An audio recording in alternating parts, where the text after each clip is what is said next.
Okay, we're on a new recording right now. And let's just riff on this and see how it goes. And we can always stop this and start a new one. That's one of the cool things about Zoom is you can stop and start. You couldn't do that on Google Hangouts. But anyway, so context. And let's just riff. Let's just do short bursts here, right? And just add to it. And let's just co-create this splashy painting, right? Why are we here? Who wants to start?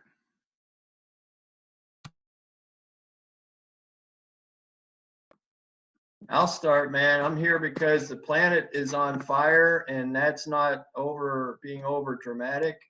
We're at a point in time where global average temperature is exceeding, the IPCC target of 1.5 C, and we're beyond that now. We're rapidly heading toward 2 C global average temperature, and we're in a very unknown space. And I think that we have to keep the context of that in mind. And the same as with this virus that we're facing now, there's a lot of unknowns that we don't know about, but we do know that in the course of history, as far as we can trace it back, with ice core sampling and things like that, and sea floor sampling, that we are in a danger zone. And right now we have to, I think the message is out there. I do believe that we are now calling it a crisis, and I think we need to have a full force effort toward figuring this out. And if through collective intelligence we have a chance to do that, I think that's why we're here. That's why I'm here, and that's why I want to spend my time doing this. And that's my riff. Love it. Thank you, Jim. Myra has her hand up, followed by James. Go ahead, Myra. Hey, well, I am here because I have selfless love for the Creator and the entire creation, all living creatures, humankind, and obviously because I worry. I worry about us leaving a good home for our kids, new generations. And I am here because I logged in at 6 to start the Spanish conversation, but I saw that there was no Spanish speaking, and I heard that the conversation was a little bit intense, so I decided to log off and then come back again 15 minutes, but you guys were still in the same conversation, so I'd be just on and off, waiting for you guys to be done. But yeah, this is why I'm here. I think it is time to maybe, see, the situation is that we're not a lot of people as of yet. People log in and out, just like me. If we already had a big amount of people, then we can start, or you, Jimmy, would start to put everybody in different groups depending on the subject they are interested. Obviously, everything towards solutions regarding climate change. But it is hard as of now. For instance, like the Spanish conversation, it was supposed to start from, I believe, from 6 to 7, and no one is here. Someone sent me a text message that they're gonna log in at 7, but I'm like, at 7, you're gonna have to find a way to speak English because that segment was already done. But yeah, that's all. Yeah, and that's a good example. I mean, we've talked about creating a separate channel for Spanish language all day long, but it all gets back to critical mass. So, but totally hear what you're saying. I think we're going to solve the critical mass problem. I feel like we've got the juice here, and people just need to know that there's a super cool block party going on, and then they'll show up ready to party. But not enough people know that yet. All right, James had his hand up, followed by Emery. Go ahead, James.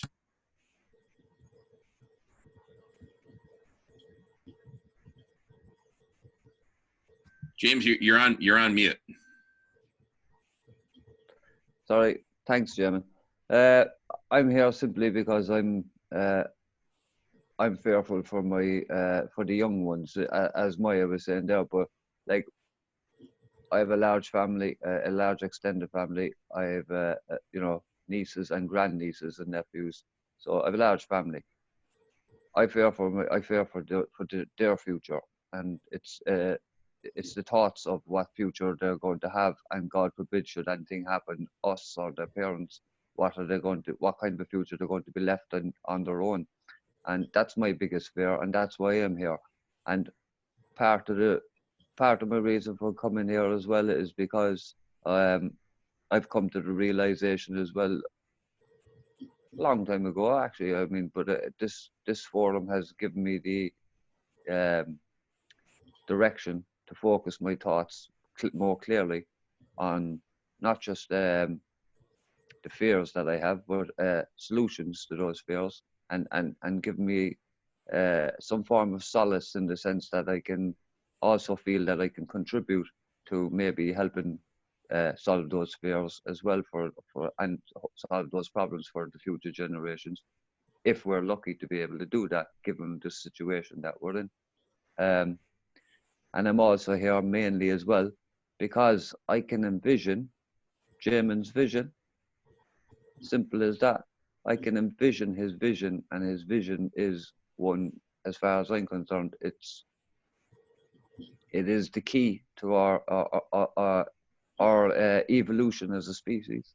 That's what I believe. I believe that, yes, we are facing our extinction, but we're the only species on the planet now who can avert, if we can possibly do that, avert that fate and not become extinct, but evolve. So that is why I'm here. Beautiful, James. Beautiful. Thank you. All right. Emery has his hand up. Go ahead, Emery. Yeah, thanks, Jamin. You know, my thoughts are go like this. You know,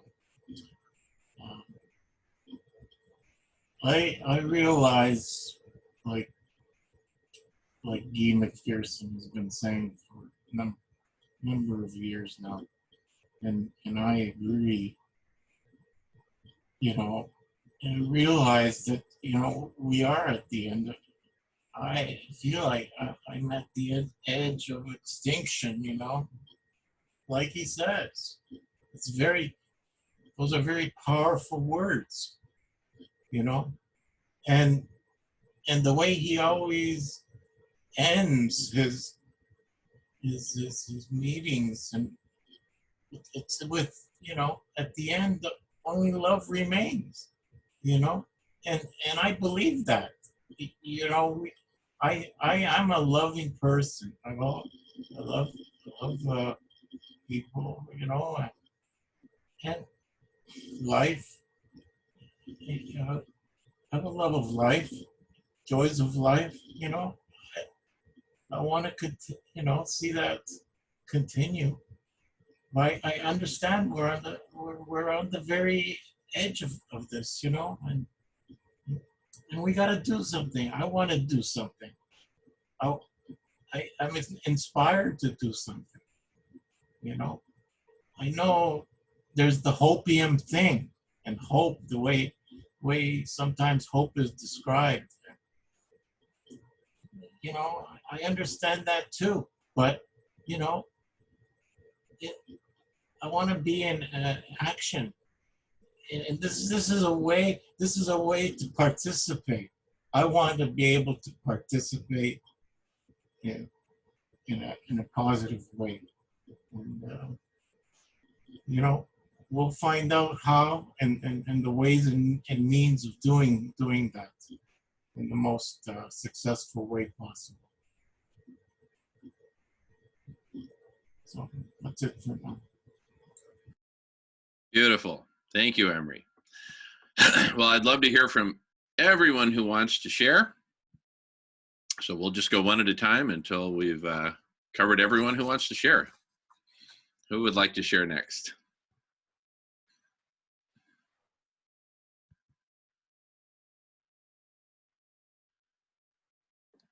Rigo, welcome back. I don't know if you're trying to say something.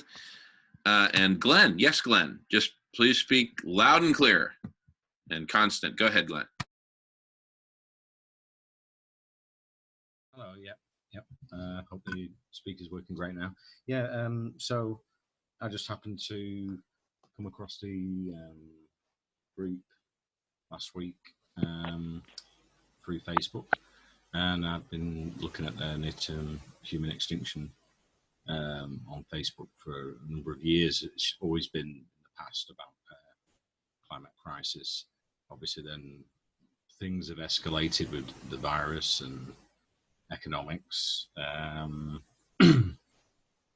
mean, in the past, obviously, before I got into the climate crisis, it was going to be sort of 2100, so it was always a few generations away.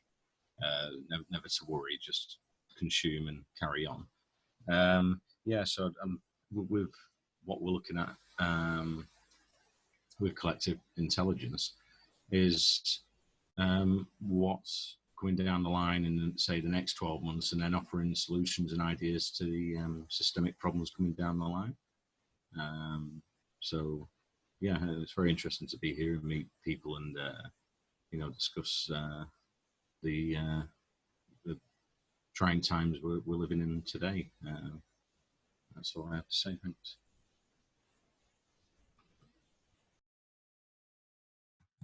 Beautiful. Thank you, Glenn. I'm very happy you're here. All right.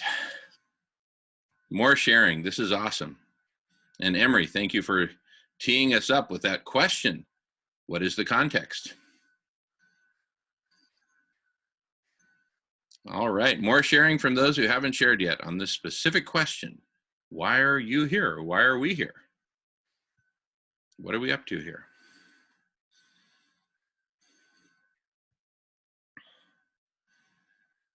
I'm not going anywhere. No, I'm just making a quick pit stop there to have a chat with my kidneys. I'll be back in a second.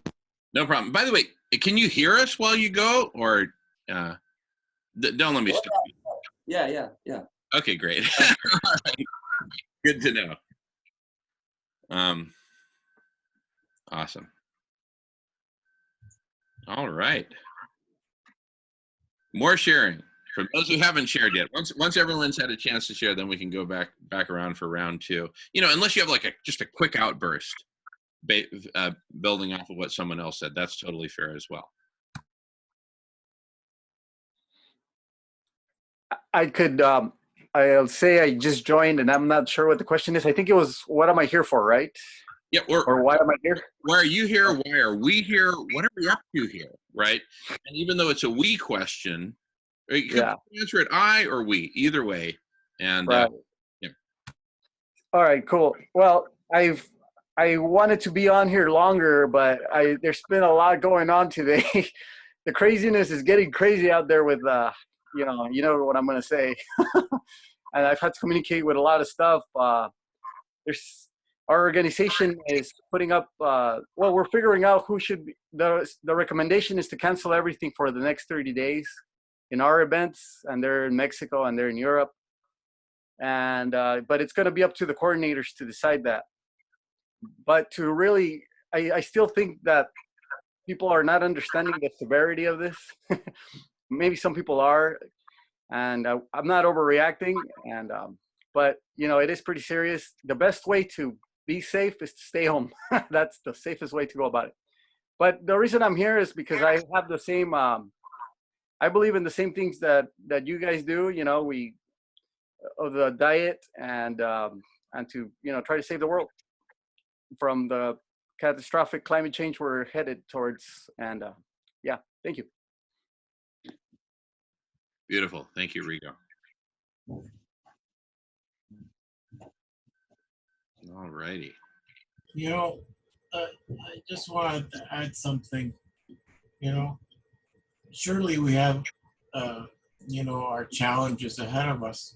You know, but I'm still mindful that, you know, I mean, we want to save life, yes, but you know, there's a hypocritical aspect to it, you know, because if we really examine what's happening with life on this planet, there's a lot of life that's suffering, and there's a lot of life that meets its end every day, you know. I'm not saying that it's a very small amount of life now either. It's a lot of life, compared to what we're confronting with the virus. And that's the hypocritical part, you know. I mean, we're concerned about, you know, the deaths. Okay, we can't exactly determine the total amount, but we're fearful, right? We're fearful of what the projections could amount to. But, you know, there are projections that don't need projections, you know. We know the amounts. We know how many millions of children starve in the world, you know. We know a multitude of cases where the suffering is immense. It's very heartbreaking. And that's the hypocrisy there, you know. There's studies done on how people react to you know, to the when the information comes to them of their death, you know. And I mean, Guy has gone over it a number of times, you know, when confronted with that knowledge. And we all do die, obviously. But, you know, we're looking at the future generations also, you know, our children and their children. And, you know, we have to be careful of the hypocrisy, you know, and, you know, when it comes to evaluating our efforts. So I have a request. I know there's a ton of lots of hypocrisy out there in the world. I don't detect a lot of it here, or even any of it. So if anyone says anything that you think is hypocritical, please speak up. Otherwise, I don't think it's too much of a factor here until we identify it, right? So let's. That's my perspective. That's just my quick reaction on that. And right now, let's do more sharing. Why are we here? Why are you here? Why are we here? What should we be up to? So if you haven't shared yet on that question, please feel free to jump in.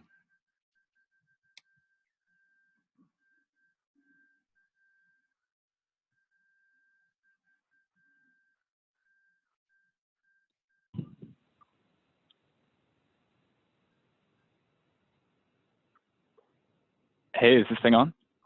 Yes, it is. Oh, hi, it's me. It's Om in the house. What's good? I'm sorry, how do you pronounce your name? It's Mike. It's the other Mike. Oh my goodness, it's Om. It's the Mike. Welcome. Hi. Hi, great to be here. I always try to stop in on the block parties when I catch an email. I don't even know why I check my work email anymore. It's never anything. I mean, it's this sometimes, which I guess is why I am checking it. So I thought I would jump in and share why I'm here. I don't know how many people are left to share, but it kind of feels like that moment for me to do it. This is your moment, Mike. Sweet. Okay, so hi guys, I'm Mike, Nolan's friend and longtime fan of this movement, this idea. And I'm here because I don't know that there are enough people in the group who are willing to. Okay, so I see that there's kind of a shortage of ideas that are open to critique. And I think that there's a lot of very good-natured dogmatism surrounding, well, it's sort of an interplay with being the saviors and being the good guys and helping the planet and helping life on the planet. And I'm here to provide, on occasion, a critical perspective. Not that I think that life on the planet is not worth saving or anything, far from it. I guess what I'm here to sort of What I'm most excited about is the technological infrastructure that is at the epicenter of the solution machine, which is bringing people's minds together. And I'm so excited about that. And I think that all technologies are essentially value neutral, neither inherently good or negative, but only assume those qualities in their particular applications and their contexts. So while the ship is leaving the harbor, I humbly offer my best to, like, hey, avoid that here and there. A couple iceberg shout outs to, like, such concerns as how this revolutionary and emergent way of bringing minds together could impact society, and how it intersects with the moneyed and the powerful. Beautiful. Thank you. Thank you, Mike. Really glad you chimed in. Thanks. Anybody left to share? Yeah, we got a couple more folks left to share, including myself. And don't forget to mute your mic when you're not speaking, and just unmute when you want to jump in. Duly noted. I will mute. Awesome, thanks. Great sharing, everyone. All right. And by the way, sharing is never obligatory here at the Block Party. It's totally fine to just come here and hang out. No problem. You can hang out for 24 hours at a stretch and not say a word. Not a problem.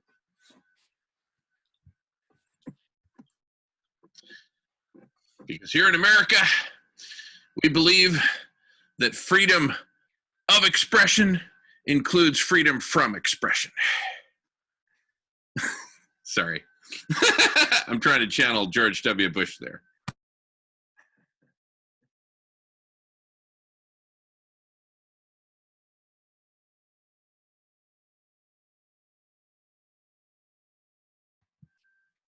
All righty. Well, I will be happy to share why I'm here.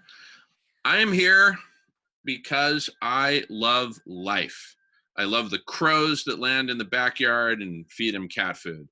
I love the plants, the pollinators. I love people. I love this experience. And I want life to go on. I know life is really screwed up in so many ways, and most of those are human related. And so,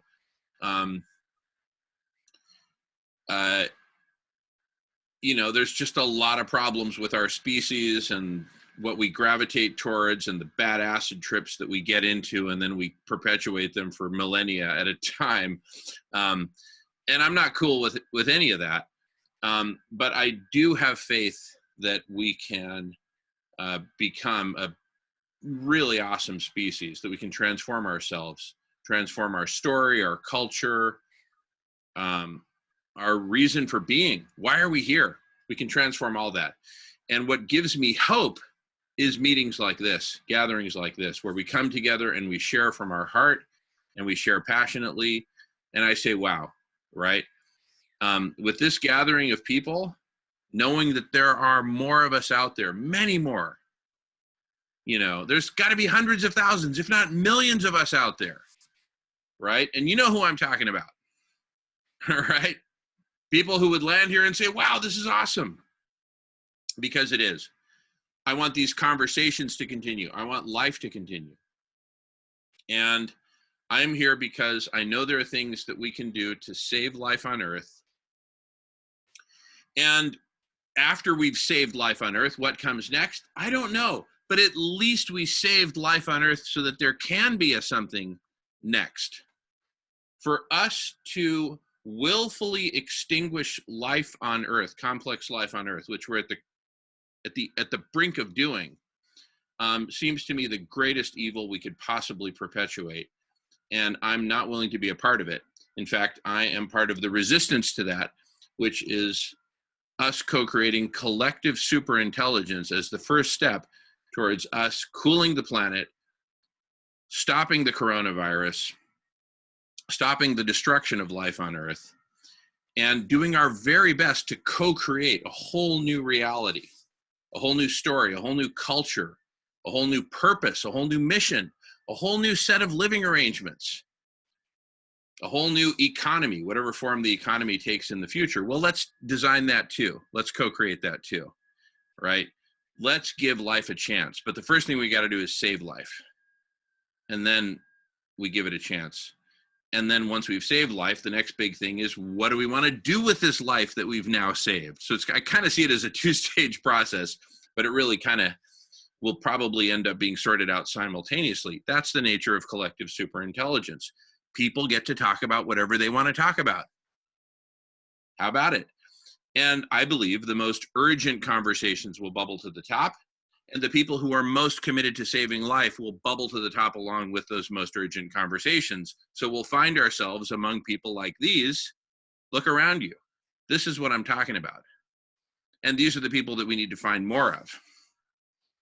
And if other people want to talk about whatever, anything else, professional football, Donald Trump, you know, whether they want to eat meat or not or whatever, talk about whatever you want to talk about. It's all valid. It's all good, right? So I'm committed to collective superintelligence, first and foremost, because I believe it's crucial to saving life on Earth. Secondly, it'll be so crazy fun. It'll actually even help make life worth living in these crazy times. And I think we can reinvent ourselves with it. So I've got tremendous, I believe in the potential of humanity and in all of life on Earth. And I'm committed to seeing that go as far as we can possibly take it. That's why I'm here. And I love you all, and I love hanging with you all. And I want to find the rest of our lost brothers and sisters. So if you're one of our lost brothers and sisters, come home. We need you here. Woo! Thank you. All right. That's Jamin's share for the moment. Who else would like to share? And I'm going to get some food to nibble on, but I'm here listening. I'll be right back. You can actually see me on the screen if you care to. And so whoever's next, jump in.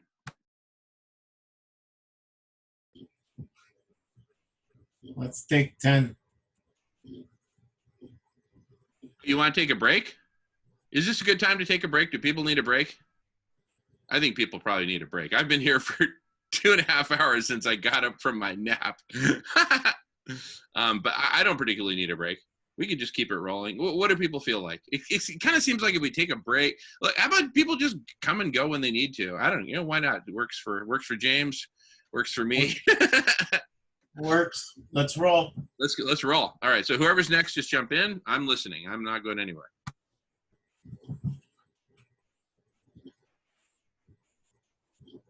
I got a question for you guys. Last week, I forgot the guy's name, but he brought up the world without money, and I really liked that. I just I couldn't stay. I think I dropped off because for me it was too theoretical for me, and I mean I think it's a great idea, but the question is, after I left, was there anything more that was practical that was discussed on how we transfer our effort into something that we could interchange with other people? I don't know if that was discussed at all. If any of you guys want to discuss that, because that's what we would need to have to live in a world without money. Some way to transfer the efforts into the work that we've put into a way of taking those efforts and exchanging them with somebody else, something they've done.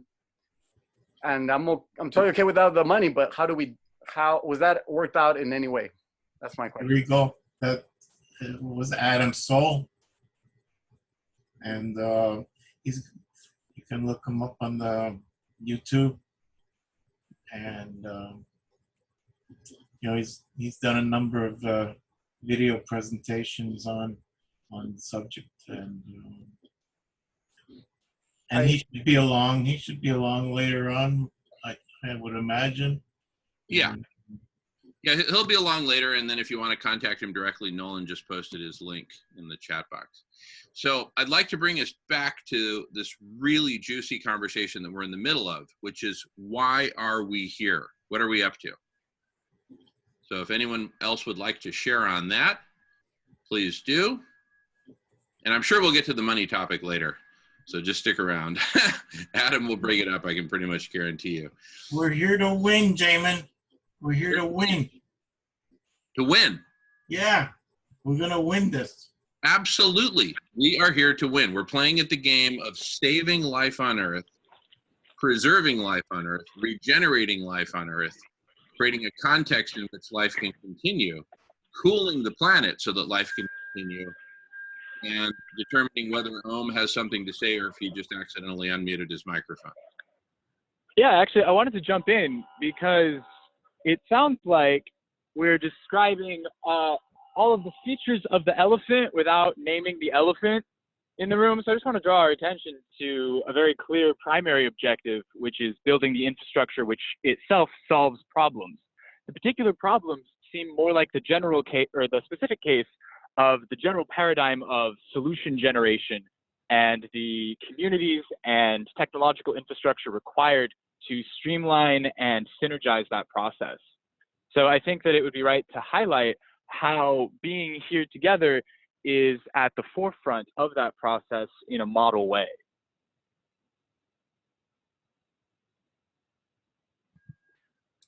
Okay, so what I'm hearing, and correct me if I'm wrong, is right now we're in a conversation about why are we here? What do we want to achieve?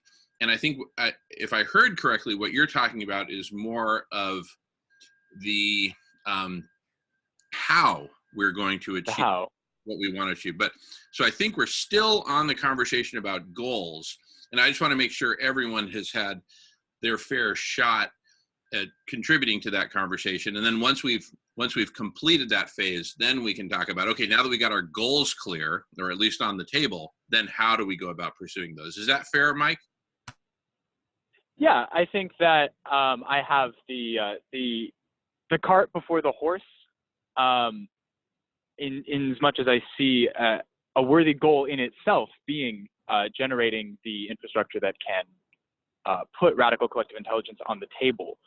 And I see what we're doing here as putting that on the table in a modest, like, initial way before maybe some of the technology that supports it springs into existence from the efforts of people who are perhaps better at the AI back end of making this a lot more intelligent.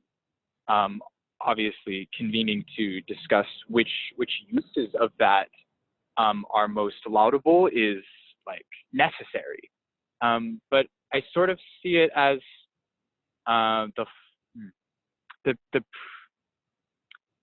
as surrounding the technology that will be created to solve these problems, rather than these problems at the center. Although I completely understand why that technology is only motivated by having these problems, and I understand viewing the problems themselves and their solutions with the primacy of this whole, like, having that be the why.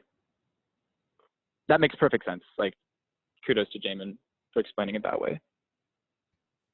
Awesome, thanks, Mike. All righty, back to the why, and stay tuned for the how after that, but more on the why. Who else would like to share, who hasn't shared yet, on the why we're here?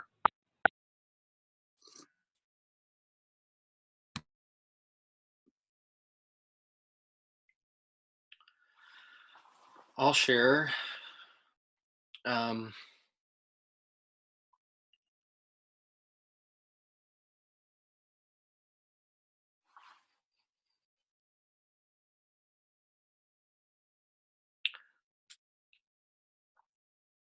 I think we're here to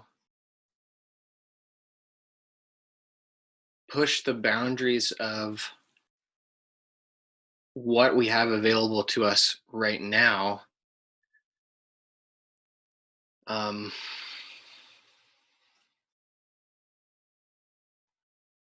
Because no one else is. And until we reach that, the capacity, and we use what we've been given fully, like I think about the the multi-platform brain, platform brain, platform brain. We have to like fully grow into that pot that we already have to build the next version. So I think that's why we're here. Beautiful.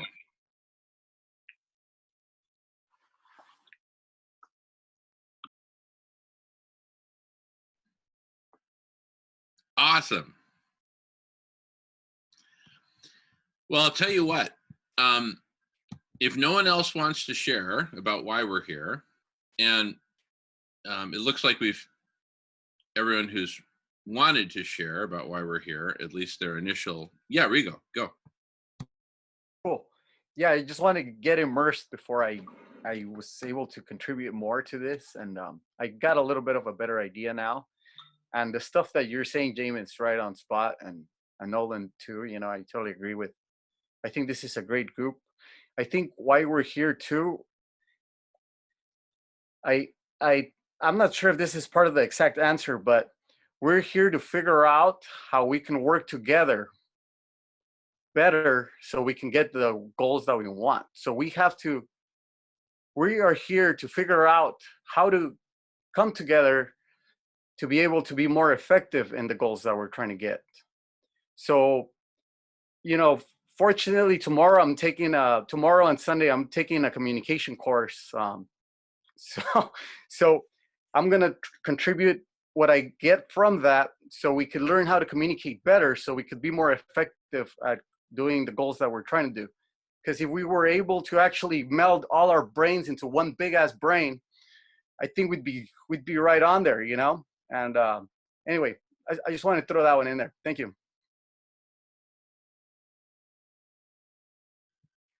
Awesome. Thank you, Rigo. All right. So does anyone else want to give their opening salvo to why we are here? I'll just Yeah. say, Sorry. I'm in pain. I'm here. I'm in pain. You know, I've been suffering, and I'm very emotional on it. You know, and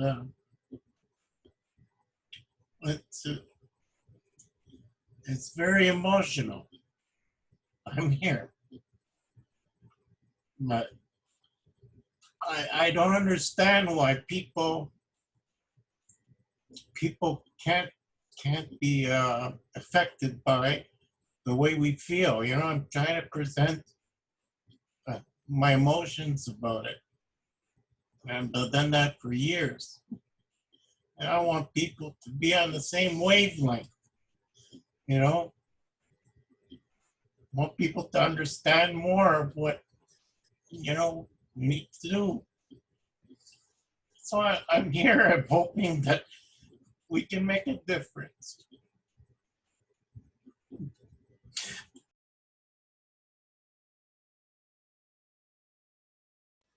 Hell yes, we can make a difference. Thank you, Emery. Thank you. And welcome, is it Carter? Welcome, Carter. I see you're in the process of connecting. I'm not sure if I'm saying your name right. Feel free to introduce yourself and say hello if you'd like, but no pressure. Yeah, I could speak a bit more. That's okay. Yeah, go ahead, Glenn. Yeah, my only request is that you speak loud and clear. Like, oh, okay. I'll just put the microphone closer to me. Is that okay? Yeah, everyone hear me? Yeah, and okay. just be aware of trailing off, because if you start to kind of go quiet like that, it's really frustrating. So just cool. pipe up. So I think we're all here as well because we're ready. So we've all had obviously different experiences in life, but there's so many traps in life. So if you're an X Factor sort of fan, you wouldn't be joining into a group like this. They're on a sort of base level.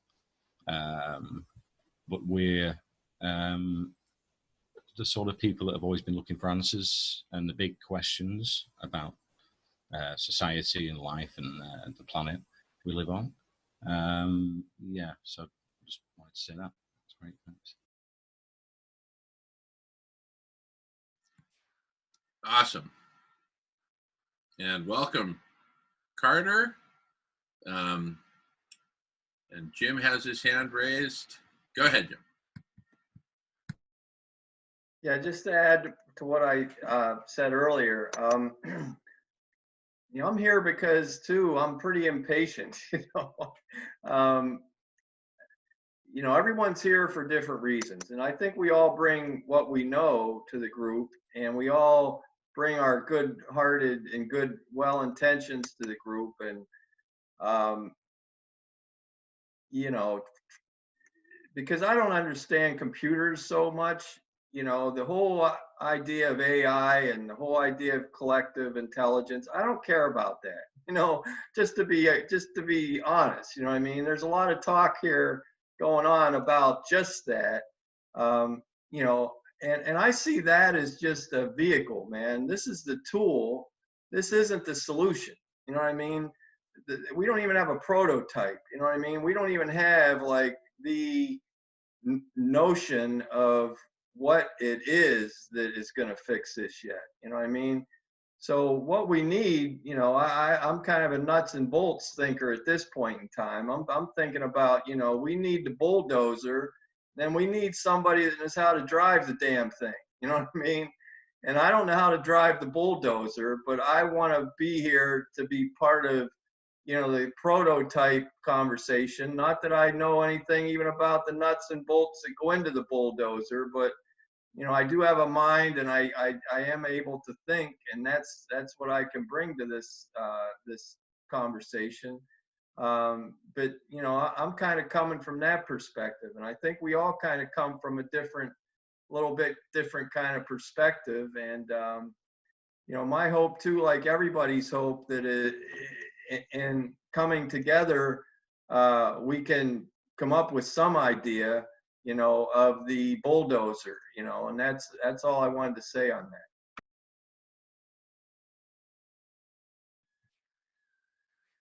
Beautiful. Love everyone sharing. And Stephanie just wrote, does somebody want to read what Stephanie wrote? Because I got food in my mouth. Sure. In the hopes we can at least remake history for the future to be able to hang their coats on when their journey starts.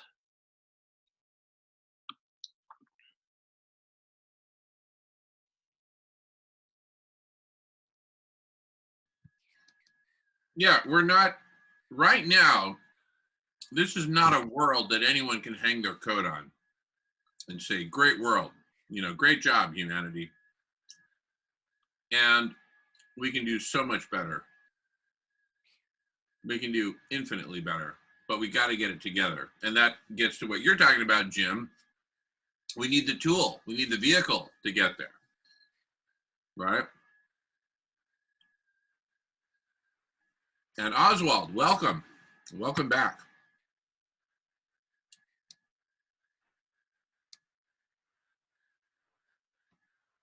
And then Nolan wrote, Oswald from YouTube chat says, Cartel, what up? Let Cartel speak. Jamin. Okay. Oswald, anything you want to clarify about that?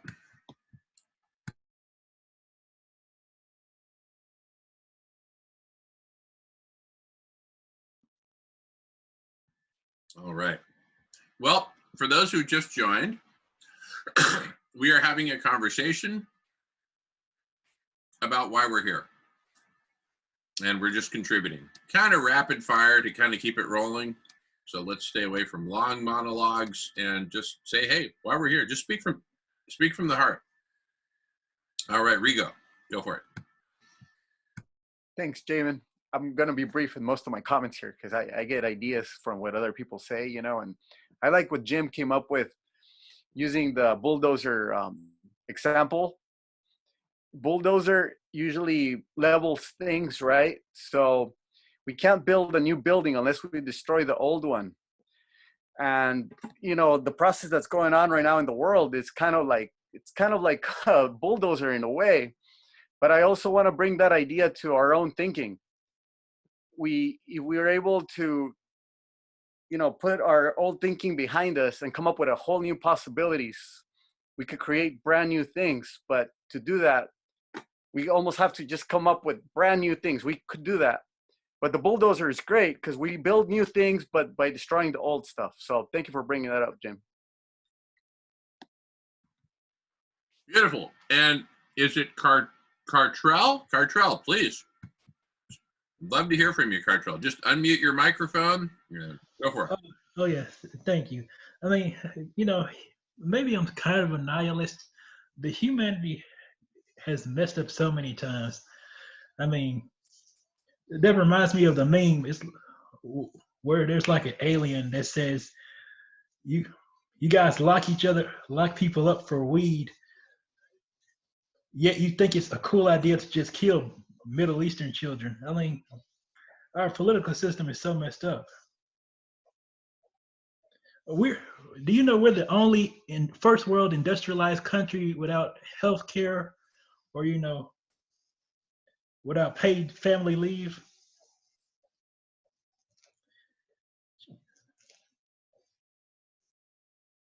I mean, even Slovenia has free college.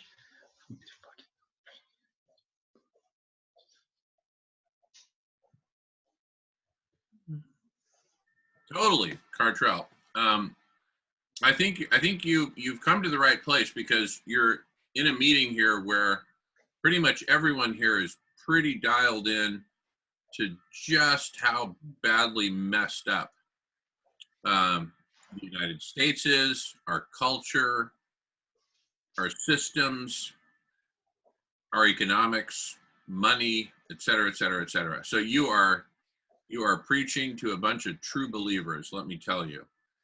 And right now, Cartrell, we're in a conversation about why are we here, right? Yeah, that's philosophical. Well, no, it's actually quite practical. We're here to accomplish certain objectives, and we're just getting clarity on that. So, for example, why am I here? I'm here to do everything I possibly can to help save life on Earth, including cooling the planet, stopping the fires, stopping the melting of the ice, cleaning up the oceans, deacidifying the oceans, creating a context in which life can continue. And less urgent, but also extremely important, is transforming the way we walk the earth, transforming our culture, transforming our story about why we're here, who we are, why we're here, how did we get here, where are we going, transforming our entire set of living arrangements, radically transforming them, creating a whole new world. That's why I'm here. And I'd love to know why you're here, whenever you're ready to share that. Well, I mean, my friend just invited me here. He wanted me to, like, participate. Mm-hmm.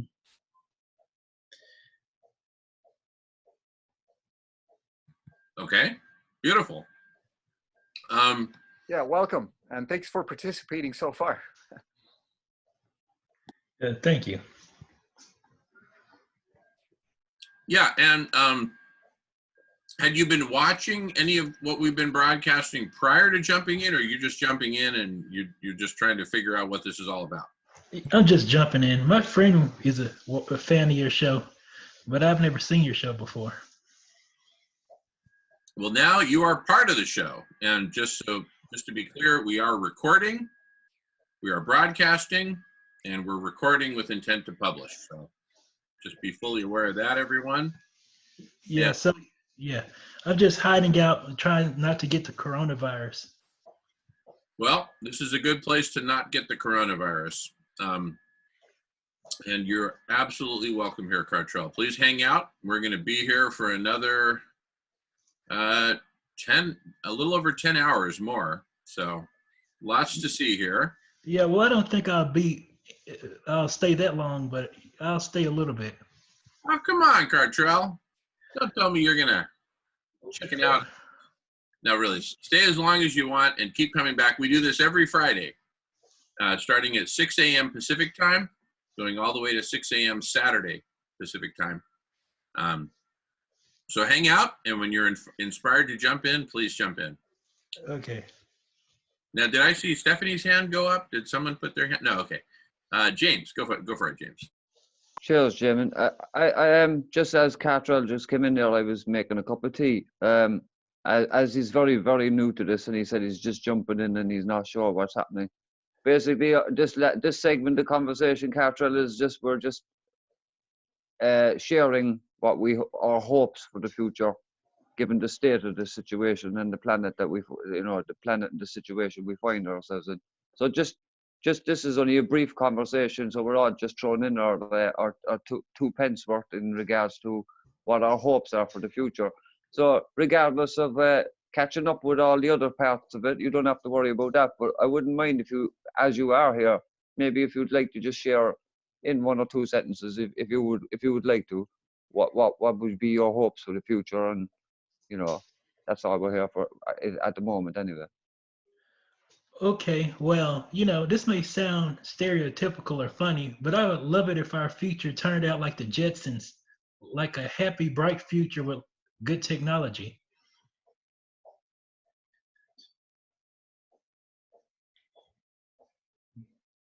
Beautiful.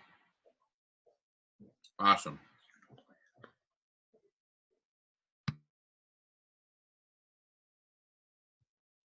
Well, enjoy the conversation, Cartrell.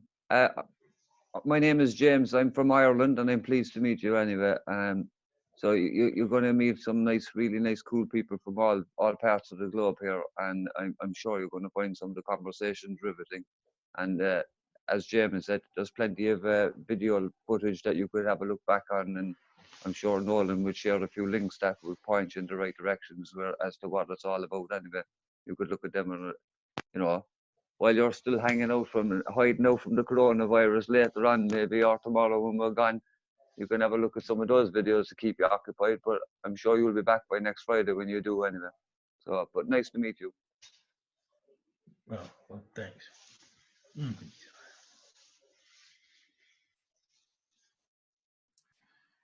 Beautiful. All righty. Well, I propose we keep kind of rapid fire sharing, keep it rolling, right? Yes, Nolan, go for it. Yeah, I just wanted to tie in something to our questioning about why we're here. And I wanted to tie in this comment that Oswald made. But first, Cartrell, welcome. My name's Nolan. Super glad that Oswald invited you. Thank you, Oswald, for tuning in for so long and bringing folks. That's super awesome. And Oswald comments here and says, we need to get the engineers who think their robots will clean up the oceans into this conversation, because they have the ears of the powers that be, even if they don't believe in themselves. And so the why we're here, I think, is to empower those kinds of people that, like, I don't know, just this archetype that Oswald's getting at of the shy, not so confident genius. There's plenty of those just waiting for us, to give them a space. So yeah, right on, Oswald. Totally, I love it. Just a quick reaction before I pass the microphone to Maida, who has her hand raised. Amen, hallelujah, Nolan.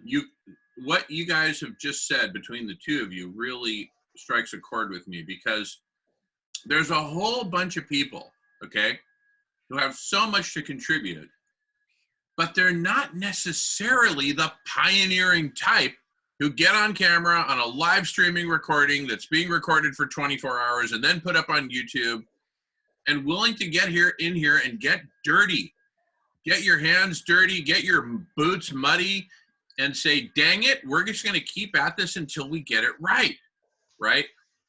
Look around this room, right? Whether you're Cartrell, who just joined it, or Jamin and Nolan, who launched this from the beginning, right? Look around. You're looking at pioneers. You're looking at people who aren't afraid to jump in and say, you know what? I don't know exactly how this is all going to work out, but I am here to be a part of it and to help move this thing forward. Amen. Hallelujah. God bless you all. Thank you all for being here. Myra has her hand raised. Go for it, Myra. Okay, well, I would like to know, Jamin, I know that the SRM, the scientists from Harvard, you guys are probably just, I mean, I'm pretty sure the project is already ready, the design, everything is ready. We're probably are in the process of finding who would fund this project. Now, in the meanwhile, what do we do? Because I've, like, from other people that had logged into this 24-hour block party, there was other people that were saying, well, there's this trees with big, humongous leaves that they can help absorb the carbon monoxide. These are like long-term projects, but I feel like this is important for us to share also, because this is something that we can start contributing while we wait for the SRM project. For instance, those plants, the plants in the ocean. I don't know who brought that other idea. I know it was a guy from Australia that logged in a few weekends ago. And there's another project regarding throwing plants. I don't know what kind of plants. I don't know if it's seaweeds or what is it, but to put them inside the ocean so the solar light can avoid, or the plants can avoid for the solar light to impact the ocean as it is right now with the temperatures and melting the glaciers.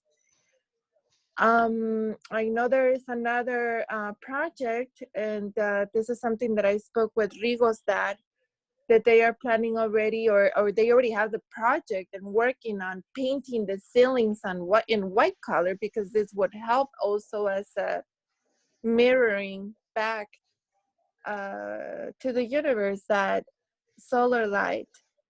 So I think it's a good idea to also be giving us assignments, like what do we do? What do we do on top of doing network and diffusion and trying to invite as much as people as we can here?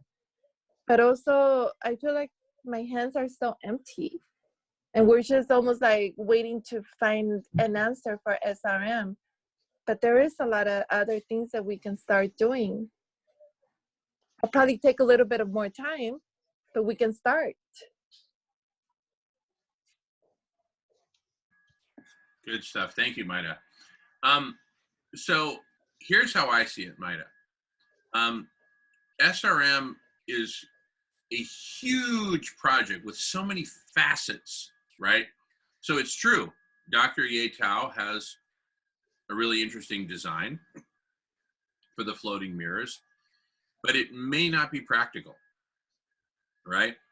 So we need to get the design right, right? I mean, if we literally need to roll out millions of square miles of reflectivity. We're talking about, I don't know, 5 or 6 Alaskas of surface area of mirrors, right? And at the very first block party, Douglas Mayhall from Cleveland Heights, Ohio, came on, and he said, "Hey, I ran the numbers and I compared it with the total volume of the the glass industry right now in terms of window glass, and there's no comparison." Right? We don't have anywhere near the capacity to produce these mirrors, and the cost would probably be totally prohibitive. So part of the complexity of the SRM problem is precisely that we do not have it figured out. Welcome back, Miles from the North Pole. He's there with Santa Claus at the Christmas. Anyway, Yeah, I remember listening to Douglas. That was a very intense conversation. And when he mentioned about his whole investigation that he did regarding this this type of project, and he says, we don't have any. Have you guys even thought about it? And I was like, oh my God. And then when I heard you say, wow, we weren't expecting this, a question to come out like this, and to realize that there is not enough material. And I was like, oh darn, so now what happens next? right, and now let's talk about what happens next. What happens next, Maida, is what we're doing right here. We are in the process of co-creating the most intelligent, non-celestial, human-based intelligence in the history of the planet, and by orders of magnitude. We're creating something which by human standards is going to be just super brilliant, beyond brilliant. Okay, and that is collective superintelligence. Collective superintelligence, in turn, properly formed, properly constituted, which is what we're doing right here, right now. We're constituting and forming collective superintelligence. That's happening right here, right now. It's not happening anywhere else, and it's not happening at any other time. It's happening right here, right now.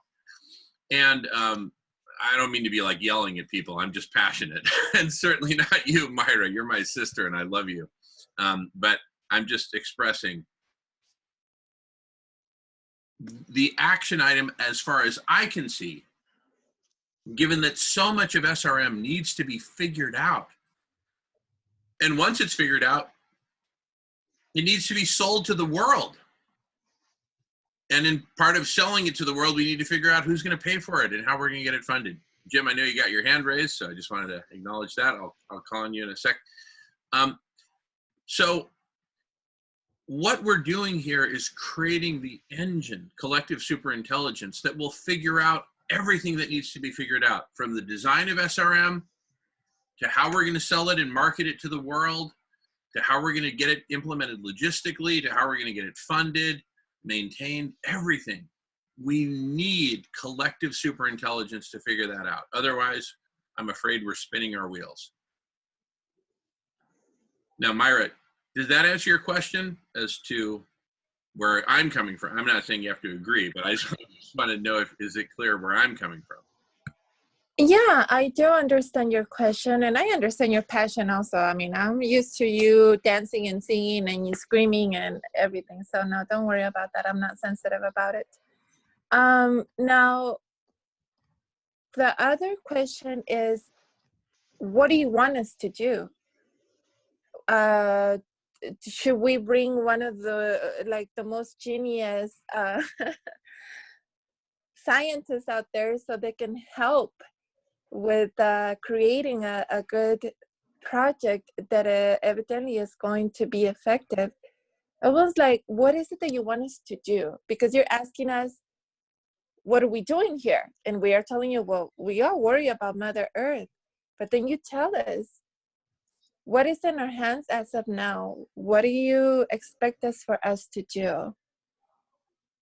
Perfect, perfect. So number one, keep showing up and keep having this conversation, and just go with the conversation where it goes. That's number one, and help steer it at times, right? So number one, stay on the horse and keep riding. That's number one. Number two, keep inviting people who are of a similar pioneering type as the rest of the people in this virtual room, right? We need more pioneers. We need people who are willing to get in here, who get the vision, or who are willing to listen to the vision in the hopes that maybe they'll get it. And I think most people can get it if they simply take the time. It's really not that complicated. So keep inviting people. And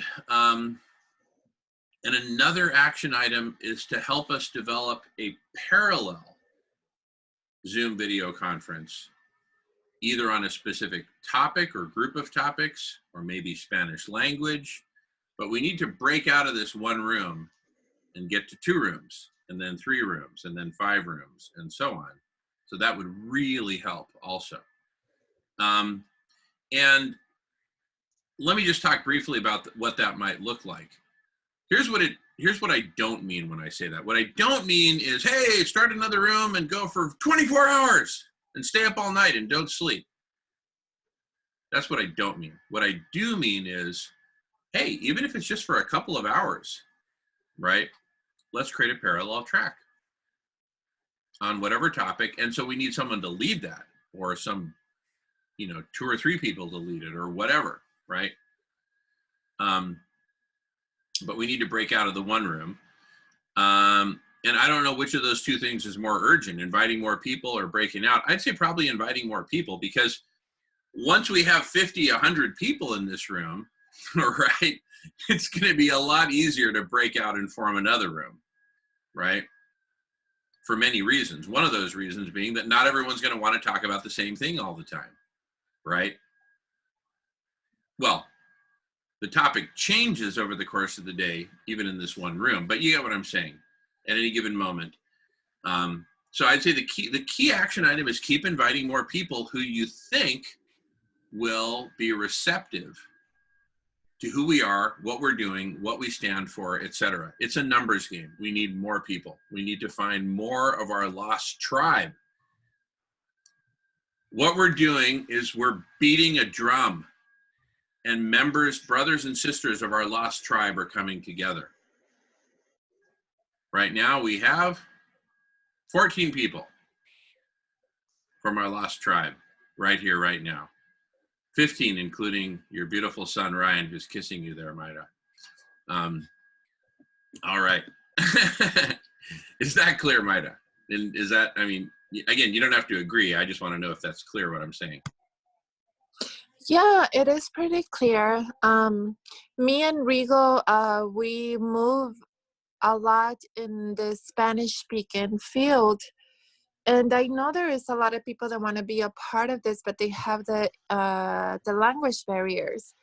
I don't know if, I can commit myself with no doubt, coming on Friday and having you open up another Zoom living room, and maybe, I need to get rid of that maybe word. We can definitely see if leading it in Spanish, and maybe you being in between, but just trying it with an hour and see how it goes. And I don't know if Rigo wants to make also support this, because I know there's a lot of people in Spanish, but they're afraid. They're afraid of technology. They're afraid of not being able to speak fluent English. So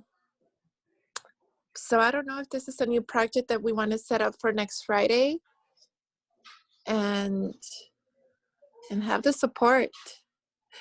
Maybe between me, Jamin, you, and Rigo, Jamin, you, Jamin, Rigo, and I, and set up a time and definitely have this open.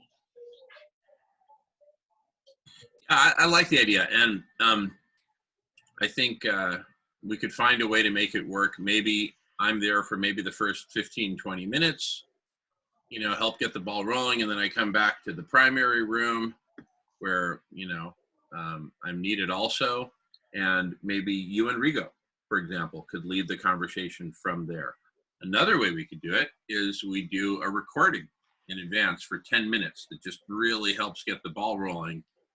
And we play that recording at the beginning of the Spanish language meeting and let the meeting just evolve from there, right? Ultimately, we need meeting rooms in all languages, right?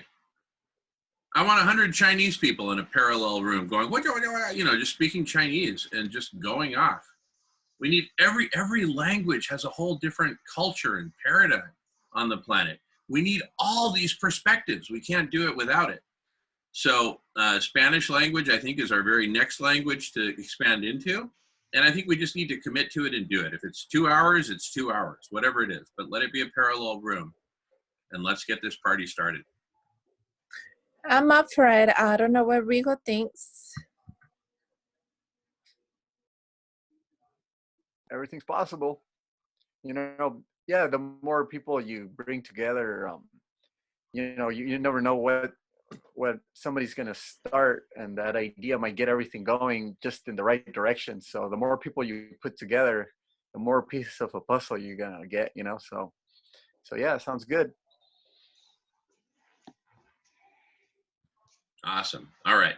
So let's take that offline. I'd say for, let's maybe have a meeting. How about on Tuesday, which is our other big video conference day, whether before the Solution Club or after, in the after party, after the Vegan Collective Intelligence, but sometime. Let's find a time on Tuesday to get together and plan out for the Spanish language room. Shall we do that? Okay. And we can email afterwards and just get in touch and set a time and then have that meeting. Perfect. Okay, awesome. And by the way, non-Spanish speakers are also welcome at that meeting, though we'll probably end up speaking Spanish. But I'm just saying, no one's excluded, right? I'd like to add to what Myra is saying. We belong to a nonprofit organization that we're mainly Spanish speaking, and there's a lot of smart people in this organization. There's doctors, engineers, there's authors, you know, there's movie actresses. I mean, if we could, you know, let's say juice this group, you know, and bring it together somehow, we're going to come up with more decisions.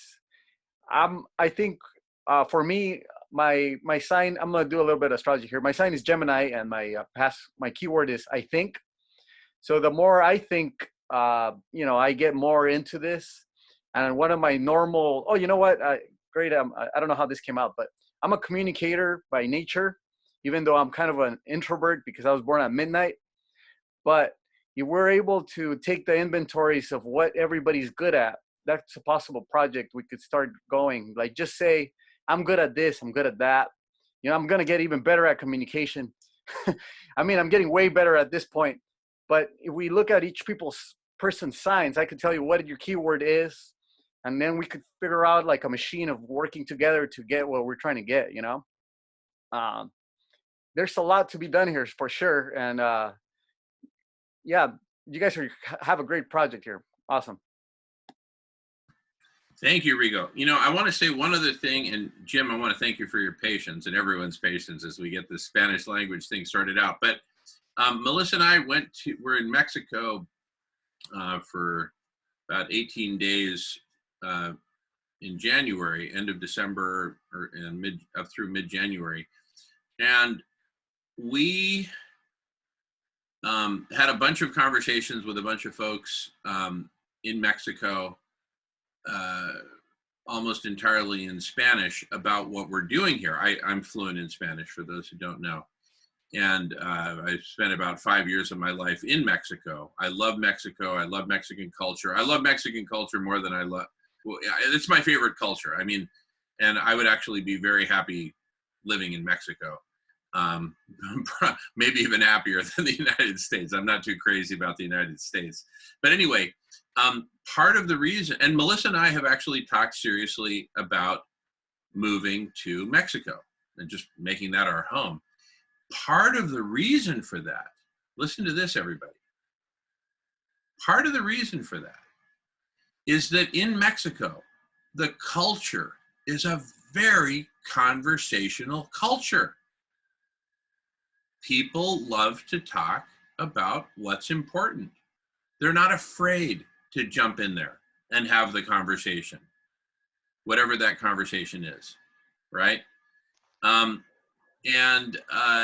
So I see huge potential in getting the Spanish language community up and running, right?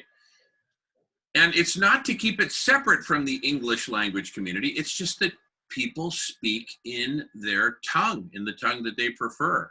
I might end up spending more time in the Spanish language community than in the English speaking community once both are properly established, right? because I love speaking in Spanish, not just in Spanish, but in Mexican. Mexican is its own thing, right? It's different from the Spanish in Spain, not because the language is different. Yeah, some of the words are different, but it's kind of like, England versus the United States or Ireland versus the United States. It's not that the words are different. The culture's different, right? And it's a beautiful culture. It's such an amazing culture.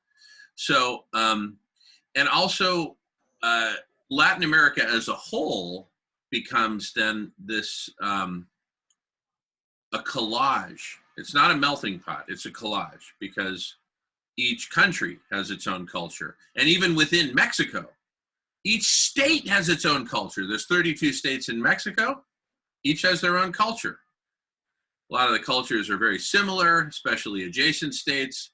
Guanajuato, Aguascalientes, Jalisco, Hidalgo, very similar cultures. But you get way up north, very different culture. You get way down south, very different culture. Mexico City, it's its own culture, right? So what am I saying? I'm just kind of going off. I'm just acknowledging that it's much more of a collage in Latin America. The United States it's got its own collage, but there's also a lot of uniformity thanks to a lot of factors. But anyway, I don't even know where I'm going at this point. I'm just saying I'm super excited to get the Spanish language culture going. We got a couple hands up, and so I think I'm going to move along to those who have their hands up, and we can always, anyway, I think we're on track to getting the Spanish language channel going and let it become a multi-room channel on its own. I think that'll be super cool. All right, Jim, you've been very patient, followed by Miles. Go ahead, Jim. Yeah, thanks. I wanted to just backpedal a little bit on what Myra was saying about what can we do now, and I can really relate to what she was saying, because I think Ye Tao is what brought me to this group, and when I saw your first meeting with him and the other guy from Harvard and Guy McPherson and you and a couple other folks from industry and communication and all, it really gave me hope, that SRM had a chance, because at that point I was coming up empty, for where the hope was. And that was a nervous laugh. That wasn't an appropriate laugh. But anyway, so, I was willing to retire early to go make glass somewhere, man. I was going to go to the closest glass factory and kind of roll up my sleeves and try to learn how to make glass. And then when I saw his most recent presentation on the block party one week, he gave this great presentation about all kinds of abundance of the resources needed, like sand and sun and water and all these things, that he made it sound like it was very doable to make all the glass for $10,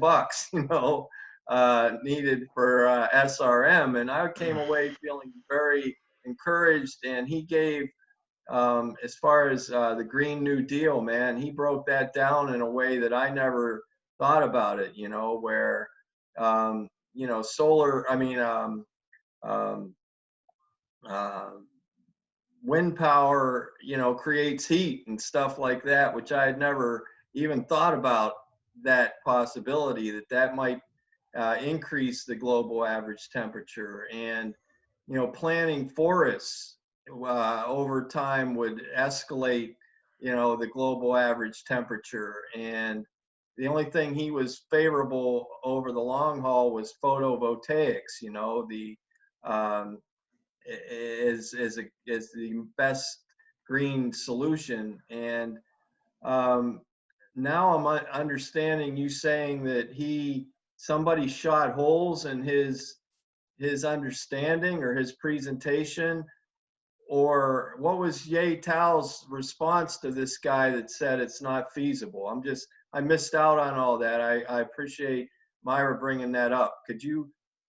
Would it be possible for you to fill me in a little bit on that? Yeah, totally. So first of all, I love Ye and I love his work. And the thing that I'm pointing out, and first of all, it's absolutely true. The deserts have orders of magnitude more sand than we would ever need to make all the mirrors that we need. So there's plenty of sand.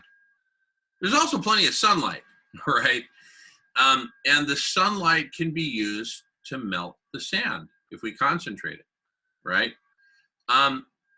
The only issue there is there's a lot of engineering, a lot of investment, and a lot of work needed to get that kind of an operation up and rolling at scale. And we're fast running out of time, especially with the loss of global dimming, right? So I am hesitant to, not just hesitant, I am flat out unwilling to fully support only one solution, which may not be practically implementable at the time in which we need it. That's my only beef with Ye's solution. Other than that, I love it. And in fact, I say let's pursue it in parallel with thin film reflective materials and with ICE 911's solution of silica powder, and with a solution that a separate solution that I came up with of, you know, basically golf ball sized silica spheres. Those we could pop out like popcorn, probably far more economically than Ye's mirrors, and we can get that up and rolling far more quickly. So I'm just saying is let's leverage collective superintelligence and the parallel conversation framework so that we can explore multiple different solutions in parallel, and whichever one is ready to be birthed first, let's prioritize that, right? So is Ye still working with MIT, and has he given up, or is he still working on it? No, he hasn't given up on anything. I don't know where his conversations with the glass experts at MIT have led. And frankly, I'm a little unclear as to what Ye's strategy is, right? I had a whole hour-long meeting with him and Guy McPherson a week or so before the first block party, and made a very strong case for collective superintelligence, and it seemed like they more or less got it. I think Ye more or less gets it. But bottom line, he's not here, right? He makes brief, you know, cameo appearances. And I mean, you know, aside from the first one, he was here for like 3 hours and gave that amazing presentation. Thank you, Ye. And, you know, I think the last time he was here for whatever, half an hour, an hour. But, you know, he's not jumping into the swimming pool naked, you know, holding bottles of beer in each hand like we are, right? And that's kind of what we need right now to get collective superintelligence off the ground. And until then, you know, we're basically emailing each other back and forth. That's valuable. But I think what we're distinguishing here is we really need to get this party started, this collective superintelligence. This is the key. Without this, nobody's going to do anything in time, period, as far as I can see. And if somebody has a better idea than collective superintelligence, come to the block party and prove it, right? Or at least make a convincing case for it. I don't know of any alternative to get us to crank out the volume and quality of solutions that we need in time other than collective superintelligence.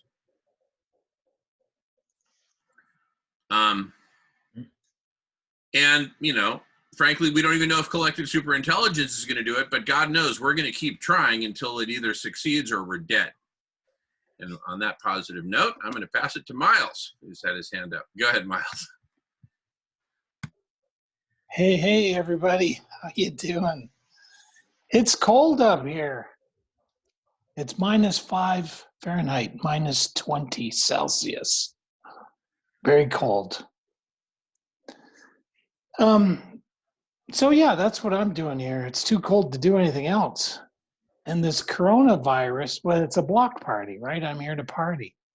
And I'll talk about why I'm here to party and not do business. But I really appreciate the concept, conversation about better communication. Rigo is taking a communications course, and Jamin is talking about how he loves the culture of Mexico because everybody likes to talk. And that is really what's missing up here too in Canada. We need to get people together again around the campfire like we're doing right here. We're probably even more insular than perhaps anybody else on this call in Canada because yes, it's minus 20 degrees Celsius outside in Calgary where I am on the Blackfoot territory of the Tsuut'ina, Niitsitapi, Kainai, Piikani, Stoney Nakoda, and some others. I always like to recognize that I'm on the indigenous treaty lands of Treaty 7. And therein is why I've been saying for quite a while that I'm here to socialize and not do business, because what I'm trying to do is change or figure out the culture that we should be doing business in. And for me, that is going to be respecting the indigenous wisdom and the way they did business, which is sharing. So therein is, I would love to get on board with building these mirrors and other things and getting people to go vegan in the context of indigenous governance. And Canada has to reconcile with that. Now, you might be thinking, well, do you have time, Miles, to worry about the way you're going to do business when the house is on fire? And I don't know, I just feel, let the house burn. If we can't learn to live and respect each other, maybe we don't deserve this planet.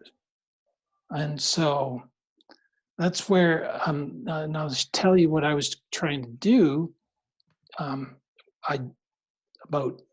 March 4th thereabouts, I bought a bus pass for the city transit, a monthly bus pass, because my intention was to start going downtown to the Central Library, and I would start doing what I was going to call walks and talks, which, on a Friday, I would have, from the library, I would have said, okay, let's, whoever showed up for these walks and talks, I would have said, well, let's book a room at the library, because you can do that for free if you're not for profit. And I would have tuned in on this block party, and shared. And so the reason for these walks and talks is something that not necessarily of great interest to most of the people on here, but maybe no doubt Emery, because he's in Montreal. In our Constitution Act of 1982, this document here, there's they drafted two important sections into this Constitution Act, and one is Section 35, which is about Indigenous rights, the rights of the Aboriginal peoples of Canada. Section 35(1), the existing Aboriginal and treaty rights of the Aboriginal peoples of Canada are hereby recognized and affirmed. In this act, Aboriginal peoples of Canada includes the Indian, Inuit, and Métis peoples of Canada. Now, what was supposed to happen was in the year after, was there supposed to be Section 37 attended to, and Section 37 is the Constitutional Conference with the Aboriginal people. And again, we're talking about 1982, 84. And the government was committed to a constitutional conference composed of the Prime Minister of Canada and the First Ministers of the provinces shall be convened by the Prime Minister of Canada within 1 year after this part comes into force, so like 1983. The conference convened under subsection 1 that I just read shall have included in its agenda an item respecting constitutional matters that directly affect the Aboriginal peoples of Canada including the identification and definition of the rights of those peoples to be included in the Constitution of Canada, and the Prime Minister of Canada shall invite representatives of those peoples to participate in the discussions on that item. And so my walks and talks were to say, the government's has failed us. They haven't done, they did hold some conferences, they collapsed. And since the mid 80s, nothing else has happened. And so why am I sharing all this with you? Well, because we're supposed to preserve the land for the Aboriginal peoples. They're supposed to retain their hunting and fishing rights. Well, as Dr. Rao has showed, by 2026, the planet's pretty much collapsed. You know, there's many species missing. So my walks and talks, we're going to be setting out from the library to that sign that I showed you when I was last week. I came across that sign where Chief Crowfoot said about, you know, your money is not going to help you. Words to that effect.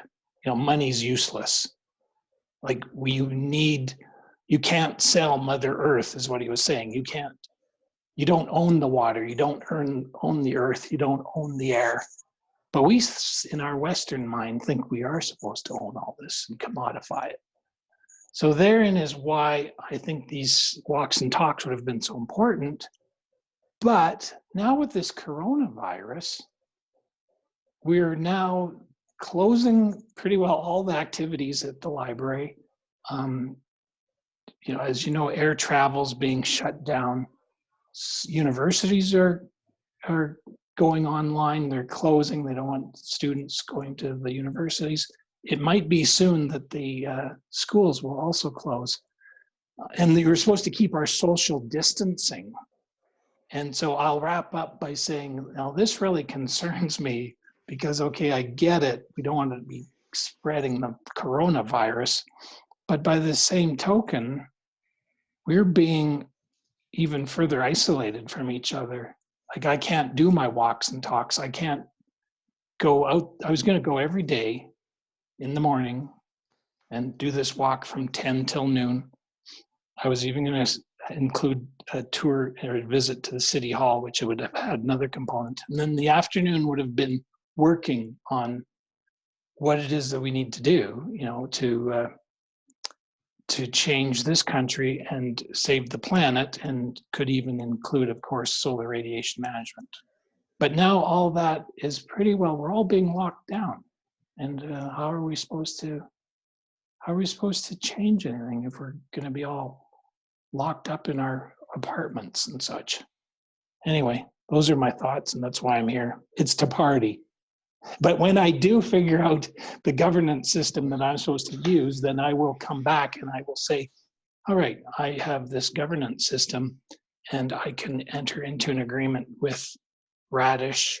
I can enter an agreement with Climate Healers, but it's going to be, you know, indigenous peoples, very much equal partners.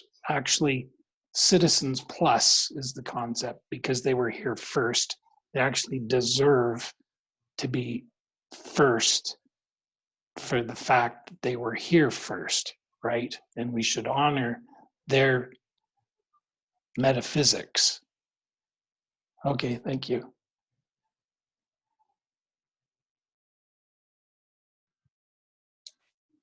Wow, powerful stuff, Miles. Two thoughts come to mind. Number one, Cartrell, do you have your hand up? Oh, yeah. Like I was saying, this coronavirus thing reminds me of this dystopian 80s British movie called Where the Wind Blows, where, you know, like humanity basically dies off because of, well, in the movie it was like nuclear war.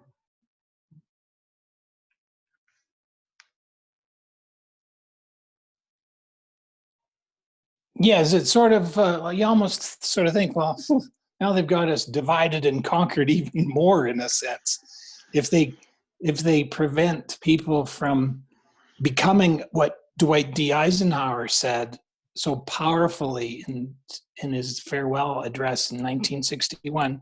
He said, people of the United States, you need to be alert, knowledgeable citizens.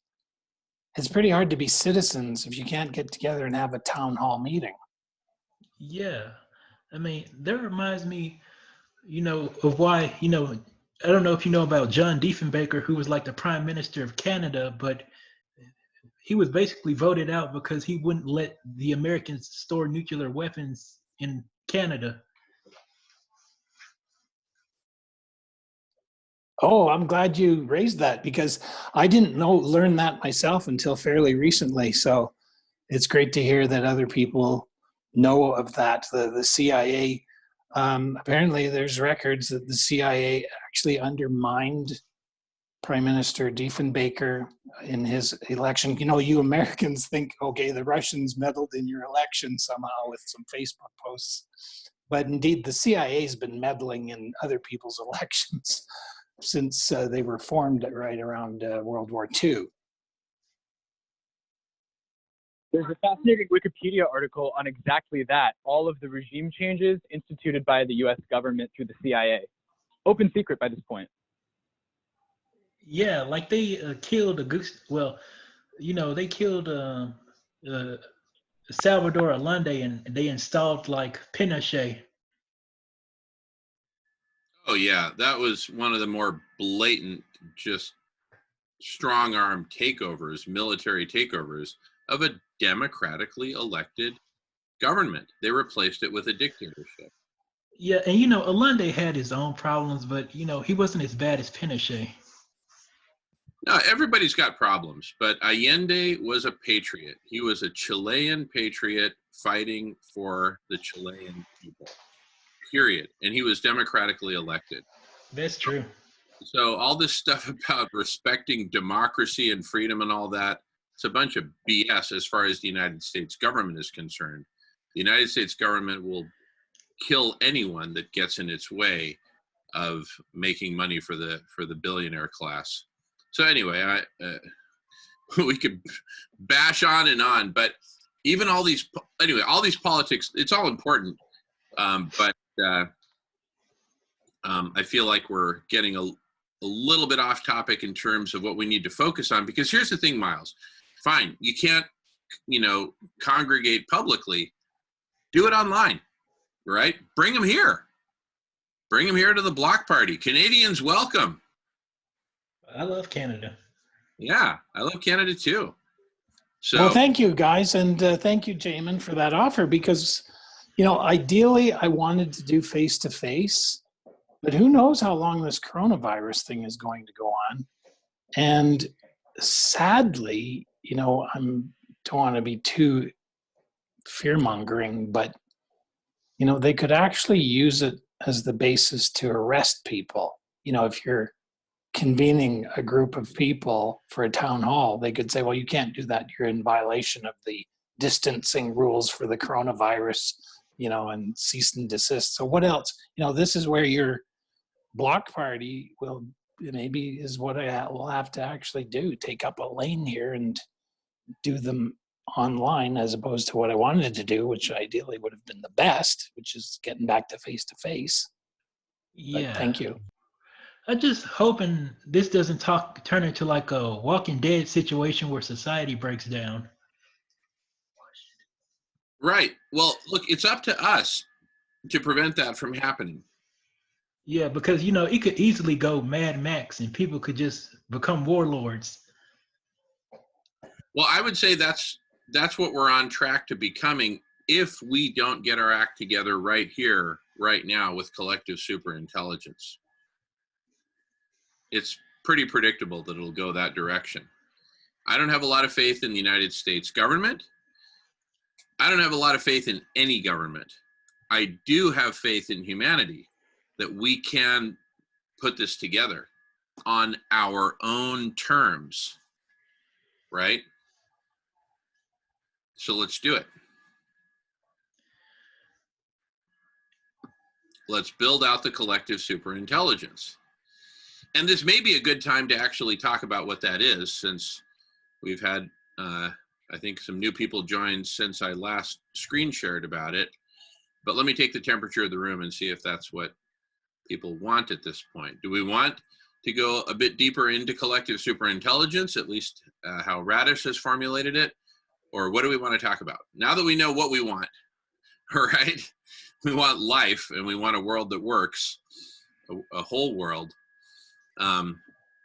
Where do we go from here? Let's take the quick temperature of the room. I'll give my quick 2 bits worth. That's 25 cents. It's a saying. I don't know if the Irish know what 2 bits are. You guys in the United States use that phrase, don't you? 2 bits worth. Anyway, so, you know, as much as I dearly love all my climate healer friends, honestly, I think they're trying to make it more complicated than it needs to be. It's just people stop buying meat and dairy. End of story. You know, let's not make it any more complicated than that. It's such a simple, easy to do act. So having said that, and you know what I mean? Like they've got all their task forces and study groups and projects, and they've divided it all up into all these different categories to create Vegan World 2026. And I guess it's going to be a great big exposition or something. But you know what I mean? That's so simple. Just stop buying meat and dairy, period. End of story. Let's just focus on that. And therefore, is that not the lowest, easiest thing for the collective intelligence to start with? As much as I love and appreciate your mirror concept, and we need that, but maybe, you know, always talk about solar radiation management, getting these mirrors built, but also laser focus on people. You have to stop buying meat and dairy because look at what we've got now, this coronavirus, what is it, Zootopic, whatever. Yeah. Zootopic. It was spread by people in Wuhan, China, who eat bats, which is not a good idea because they carry disease. All right, so remember to ask people to stop eating bats while you're at it, Miles. Now, Miles, your point is very well taken, but let me answer your question in the following way, and Jim has his hand raised. You're talking about the low-hanging fruit. What should collective superintelligence focus on first? Mirrors? Veganism? There's actually a third topic that I would actually propose that we focus on first. That third topic that we should focus on first and foremost, I believe, is none other than, drum roll, collective superintelligence. Collective superintelligence, yeah. I know, but you need something to demonstrate it with. You need the prototype project or the test case, I'm saying. So yeah, it's collective superintelligence coming together to stop people from buying meat and dairy. Boom. Collective super and a whole bunch of other things, because what I don't want is to be mistaken for yet another vegan movement. And so if that's the only thing we focus on, it's very easily we get mistaken for yet another vegan movement, yet another. Well, and don't even call it vegan. I'm just saying stop buying meat and dairy. Let's leave the vegan out for now because that's too confusing. It's so simple to say stop buying meat and dairy, and collective intelligence, you know, we get all the platform going to just do that and show people what's actually happening to their bodies, to the animals, inside the feedlots, inside the slaughterhouses. Sorry, I'm going to shut up because I think people have their hands. Right. And also, we hear you loud and clear, Miles. We know what you want to talk about. Stop eating meat and dairy. I get it. Everyone in this room gets it. Okay. And we're actually right now, I'm opening it up to say, hey, what do we as a whole want to talk about now? Jim has his hand raised. Go ahead, Jim. Yeah, if I could just add to what you and Miles just said, I think as important as all those three issues is that we have to define a time horizon. You know, what is the timeline that we're working with here? You know, if the timeline is, you know, just to dispel, not that I want to dispel any kind of concern regarding the current coronavirus pandemic that we're in. I mean, I'm in healthcare for 37 years, and I've seen so many of them, so many coronaviruses come in the past. This is a novel coronavirus. This is different, and we don't know how to predict what it's going to do. But, you know, I was in healthcare when, you know, SARS was around. I was in healthcare when MERS was around. I was in healthcare when RSV was around, and I was in healthcare when H1N1 swine flu was around. And these things do have a lifespan. I mean, they will come and go. I don't know if we have, you know, this one's gonna last. We don't. I don't know. I'm not a virologist. I'm not an epidemiologist. I can only offer a perspective that these have come in the past. This is the one that we have now. We can't predict the future, but we can learn from the past a little bit about what we know from the past. But anyway, I'm not convinced that all this collapse in the market, the stock market, is all about the coronavirus effect on the markets, you know. So I'm not sure if we're in the beginning of the collapse of global civilization. That's why I'm kind of looking at this time horizon seriously. Like, if this is the beginning of the end, and I don't know that we know for sure that it isn't, that means that we have a short time horizon, in my opinion. And again, being from healthcare, I'm kind of looking at this planet as a critical care patient, you know, and I'm in there trying to run a code on this patient who is in critical condition. And when a patient's in critical condition, I'm not going to start talking about whether they should eat dairy or meat.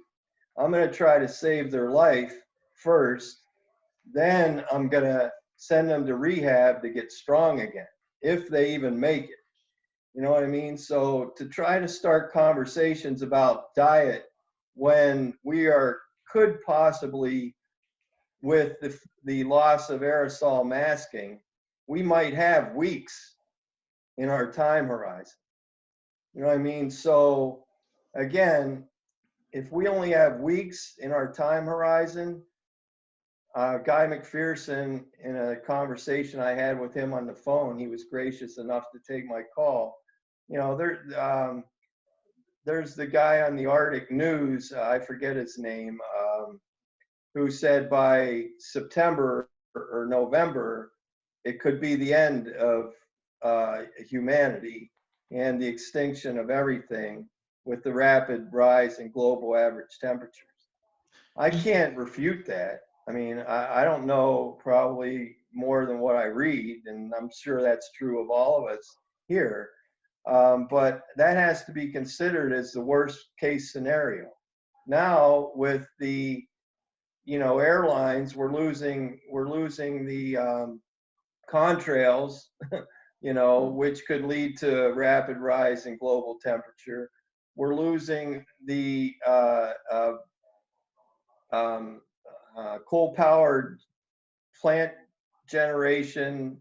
You know, in China, I guess they've kept them going, and they've kept planes flying without anybody in them, because I think they know that we can't lose aerosol masking, because if we do, we're screwed. So, you know, I've heard rumors of these things, like they've kept coal-powered plants going when they've shut down other things, and that they've kept empty planes flying around because we can't do without the contrails of the planes. And if we're at that point, I don't think any of this is going to make a difference. And I don't mean to be too much of a fatalist, but I have to entertain all this to be possibly the truth, you know. And that's some of the problem I have with coming up with these simple solutions of just don't buy meat and dairy. at this point in time in human history, because I don't know that we know that that is the solution. Given Well, it is the solution, and it's so easy. You just don't buy meat or dairy on your Well, that's next easy trip. not to do, but what are we effectively doing by doing that? And maybe It's nothing. huge. It's huge, but I'm totally That's an all on board with That's an Mears. assumption that may not be accurate. All right, guys, we've really gone sideways here, so I'm going to help us get back on track. And there's James has his hand up, and I first want to read a quote that Dylan typed in, which I think sums it up quite well. SRM is a flagship project that unifies us, vegan or not. And SRM also addresses what Jim is talking about, that the patient is in a condition. And right now, the objective is to save the patient's life. So let's, I say let's not go around in circles about veganism or not. The main point is, and I think the track that we have been on, except for the last 15 minutes or so, that I'd like to get us back on, is we need collective superintelligence to generate all of these solutions, all of them, right? You want to go vegan? Great. Let's use collective superintelligence. Sorry, Miles, I said the V word. MD, meat and dairy. You want to get the world to get rid of MD? Go for it. Collective superintelligence is the pathway. Oh, Dylan, you want to cool the planet with mirrors? Collective superintelligence. So there's a trend here. If something you want to achieve, collective superintelligence is the way to do it. Otherwise, we're going to go down really fast. James had his hand up, followed by Cartrell. Go ahead. Me? Oh, No, James Desmond in Ireland. He'll talk first, and then I'll pass the mic to you. And welcome, Uncle. Oh, Frank. okay. Welcome, Uncle Frank from New Mexico. Good to see you, Uncle Frank. All right, James, go ahead. Thanks, Chairman. I understand exactly where you're coming from there, Jim. And I can understand again now what you're saying. But I think getting back to what you're covering there and what Miles is covering and what Jamin's just covering there, and then probably just reiterating what Jamin's saying again now. But Iatau kind of said it in one sentence last week when he was talking to the group with Sandra and that, and he was explaining what the SRM was entailing and everything else, and what it would incorporate and all the other aspects of it that would be combined with it to tackle various problems. But the point is that, yes, he did give a general timeline, and he did specify that in the best case scenario, if we're lucky, we'd have about 20 years, and on a worst case scenario, it would be about 5. But those 5 years would be preceded by the turmoil that we're starting to see now with the locusts in Africa. That's the pestilence and disease, and the disease now is the coronavirus, everything else. So obviously things are getting, coming down to a crunch. So I understand where you're coming with your frustration about different conversations, because this is exactly what we were getting distracted with earlier on tonight, was different conversations coming into the situation. So like for the moment, we're just all having a chat now about what it is we want out of this collective intelligence, what it is we hope for the future for the world, really. Like, but mainly, the main thing is we're getting sidetracked again now from the main problem, which is the priorities, SRM, and the solutions to the main priorities. Very good. Thank you, James. All righty, Cartrell. Yeah, what is collective superintelligence? Is that like the Matrix or something? It's like the Matrix, but benevolent, transparent, open source, nothing to hide, and with nothing but the best of intentions for saving life on Earth and transforming life on Earth to be something worth living. Yeah, that sounds kind of like the Wired from Serial Experiments Lane. Okay, I'm not familiar with that, but I am happy to give an introduction to collective superintelligence. So let me do that. Let me give that a go. Okay. Everybody cool with that? Sure. All right. Awesome. Thanks, everybody. Okay. So let's start this conversation from a blank slate, both respecting Cartrell and his desire to understand it, but it's also very good review for all of us, right? I would like to suggest that we all get good at giving a quick little elevator pitch. What is collective superintelligence? The discussion we're about to have right now may go for 20, 30 minutes. So this is not the elevator pitch, but I'd rather have a conversation that's a little bit bigger and that really captures it, and then we can figure out how to collapse it down. Okay? So, Jim, I see you furling your brow a little bit there. I'm not sure how to read that. Feel free to comment if you got anything to say. Otherwise, it's cool. Anyway, so it's cool. Okay, so collective superintelligence.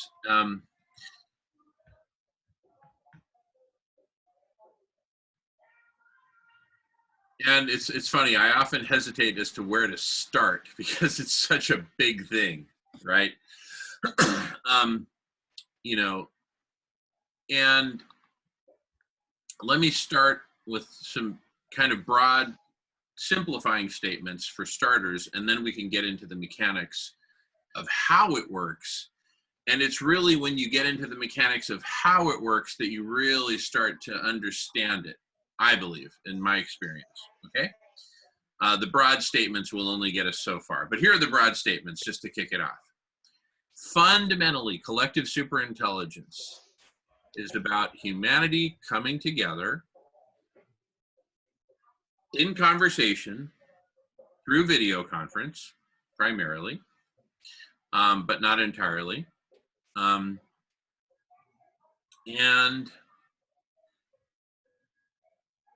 that in the process of coming together and having conversations like the one we're having right now, a lot of really good things happen. It does take time, but a lot of really good things happen because you get to hear a lot of different perspectives and consider different perspectives. And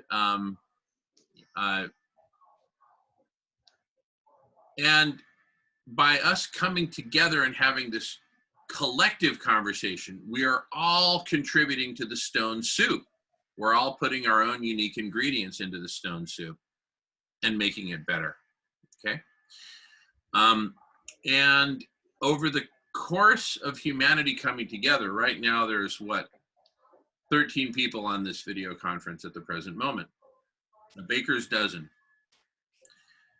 By the time we get to the point where we have millions of people participating in this, not all in one single room, but in hundreds of thousands of different video conference rooms spanning all different topics. By the time we get to such big numbers, as long as we are organizing ourselves in an intelligent way, and let me footnote that, and I'll get to that footnote in a minute. But as long as we are organizing ourselves in an intelligent way, we will be able to tap and leverage the brain power, the creativity, the perspectives of all these millions of people.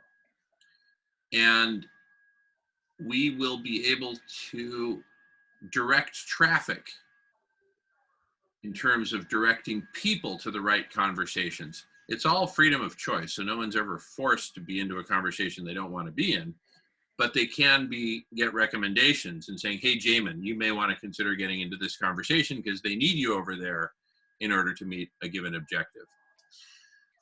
So that's why, that's part of what I mean by organizing ourselves in an intelligent way, meaning that we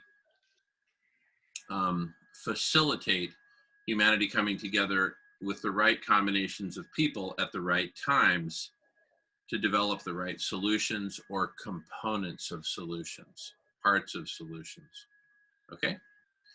Anyway, those are my big, broad statements as to the big idea. And now I'm gonna get into details, but first, if Miles has a quick clarifying question, or what you got, Miles? Yeah, I'll be pretty fast about it. So you expressed that this collective intelligence has to demonstrate that it's being very intelligent about the process. And so today, for these 24 hours, we're in a block party. So it's pretty casual. I'm not here to do business. I'm here to chat, socialize. But if I'm going to do business, I'll, reach out to any people on here, and we'll do it in another channel offline where we will be formal, we will be intelligent. One of the things I really appreciate about the Climate Healers people is they're trying to use a governance system called sociocracy. Myself, though, I'm more hard-nosed. I appreciate what they're doing. They're trying to be, nice and warm and fuzzy with people, give everybody a chance to speak. Even if they're not really too inclined to speak, they'll try to coax people to speak. But if you're going to get these mirrors built, you got to be more businesslike, and you got to go to Robert's Rules of Order. And you have to do, as you were talking earlier, you have an agenda. This is the topic. We're going to vote. It's not consensus, majority rules, because we can't dilly-dally around. We've got to make some decisions quickly. So now I'm not an expert on Robert's Rules of Order, but I have done a bit of an investment in it. And it's not very expensive, but they have all sorts of resources, like you're the president. What do you have to do? Here's a little booklet. You need bylaws. Here's a little booklet. You create bylaws. You want to build mirrors, you're going to have to create a company. You're going to have a board of directors. You're going to need a vice president. You're going to need committees. You're going to need a secretary. One of the things about taking minutes, for example, is you don't write down everything that everybody said. You only write down if somebody made a formal motion, and if that motion, that call to action, was either carried or defeated. And so where I see the Climate Healers, God bless them, Suzanne's struggling to capture everything that's being said and people's ideas and opinions. You don't collect that at all if you're running a business. If it was a motion, it's going to be recorded. Anyway, hard-nosed business approach. People need to learn Robert's Rules of Order to be part of your collective intelligence, and if they want to get these mirrors built. That's an interesting perspective, Miles. And I'm going to continue with a description of what collective superintelligence is, as I understand it, as Radish is envisioning it. And of course, all these contributions to it are certainly welcome. Having said that, I would like to get, just continue with this this description of it. Let's get the big idea of it. There's a buttload of details that we're going to need to get into later. And Robert's Rules of Order may well have a place, or it may not. But I want to continue now with the broader. Well, I'm not going to be here with you guys for the whole 24 hours. I got some stuff to do later on, so I'm just going to hang out for a little bit. That's totally fine, Cartrell. Everyone is welcome and in fact encouraged to come and go as they please. There's absolutely no expectation that anyone will stick it out for the full 24 hours. Okay? Yeah, okay. All right. So collective superintelligence. Having given the broad brushstroke statements of humanity coming together and intelligently organizing ourselves in a way that we can do what? What is this collective superintelligence setting out to do, and how is it setting out to do it? What it's setting out to do is actually a number of things. And so I'm going to talk about it in kind of this sort of a rough sequential order, okay? Let me get some water while I'm at it. Take 10 seconds.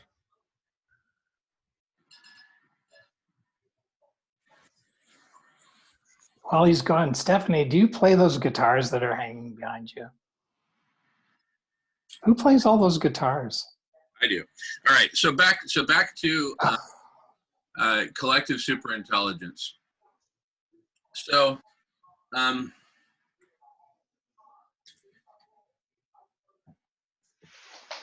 in rough order, okay? And now we're getting into the details of, more of the how, less big picture and more, how is this actually going to work? Think of it in stages. The first stage is people coming together, as we're coming together right now and forming a community to make all this happen. So there's a coming together. And the first stage of the coming together is coming together and just talking, which is what we're doing right now. We're talking with some degree of order, right? But certainly not Robert's Rules of Order. We're just coming together and talking, right? It all starts with a conversation. And from this one central conversation, we're going to fan out into multiple parallel conversations on multiple different topics. And people are very much encouraged to jump around from topic to topic and explore different topics. So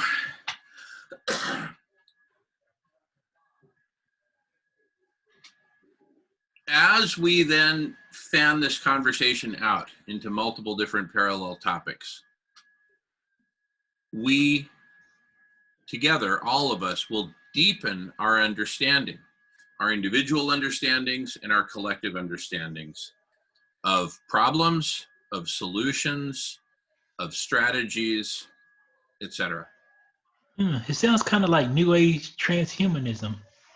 It's definitely transhumanism, because we are effectively transforming ourselves from one kind of species into a different kind of species. So what would that look like? Would it be kind of like Ghost in the Shell, like half human, half robot, cyborg, like Blade Runner? Yes, except instead of a human being, like having a computer, glued onto, the side of its head, like in The Empire Strikes Back. I was thinking more like a human brain inside of a robot body. No, it's not that at all. So forget about all those specific science fiction scenarios, but do please consider, Cartrell and everyone, that us humans, glued to our respective screens, looking at each other and talking to each other, is a new sort of configuration for humanity, right? So yeah, you won't see a computer stuck to the side of my head, or my brain inside of a robot, or a robot's brain inside of my body, or anything like that. But you do see my body glued to a screen. So I am connected to a computer in a different way that you wouldn't have seen me doing in 1953, right? So yes, it is a pretty exotic mashup of humans and computers, but it's really characterized by, what it's going to look like in the future is pretty much what you're looking at right now, which is a bunch of human beings talking to each other through video conference. So we're effectively having a meeting in the clouds, so to speak, which is radically different from how we used to meet in person, writing letters to each other, sending emails, etc. We're having actual synchronous conversations. And so, again, we start out by coming together, organizing ourselves into conversations on different topics, having those conversations, deepening our understandings, individual and collective, and in the process, building out a strategy and a model for what we want to achieve. Or a strategy, a model, a framework, etc. We're going to build out some infrastructure to help us really wrap our arms around everything that's relevant in the world, which is a lot. We're dealing with a fairly complex planet with 8 billion people and all kinds of industries, products, services, contaminants, and ecosystems which are just getting crushed under our boot, under our heavy footprint. So we need to understand all this. We need a framework for modeling it, for understanding it, for making sense of it. And out of that framework, or using that framework, and organizing ourselves in an intelligent way, we can organize ourselves to maximize the generation of ideas for solutions.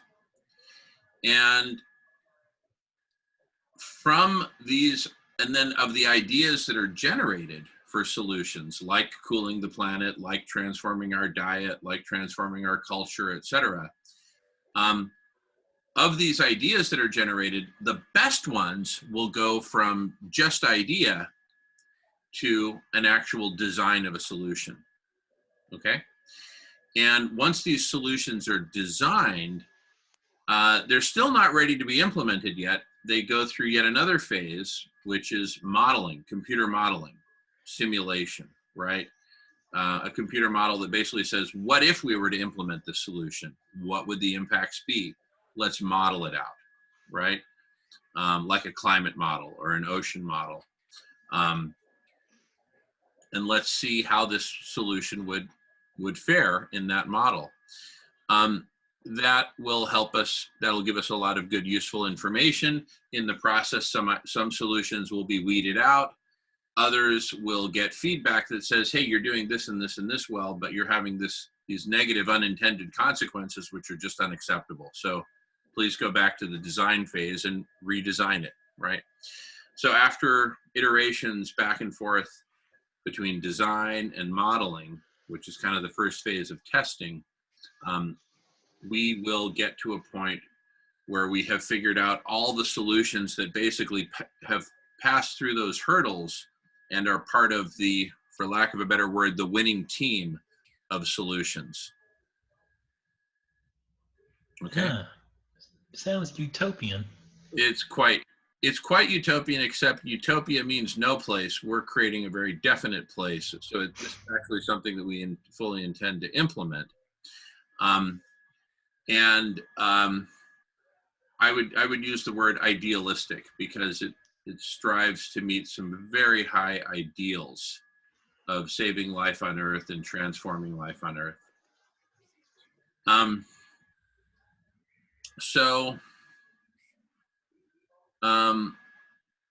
then we set about implementing these solutions according to a plan that the modeling and simulation in turn will help us figure out, right?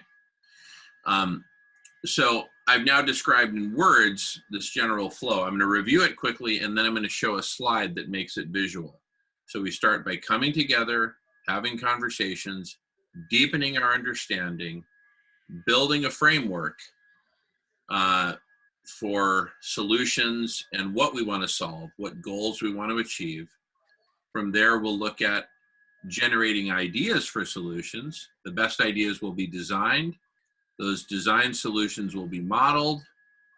And ultimately, we will net out with a winning team of solutions that we're going to commit to implementing at planetary scale. Okay? Solutions like solar radiation management, cooling the planet by reflecting sunlight back into space, solutions like cleaning up the oceans, restoring ocean ecosystems, deacidifying oceans, solutions like transforming our diet so that we can have a positive impact on the planet instead of a negative one, solutions like transforming our entire set of living arrangements, our economies, our politics, our culture, our story, etc. These are the solutions that we're talking about. All right. Yeah. I mean, I hate to be a Debbie Downer, you know, but I have kind of a Burkean view on things. I mean, I don't know if you'd be able to achieve all that. I mean, yeah. I doubt that any politician, any political party, or even any group would be like, oh, we're totally going to do all that stuff. They'd be like, we don't care. Well, you're looking at a group that actually does care and is determined to achieve it. And you're welcome to witness it. You're also welcome to contribute to it. And you can certainly have whatever doubts you want. I have my own doubts. And I'm also committed to giving this the very best shot that we possibly can. So now I'm going to present an image which will clarify what I'm talking about, what I've been talking about. So I'm going to screen share to show that image.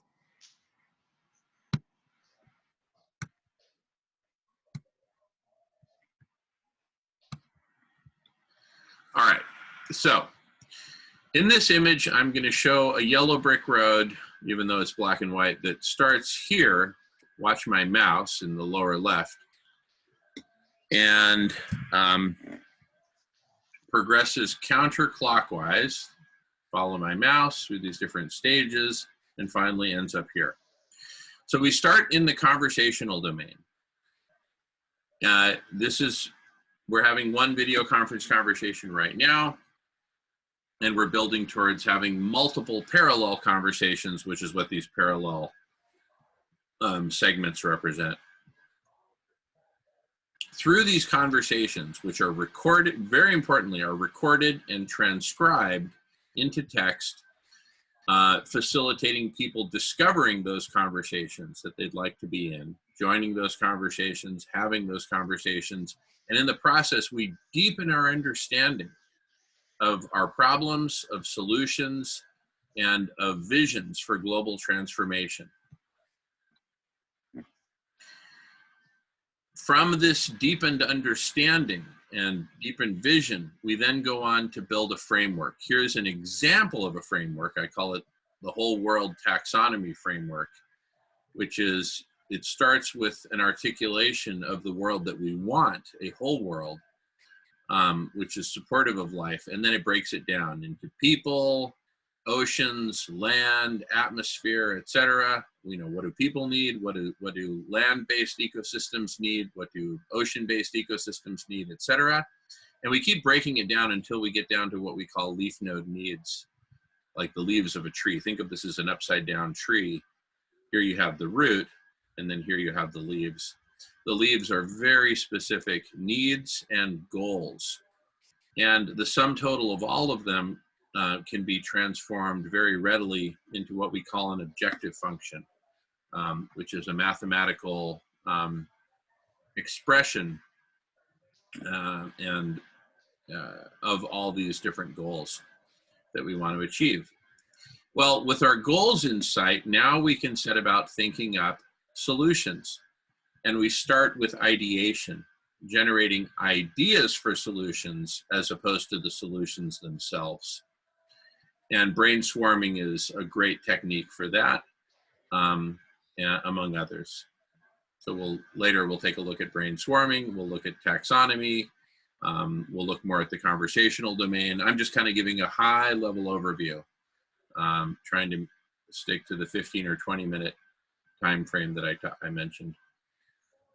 So from these ideas for solutions, the best of these ideas then go on to the design phase and get designed in preferably a very open source, transparent framework, analogous to GitHub, which is the biggest open source software development platform and community. We envision a GitHub of solutions beyond software. So any kind of solutions, mirrors, cultural transformation, political transformation, you name it, they're all solutions. The solutions which are designed then go on to the modeling phase, where they go into a computer model. Think like SimCity or a simulator, right? And we inject these solutions into this simulator and simulate them, simulating what impacts they would have. Intended positive impacts, unintended negative impacts, unintended positive impacts, right? All of the above. We need to model everything. And all of those impacts can then be mapped right down here to all the different needs and goals. To what extent are these solutions, to what extent do these solutions map to these goals and needs in this model? And ultimately, this will be boiled down to a model that is thoroughly tested, that does a great job of modeling solutions. This is an evolution. This model is an evolution, but our goal is to get it to be a model with tremendous integrity in terms of representing the planet and predicting the impacts of different solutions. Well, yeah, I have to go. My friend is calling me. Sure. All righty. Well, great to see Oh, you. come on back, though, Cartrell. It was great to have you. And please, Who is that? Is it the Irish guy or the Canadian guy? It's me, the Canadian guy. Oh, well, I'll see you later.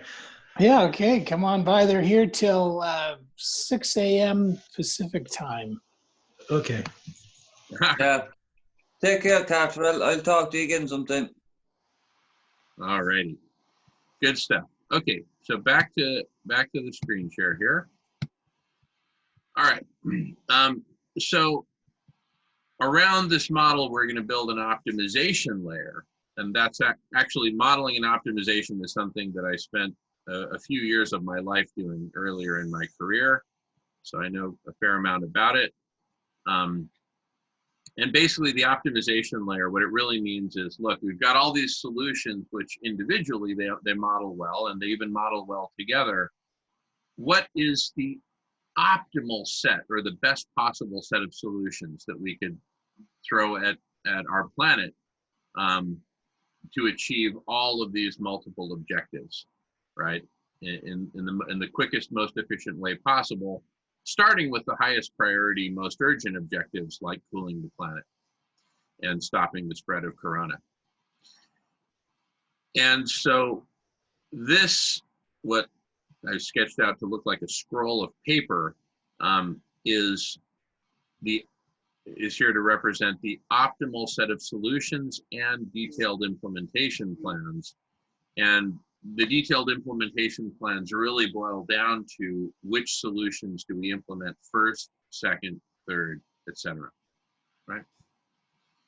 So again, in review, we start with conversation, we deepen our understanding, we build out a framework that enables us to identify and express our goals and needs of a whole world. We use that framework as the basis for generating ideas for solutions. We take the best ideas for solutions and turn them into designs. We model and simulate those designs and ultimately net out with an optimal set of solutions and implementation plan.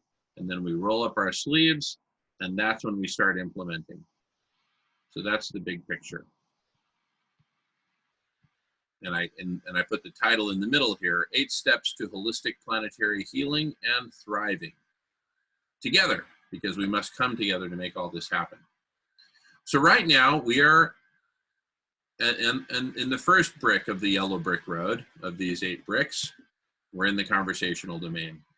And specifically, we are in one single conversation and we need to go multiple so that we can. Can I just jump in? Sure. So with your chart, with your diagram, I love it.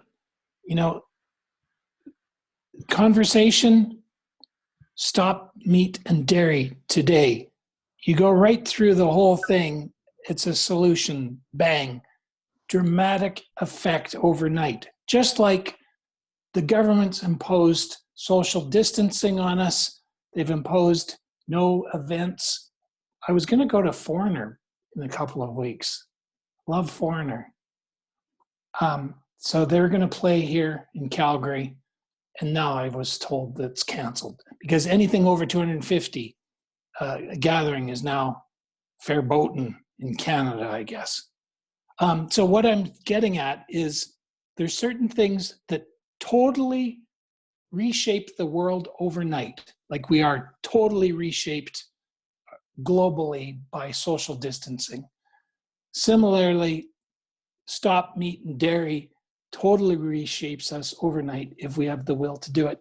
And it doesn't discount or take away from anything you've said, because it's such a simple thing to do, and it's a dramatic effect. However, like you said, there's a myriad other more complex things to figure out. And so I can see, you know, overall we need a new system of governance is really what you're presenting in a way. But do you get what I'm saying? That I totally you're, get what you're yeah. saying. And I'd like to ask Miles that we take a moment to check in with everyone else on this call, everyone but you and me, and just say, does anyone have any question for Miles about what he's saying about stopping the consumption of meat and dairy? Raise your hand if you have a question. If you don't, I'd just like to welcome Evan. Evan, welcome. Awesome. Welcome, Evan. All right. Thank you. Does anyone, including Evan, have any questions for Miles about what Miles is saying about stopping the consumption of meat and dairy? And I'm saying it's all part of what you just presented. It's just that it's so simple, it goes right through the whole system instantaneously. Jim, do you have a question?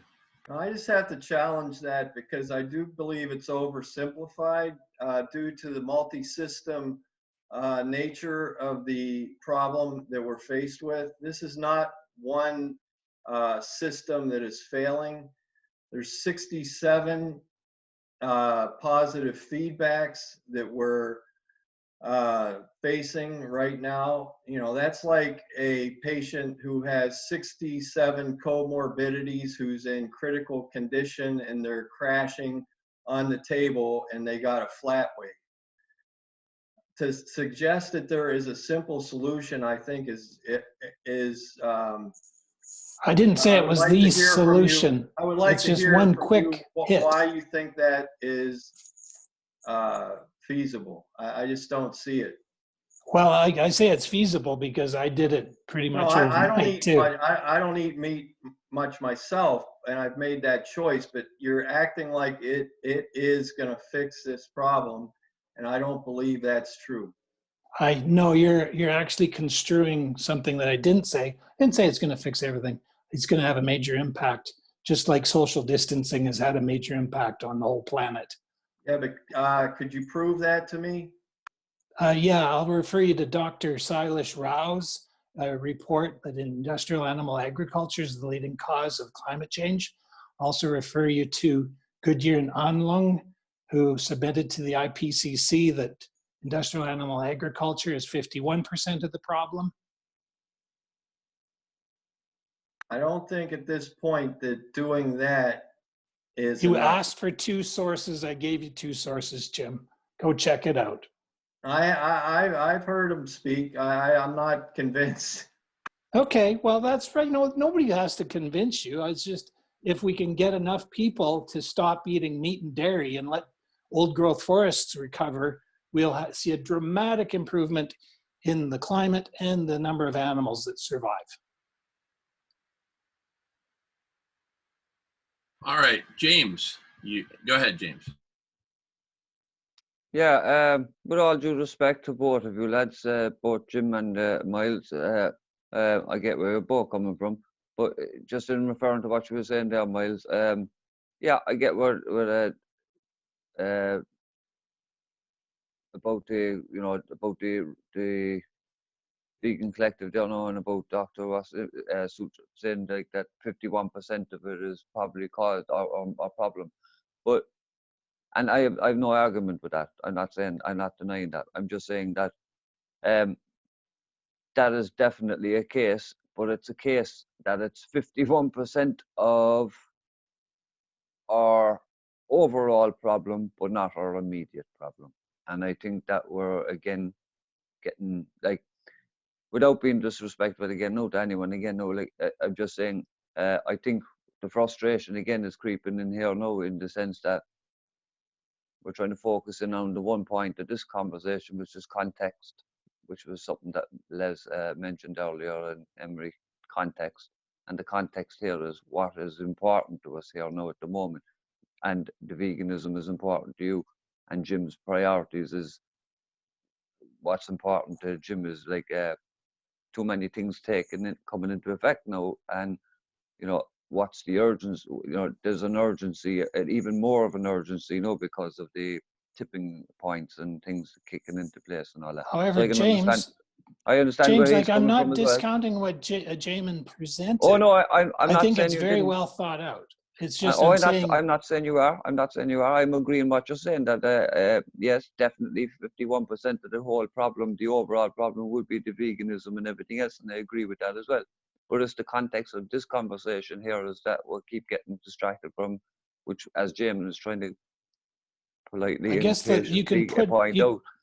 we can We're just crank trying to out the keep it in mirrors too context. using the same process. I'm not Well, against we cranking can, out but mirrors. the mirrors was just discussed earlier in the sense that the SRM is a priority, and the mirrors were discussed in the sense that financially and everything else, and you know, technically trying to get all that done in glass and everything else is not going to be the key to it. So there's many other forms of SRM, and there are solutions that we need to start finding now. They're the priority things that we need to do. Yes, veganism is 51% of the overall situation regarding the global situation and everything else, and I have no doubt about that, but it's 51% of the problem that needs to be addressed at a later stage. We have the more important 1 or 10% of problems that are more important. Sorry, I'm rattling. No, that's okay. I would like to interject here because I think I can resolve the impasse pretty easily.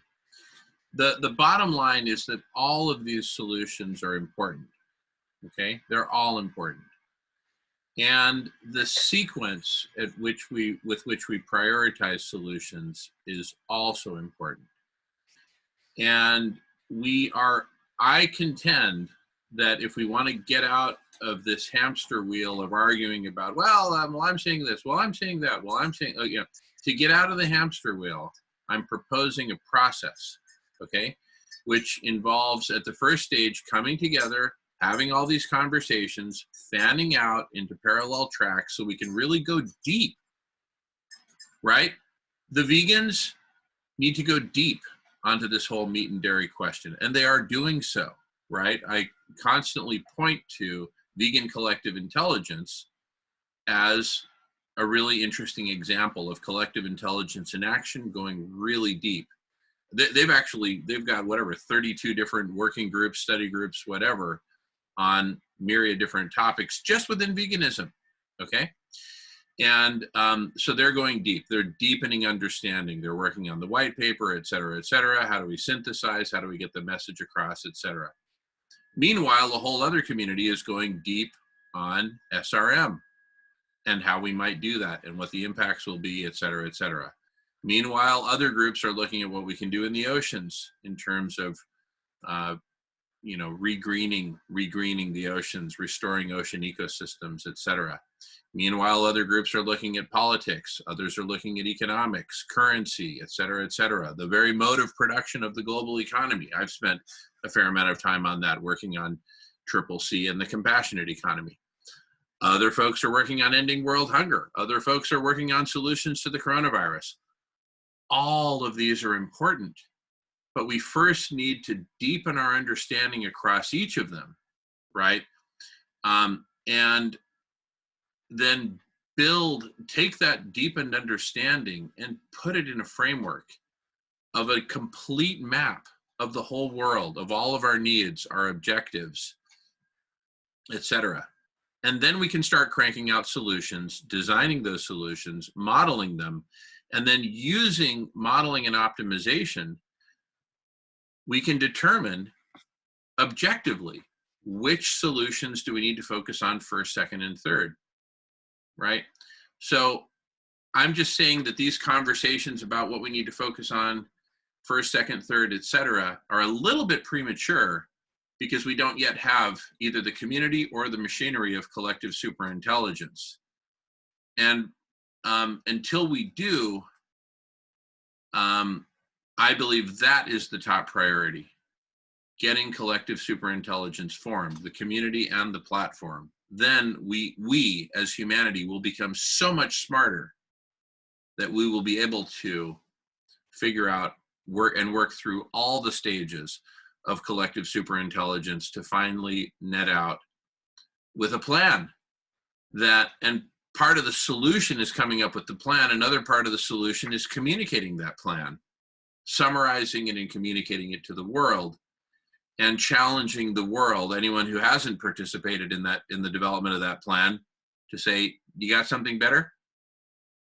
Put up or shut up, because we're all about to die. We need to do something, right? I'm just saying, when we get to that stage, we're not there now, but when we get to that stage where we do have an optimal set of solutions and implementation plan, then we sell that to the world. With what? With solutions that are designed to sell that to the world. Anyway, Cartrell, and I know Cartrell's not here right now, but maybe he'll watch the recording. This was inspired by your question. But again, I think it's valuable for all of us, myself included, to go through that review. Now that we've spent some time reviewing collective superintelligence, any questions, comments, and feel free to ask me to screen share again if you want to see the map. Questions or comments?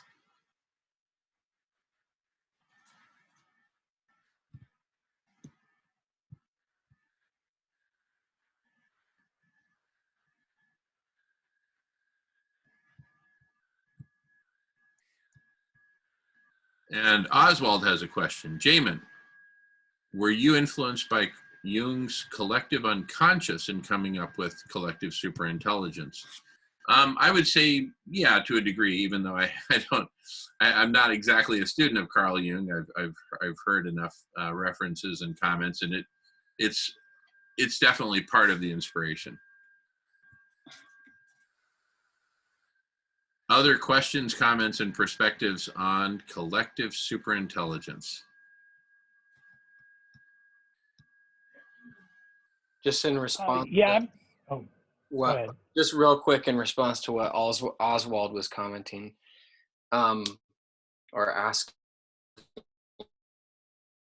Jim presented me the idea, around 7 months ago. One of the first things I wrote down when I was thinking about this, just having my mind blown, was this thing we're envisioning. The technology ends up being a kind of tapper into the collective unconscious, I was picturing and I don't even know how you obtain oil, but that's what I'm talking about with the technology side. Because really, even in these conversations, we're absorbing things we're not conscious of absorbing. And there's patterns that we're not consciously recognizing, right? Those are always influencing.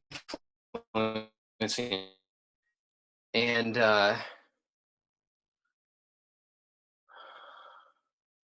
yeah, so why not have a tool to look into that?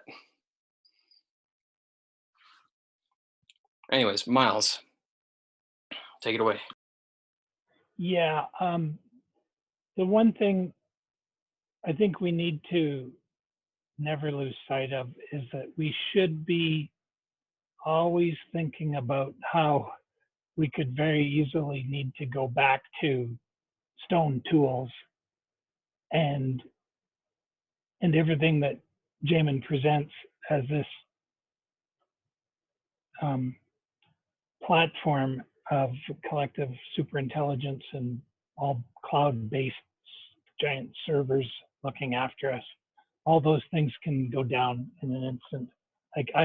My internet service provider could just unplug me, right? I'll go dark. So we still need to, I think we've lost track of some of the old ways of doing things, like town hall meetings, Robert's Rules of Order. General Henry Martin Robert, back in the late 1800s, came up with that. Your U.S. Army General Henry Martin. So everything that James got on his chart there, his diagram on paper, we should realize we have to have the paper backup at all times.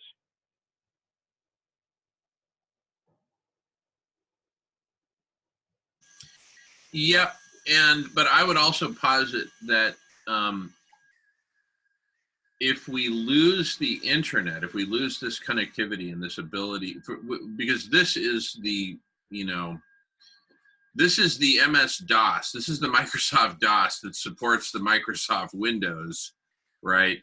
Which is collective superintelligence. The internet is Microsoft DOS. If we lose Microsoft DOS, we ain't got a computer.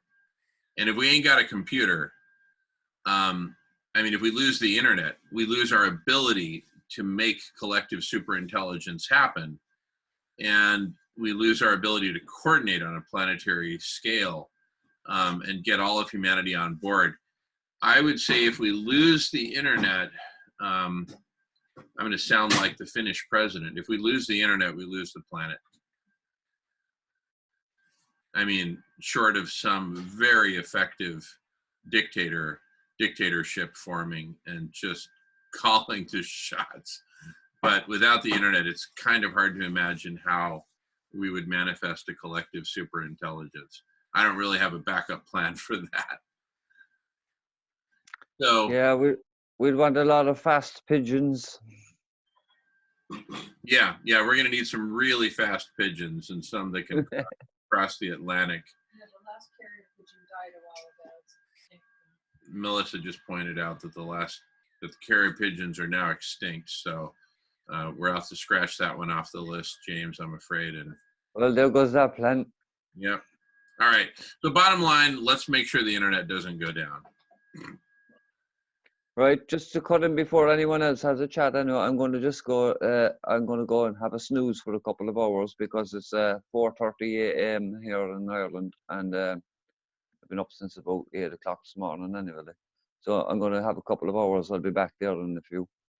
All right. Well, we'll be going for another over 8 hours, so we'll look forward to seeing you, James. Thanks. Nice one. Okay, I'll be listening in the background, but I'm going to turn off my camera.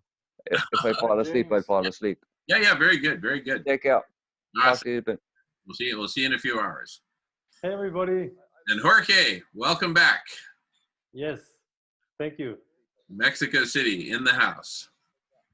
Yeah, in Mexico City. I just wanted to say good night, and yeah. Thank you so much. I hear myself. This is the first time that the feedback is so weird. Oh, I had my microphone unmuted. Let me mute it. Now try.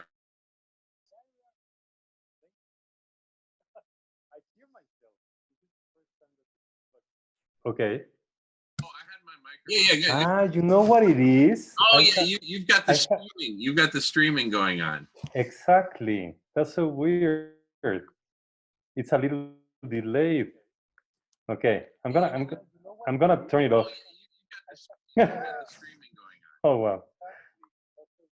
Okay, so I just wanted to say good night before I went to bed and check how you guys were doing. And I watched that Melissa was around and was wondering about her mother. How is she doing?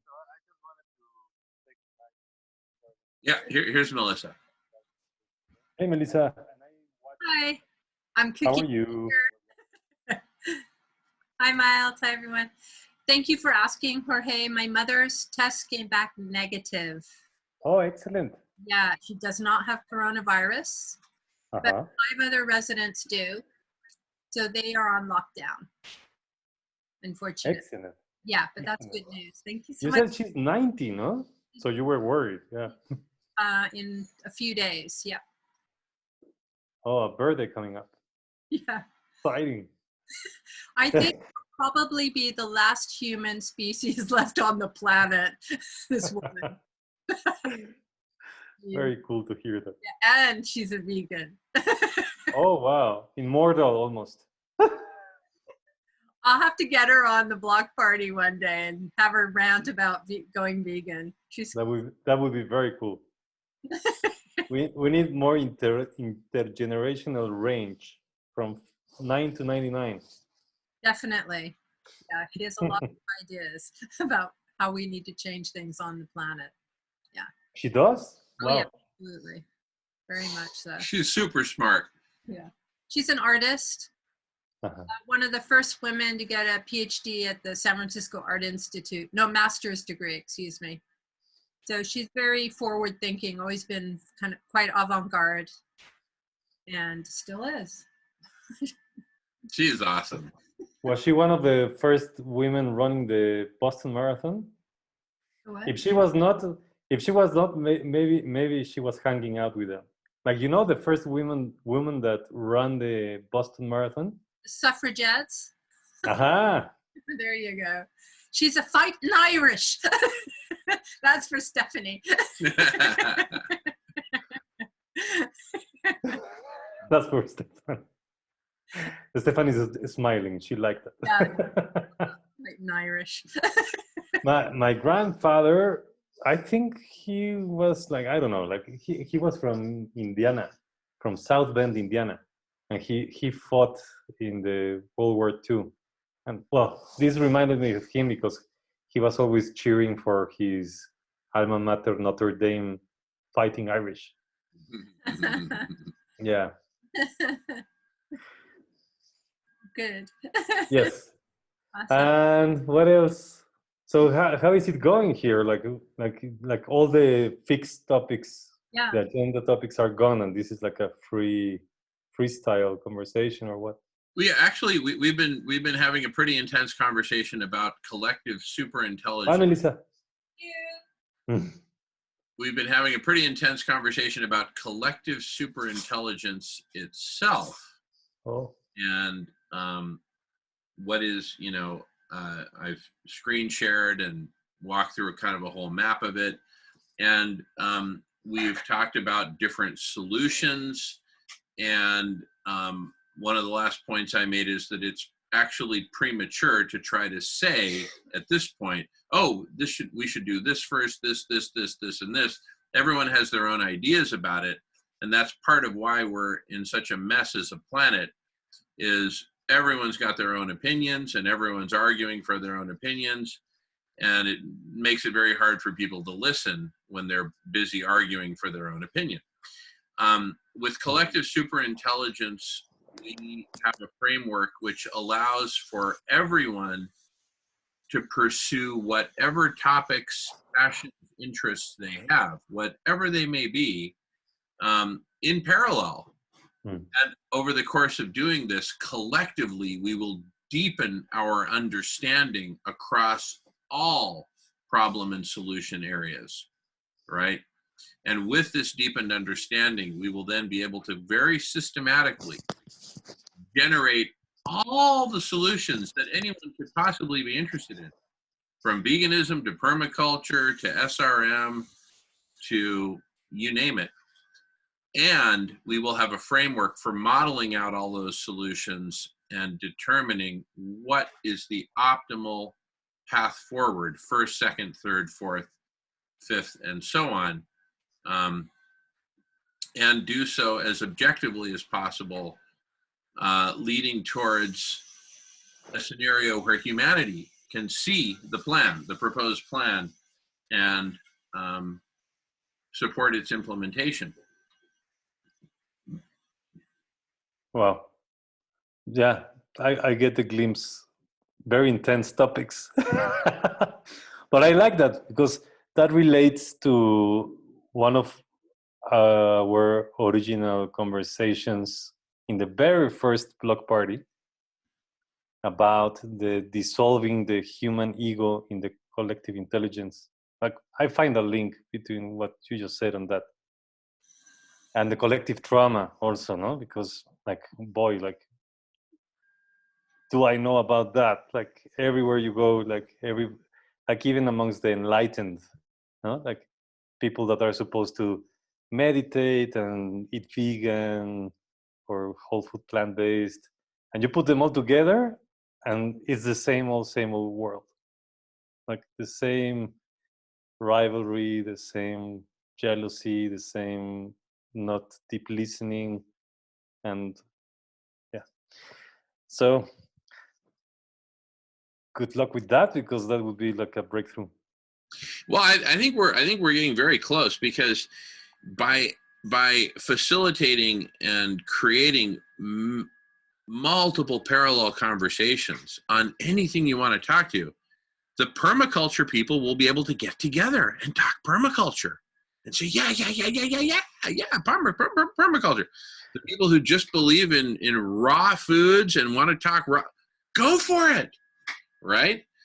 The people who want to talk solar cells can do that. The people who want to talk solar thermal can do that. The people who want to talk SRM can do that.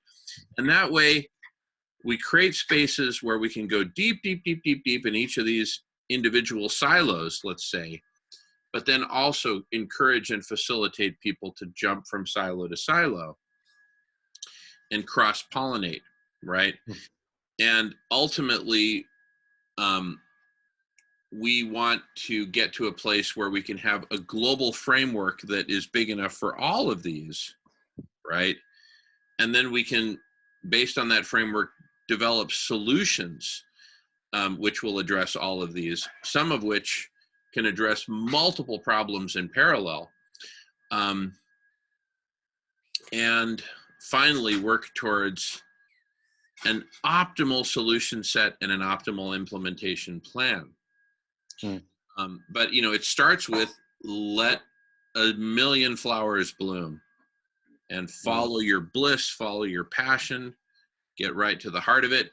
And your bliss and your passion may change and may evolve and grow, you know, from, oh, I'm only interested in this to, oh my goodness, now I'm interested in all these different things. Thank you, collective superintelligence, for bringing clarity and openness to all these different topics. Now that you talk about the permaculture aspect, that was one of the last conversations after the BCI meeting that you and I were like talking about like putting a permaculture hour, 2 hour in the block parties. And this is really something that appeals to me because there's so many different aspects of permaculture that can be implemented into an actual vegan land management, let's call it like that, or nature stewardship plan. And I've been already talking to people to get some hints on how to call key people involved in reforestation in different environments using permaculture projects and principles. But I wanted to listen to that conversation and some other things that were being said on the BCI meeting, but I didn't find it online. So I wanted to also ask you, like, is that recording going to be available this week or next? Do you know? This Tuesday is BCI meeting. Yeah, and the after party. Yeah. I think I just need to upload it. Sorry. Okay. But it's on the way. Yeah. It's on the works. It's on the works. Yep. Excellent. And perhaps next Friday we could have like a couple of hours, and if not next Friday, then next. But it needs to happen soon because after the experience of Alan Savory and Dr. Rao's conversation, it is more clear to me than ever that we need a land management in the vegan projects. Like we can't just like keep saying that you need to eat plants without being involved in how to make that worldwide available and creating habitat and reconnected with nature, all of these things. Huh? So yeah, like hopefully we would get a very peculiar, eclectic crowd for that conversation. Love it. Yeah, in fact, one of our big priorities right now is actually having conversations in parallel, right? So we might, this main track is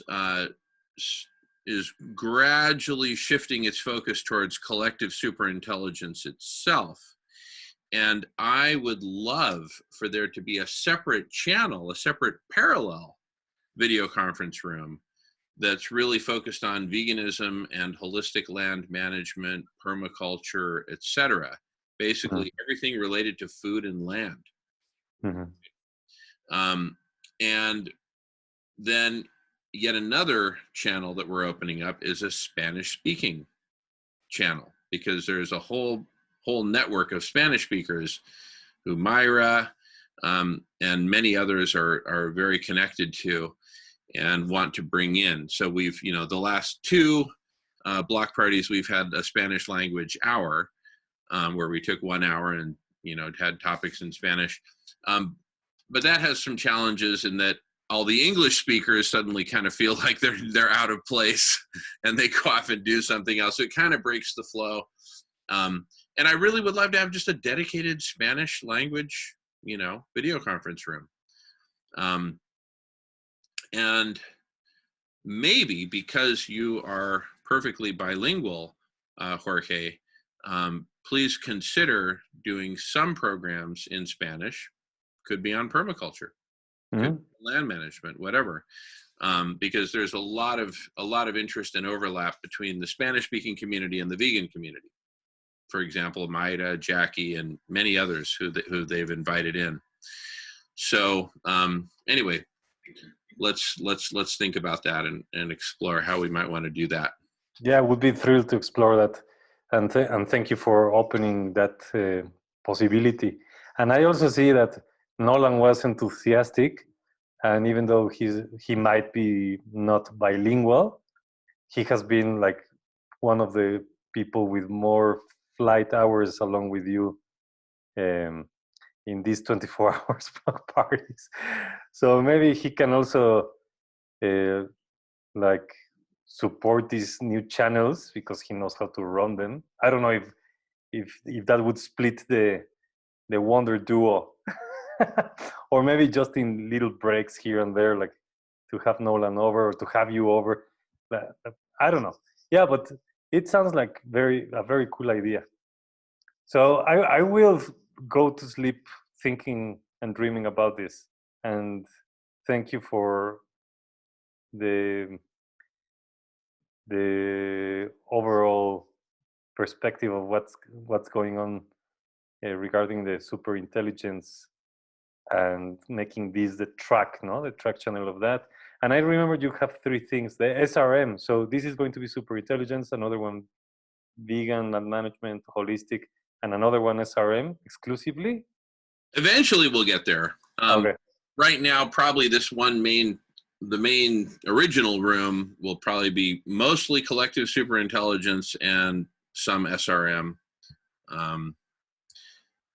They kind of go together, but not exactly. I mean, really, SRM is a solution and collective superintelligence is a solution engine. So they're really 2 separate things, actually. But we've ended up talking about both.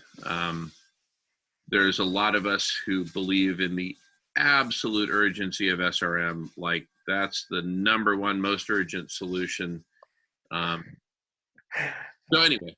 Yeah, I know. Like I say community food forest, you say SRM, and I find that maybe there's like I've been exploring the albedo thing of canopies, and I know that the leaves need to be not that dark to have like a higher albedo, and I know it's not the same as the mirrors, but there's an overlap, and I believe in those edges.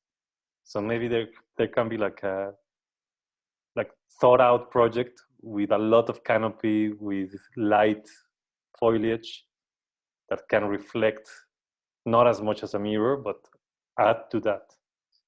Yeah, so I've been trying to juggle all of these things, but it's exciting to see the possibilities.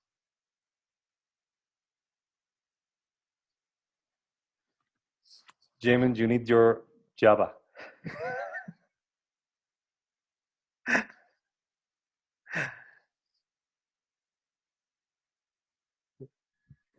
There, now we can hear you. Okay, signing off. Nice to see Nolan, Miles. Now I have read about Oswald. Stephanie, very cool guitars behind you. Imre, I think I have seen her or him. Emery in Montreal, Canada. Yes, Emre. Like I think we're on Twitter kind of connected now, but every time Emre is like I don't know, like every time that I see the frame is another picture. That's cool. And James Desmond was just here, no? He just said hi. Yeah, exactly. He's in Okay. Ireland. He's winding down to get a few hours of sleep, and then he'll join us again. Excellent. Okay. Well, success throughout the night. All right, and All right. give our love to Sylvie as well. Thank you. I will. All right. Bye-bye. Love you both. See you soon. Thank you. Love you. Bye. Yeah.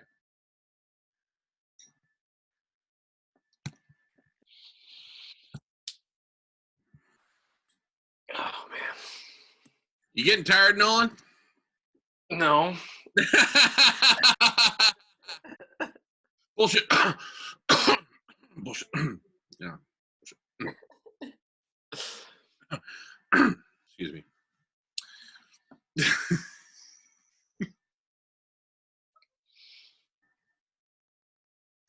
All right. Well, Nolan, if you want to take a dinner break or something, we're going to eat dinner here pretty quick. And so we might just have a dinner time period for the block party. I mean, shoot, what's block party without dinner, right? What's dinner without block party? Exactly. What's life without block party? Not much fun.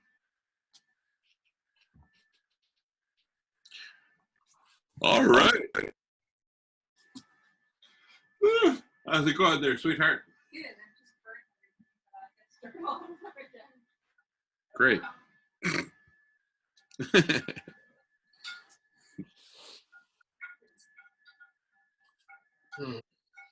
I went and looked up the Zoom share price. I thought maybe it would have really shot up, but I guess it's gone from $80 to $120 over a number of 6 months. But I thought maybe with this coronavirus and all these online meetings, because universities and schools are talking about doing online courses instead of having the classes. Yeah, apparently the University of Washington gave everyone pro Zoom accounts. That's what I heard. Oh, interesting. Nolan just said that the University of Washington gave all the students pro Zoom accounts so they can Zoom it up. Oh, Zoom is, whoosh. Wow. Yeah, they're going to do great.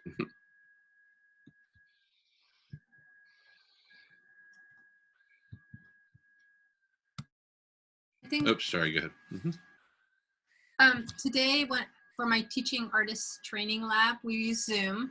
And I think I mentioned earlier, we used breakout rooms and they were awesome.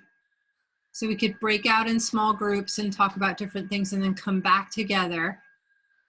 Worked really easily, really well. And then I brought up Flipgrid, which is a really cool site. It's actually made for classrooms, for kids, but we used it. It was super fun. You get to record 1 minute and then people can respond by recording and sending you a little short film back. And it's super creative and a really great way to generate ideas and conversations using video. So it's a classroom tool. So it's something we could use as well as a tool. Yeah. That's really fun because we got to have fun at the same time. Yeah, the Flipgrid really sounds interesting because something we use during the week kind of deal.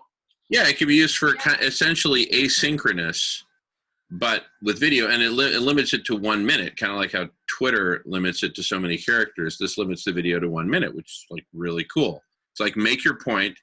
So I could show you mine if you want to see it. Melissa wants to show us hers. I got to get online. I mean, I got to find it first. So. Okay. Well, while she's looking for that, Oswald recommends checking out the WebBrain software. He says it's like the breakout Zoom system for visual presentations. Sounds pretty cool. Now, is that thebrain.com? Is that the same thing or is that different? There's thebrain.com, but that may be a different thing.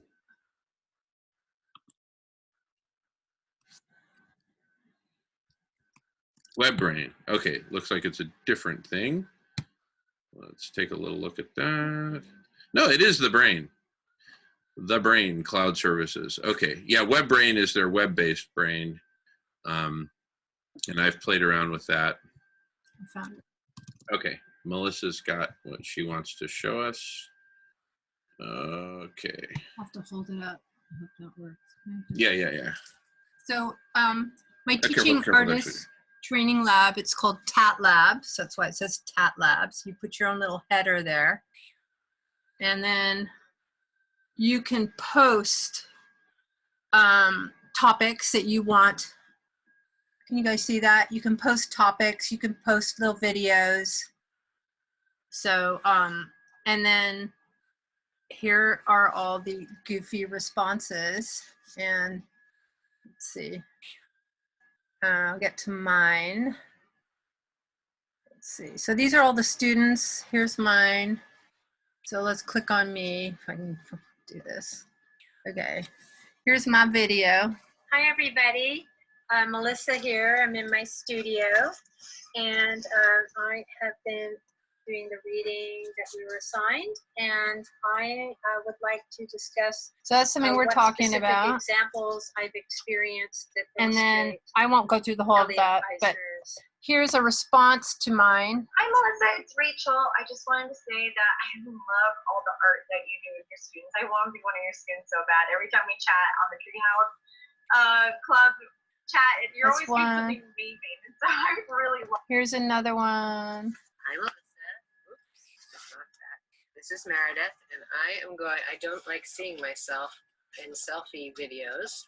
So as I talk to you, I am cutting out fish and gluing them onto a page in my notebook and seeing what works and doesn't, because I was inspired by your fish thing you did with students. Okay, so I won't play the whole thing, but project that you did. So it's just a really cool, fun tool. Like you can. What's it called again? Called Flipgrid. Flipgrid. Flip, Okay. F-L-I-P grid. There you go, Miles. At the top, the little Thank you. Flipgrid. Excellent. That's cool.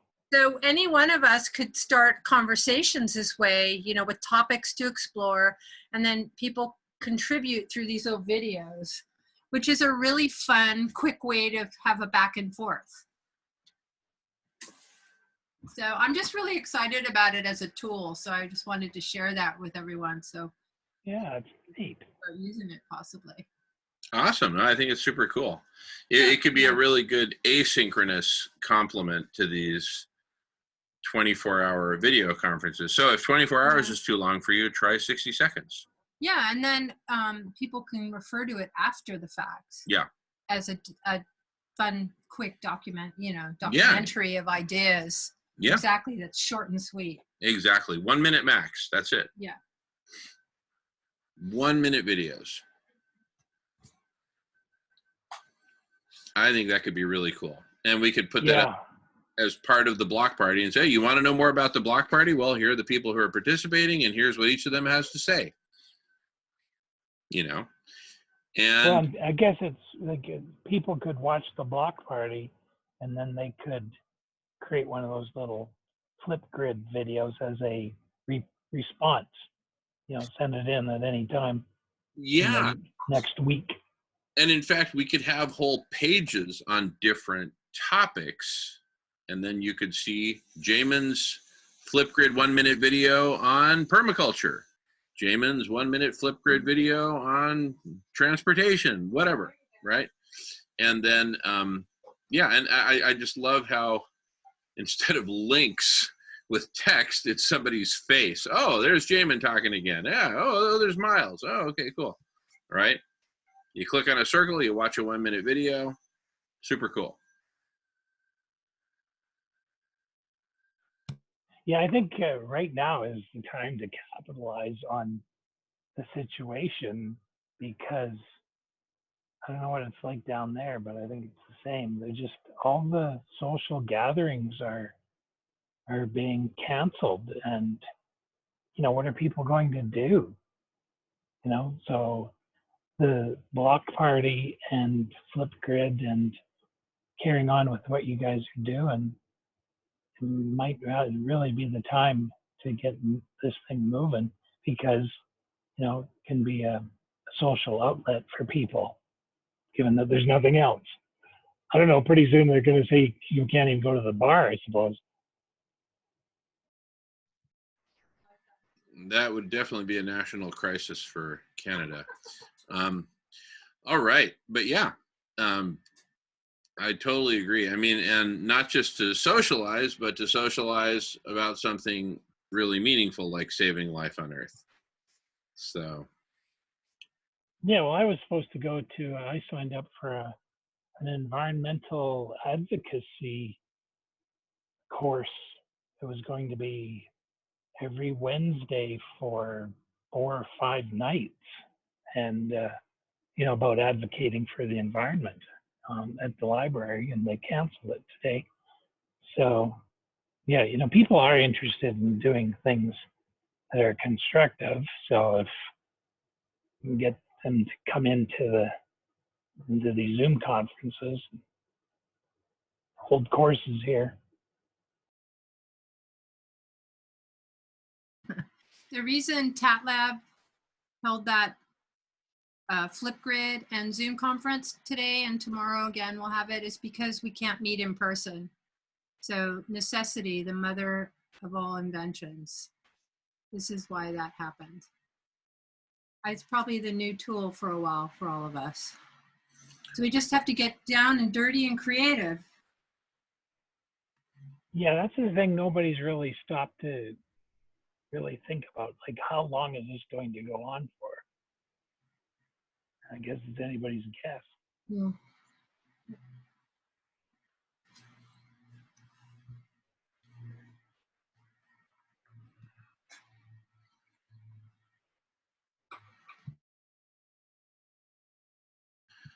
Well, how close are we to dinner, sweetheart? About 15 minutes. 15 minutes, okay. I'm going to sign off too. It's been a slice. I'll try to catch you in the morning again for the countdown. But good night, everybody. All Take right. care. Good to see you. Take care. Have a good sleep. See you, Miles. Sleep well. All right. Whew. Yeah.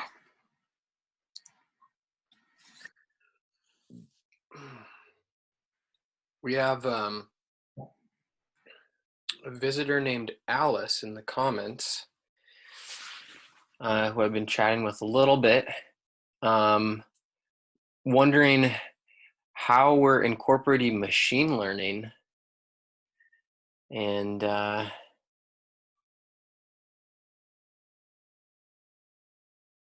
it sounds like she's just tuning in. Awesome. All right. Well, we were talking a few hours ago about how we're incorporating machine learning, which is a close cousin to AI. In fact, most of it uses AI.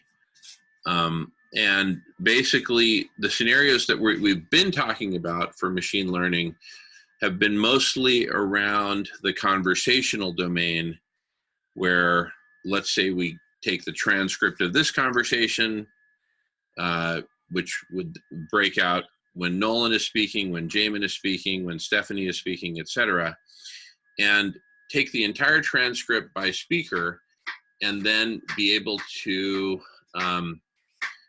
pattern match the transcript of this conversation to other conversations that are fundamentally talking about the same topics, same mix of topics.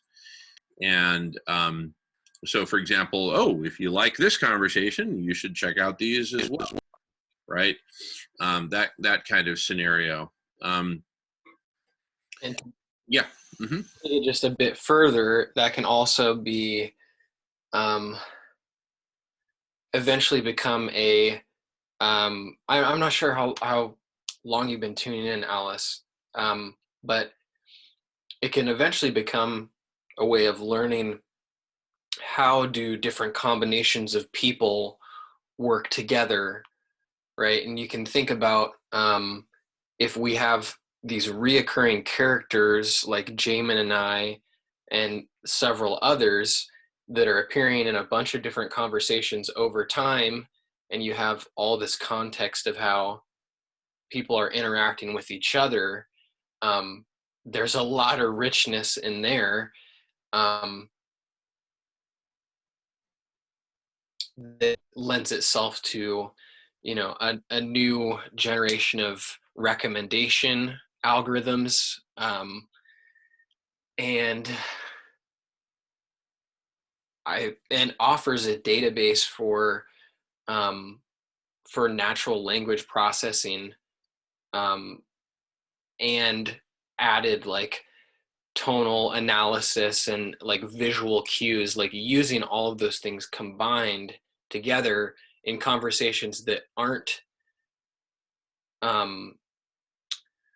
paid for by researchers in a laboratory and effectively fake, right? They're real conversations that people have voluntarily opened up. So so that database is totally unprecedented, which means there's will effectively be a you know, if you think of AI on just on the grand scale of like everything that any form of artificial intelligence can do, this will just open up a segment of capability that hasn't been open to artificial intelligence before. So that's like crazy. Yeah, totally. And we could let's think about scenarios to which we could apply those technologies.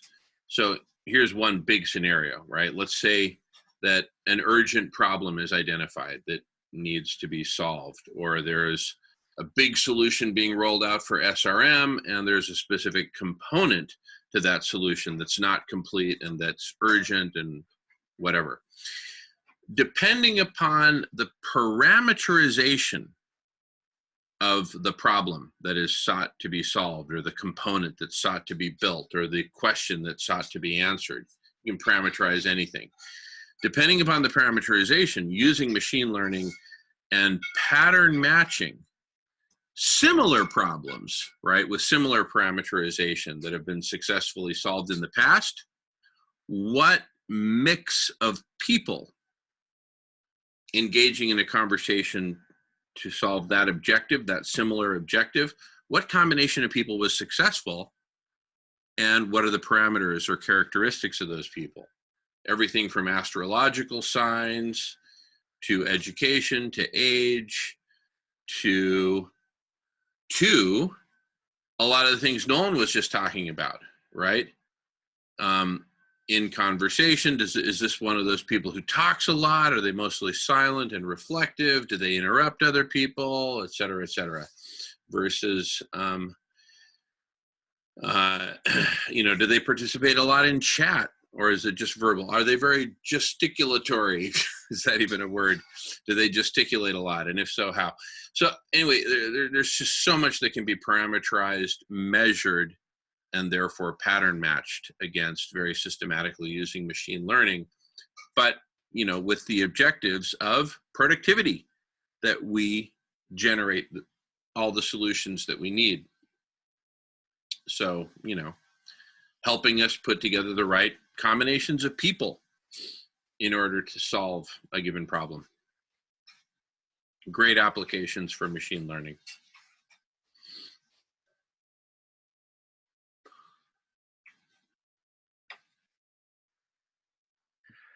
And Alice comments a couple minutes ago, very good concept on the whole, guys.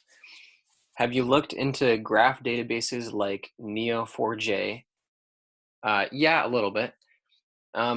There's a lot of cool stuff happening in the realm of eventually consistent, which would scale to this size. And I'm unfamiliar with that concept, but I Googled it here, and just for the audience, eventual consistency is a consistency model used in distributed computing to achieve high availability that informally guarantees that if no new updates are made to a given data item, eventually all accesses to that item will return the last updated value. So, I mean, that seems to, for me, that rings like if we had, basically we're creating these objects with our language, right? I guess language is just one element of it, but you want like, you want one, that makes me think there's kind of one instance of that object that people are building on. Alice says, also, how are you planning on training this conversational AI? Have you implemented natural language processing placeholder code in Caffe or PyTorch? Would love to link to your GitHub repo if you have it. Sorry for the interruptions. All the best. Don't apologize at all. Super excited that you had even asked those questions. And we have a GitHub repo with some pretty old code that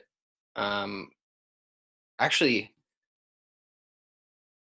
it may just be a framework that Gaio and Jamin and I think maybe Gosney and I don't know who else exactly laid out a while ago. But the short answer is that needs to be done. That's the short answer.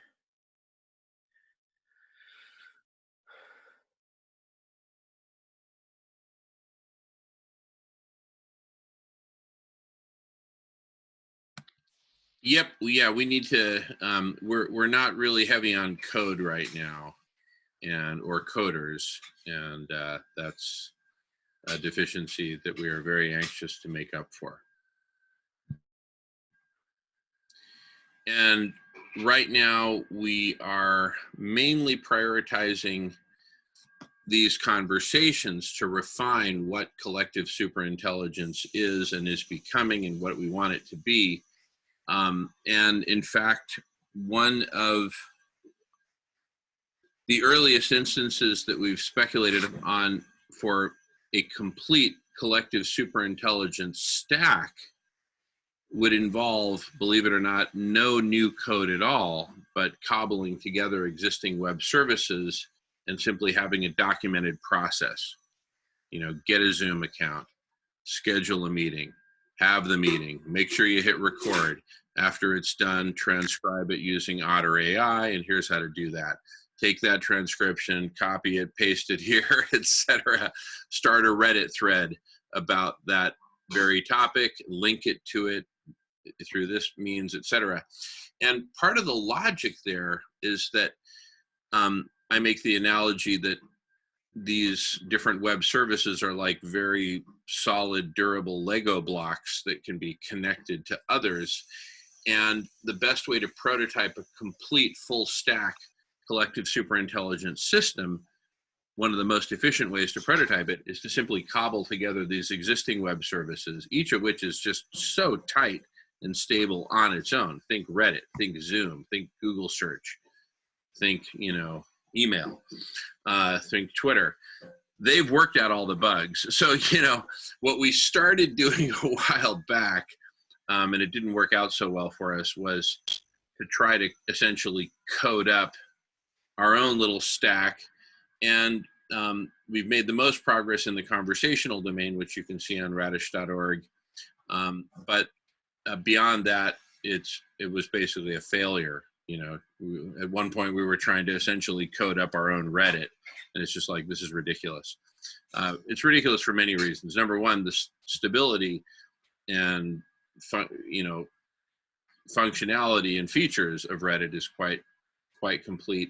And more importantly, I'd say, you got the whole Reddit community.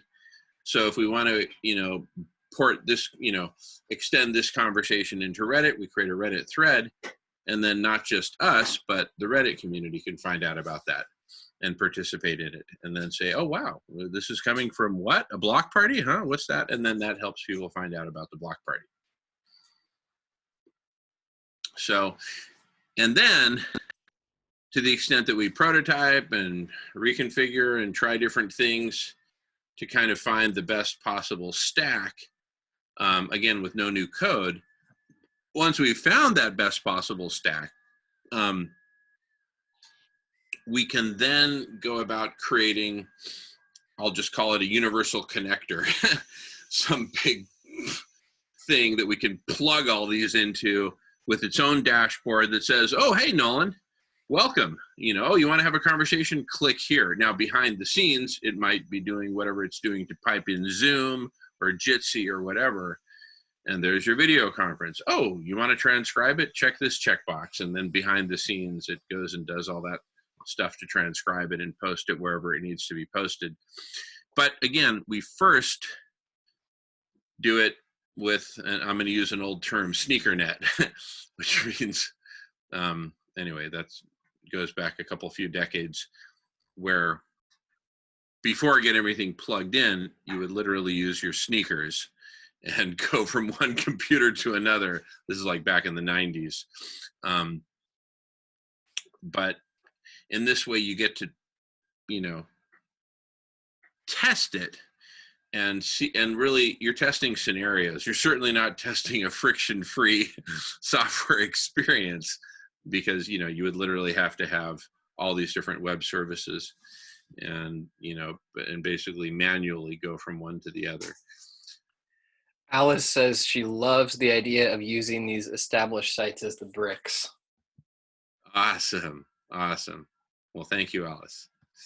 And we'd love to have you on the team. It sounds like you got the right stuff. So don't hesitate to jump in. We don't bite, and I don't think you can get coronavirus through participating in a Zoom conference.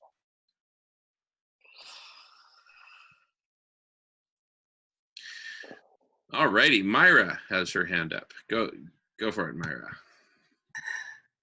Jamin, every time you open up your mouth and you're yawning, you make everybody sleepy.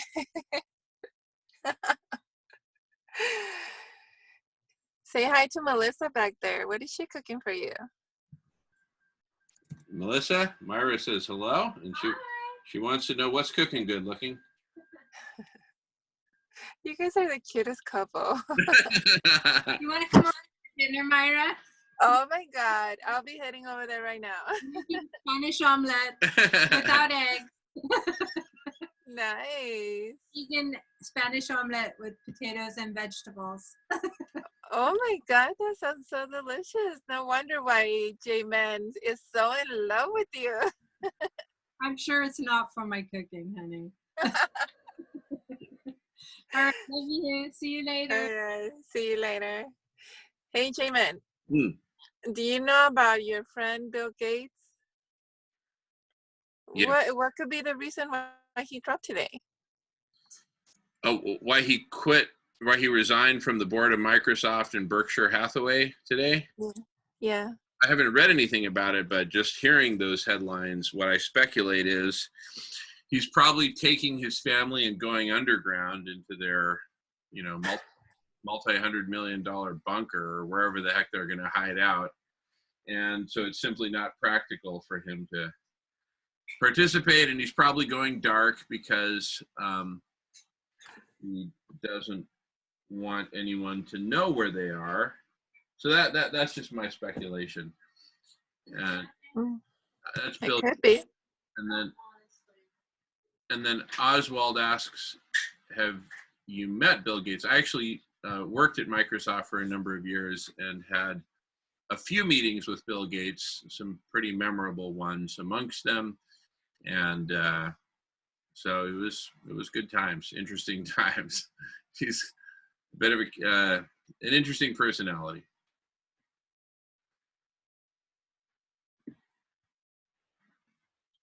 I'll be right back.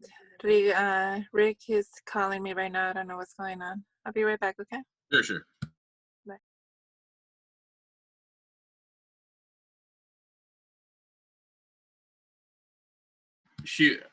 I'm filling in Melissa. Bill Gates resigned from the board of directors of Microsoft and also resigned from the board of directors of Berkshire Hathaway, which is Warren Buffett's company, which owns Geico and probably a bunch of other stuff.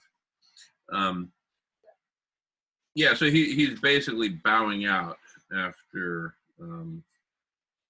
he must be around 64. Huh? He's the age group that the disease gets hardest. Yeah. He doesn't want to kick the bucket, and also, I think he's just probably going dark and going underground. I'm sure he'll be connected via the internet, but anyway.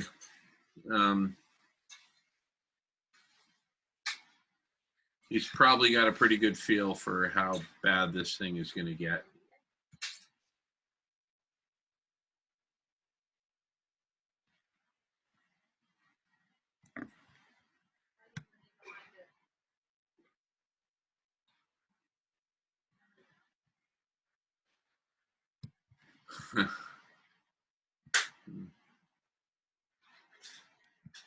So Alice asks, so in terms of using these other sites, also, so she had said, I love the idea of using these established sites as the bricks. And then she said, and you guys being the mortar. And then she says, in terms of using these other sites, how do you navigate GDPR, which is the General Data Protection Regulation, guidelines that mandate record-keeping transparencies? Food for thought. This may be considerations for down the line. Yeah. So in terms of the mortar we're using initially is, I'd say, fairly weak mortar, in that it's literally just instructions for a user, log into your Zoom account, create a video conference, check these check boxes, don't check these others, hit next, do this, just instructions for how any one of us could use all of these free web services to play and be a part of the collective superintelligence. That's where we're at now. And so I don't think GDPR is really relevant just yet, because these are just each individual user, checks off, signs off on the EULA of whatever given web service, creates their account, and they're good to go. And all of our instructions are just ways that they can use these different web services in the ways that they were intended to be used. So we're not doing any weird hacking or mashing up of data or anything weird like that. In the future, once we go from weak mortar to strong mortar, right, then that might well be quite relevant, especially if there's like a dashboard that holds it all together. And we're hitting all these different web services and taking data from one and plugging them into another. That sounds like that's where GDPR would be relevant. And again, we would love to have you in that conversation. Sounds like you got some really great insights and a great feel for what we're doing here. So welcome aboard, Alice, whether virtually as you were doing or less virtually on video conference. welcome aboard.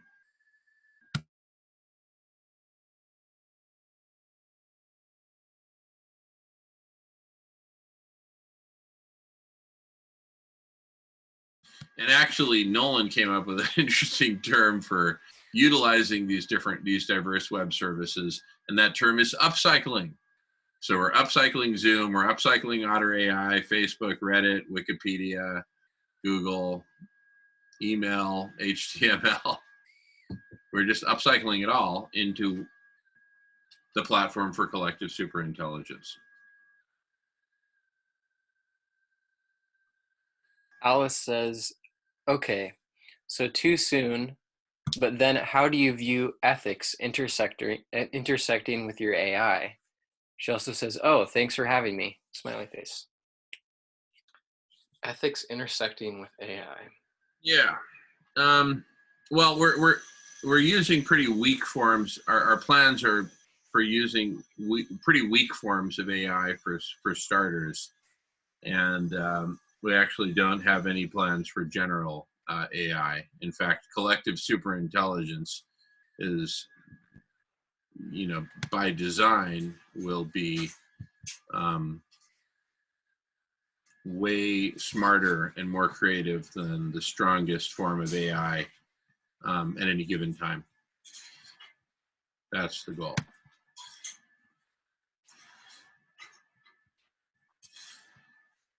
Oswald makes a really interesting comment. There hasn't been a major new social media platform in years. Well, the platform that we're planning on building out first is precisely, you know, I talk about this whole network of conversations. Well, a network of conversations is a social network because these conversations are very social, and we are very, not in the party sense, but in, you know,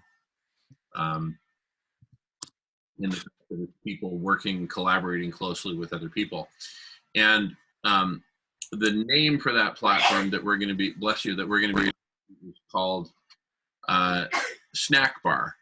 And snack is spelled SNAC for the following, it's the following acronym: Social Network of Actual Conversations.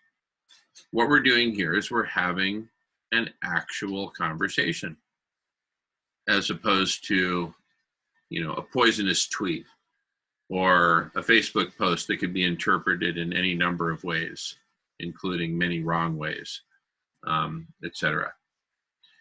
And we are huge believers in these actual conversations. For me, the rather obvious reason that as a species, the way that we learned to communicate is by talking face to face. That's what we do as a species. And yes, we can communicate with symbols typed into a keyboard, but it's way slower, way lower bandwidth, and with much longer latencies for back and forth. Email, Twitter, Facebook, we're basically passing notes under the door versus, hey, can we open the door and actually have a conversation? That's the social network for actual conversations. Over the past, you know, couple decades, we've seen social networks for friends, for dating, for pictures, for video, for all kinds of stuff, except for the missing elephant in the living room, which is actual conversation. So we believe this is kind of destined to be the most important social network of all, the social network of actual conversations. And Oswald writes, that's what I was getting at. The innovation won't come from any other major company since they've monopolized it all. It will be organic like CSI, exactly. Well, I mean, the social network for actual conversations will actually be sort of like the heart of CSI. And then via the map that I screen shared earlier, and I'm happy to screen share again. So Snack Bar is kind of the first of the steps of the yellow brick road, and then we build in all these other parts. Wixonomy, brainstorming, GitHub for solutions, modeling, optimization, all that. And so those will kind of be like add-ons to Snack Bar. In fact, we may just stick with the branding for Snack Bar throughout, partly because it's just so cool. Such a cool brand, Snack Bar. Hey, Nolan, do you have that image for Snack Bar that Terry whipped together? No, not yet. I mean, it was on Slack. You should be able to download it, I would think. Oh, was it? Huh. I think so. Then I guess I do have it. Well, whip it out. Okay. I guess I need Slack. I wiped my computer.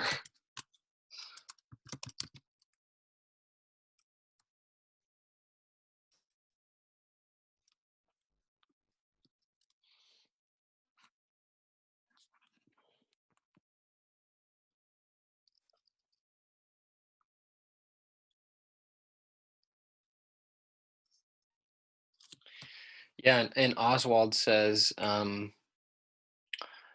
that's what I was getting at. The innovation won't come from another major company since they've monopolized it all. It will be organic like CSI. Totally.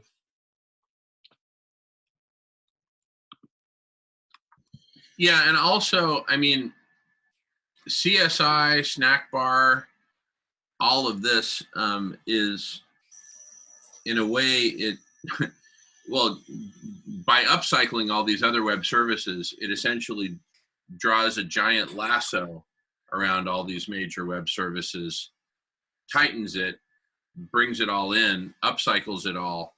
And so all these other web services components are appendages as opposed to the heart. The heart is, you know, the conversational domain, you know, as well. And then, you know, the body is the integration of all these other web services connected to that heart and mind.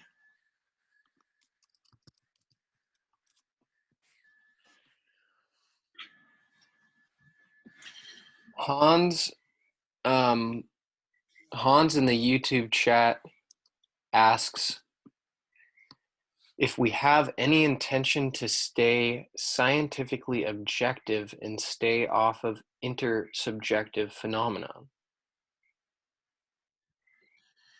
That's a really good question.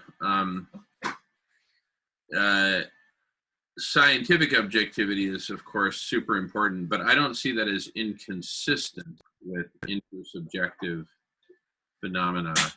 Yeah.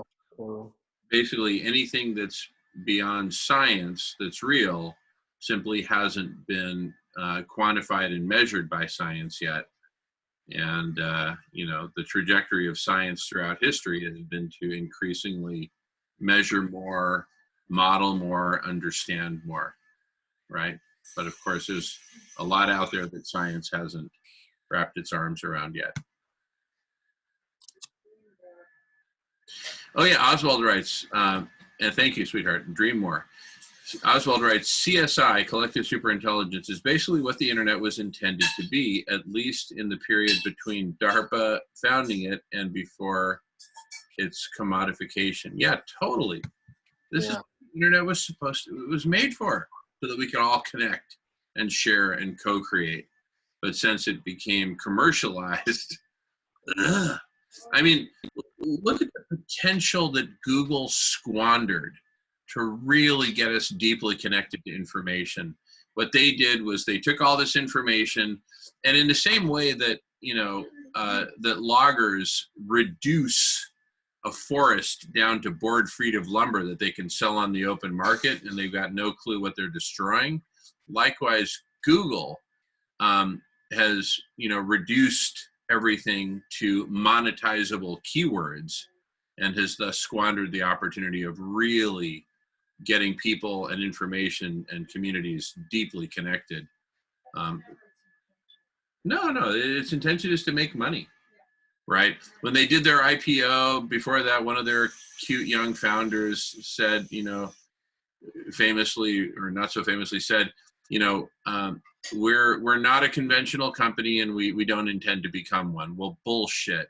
Just by monetizing themselves, they're just a money-making machine, just like any of the other tech giants.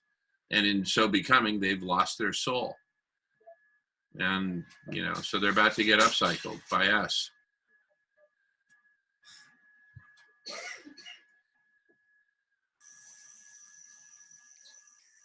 And yeah, what we're talking about with CSI, it is so big. It's just so much bigger than any of these other money pursuing techies can imagine, because money really corrupts and poisons and warps people's minds. It kind of flattens them to this, zero-dimensional token.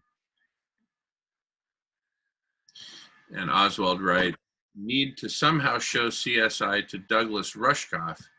He'd be a catalyst. Awesome. Well, if anyone knows Douglas Rushkoff or knows anyone who knows him, please invite them. That's the single biggest action item that we're putting out to humanity. And, don't do it for us. Don't do it for yourself. Don't do it for Douglas. Do it for life on Earth and for the love of life on Earth. For the love of life, we need to get together and do this.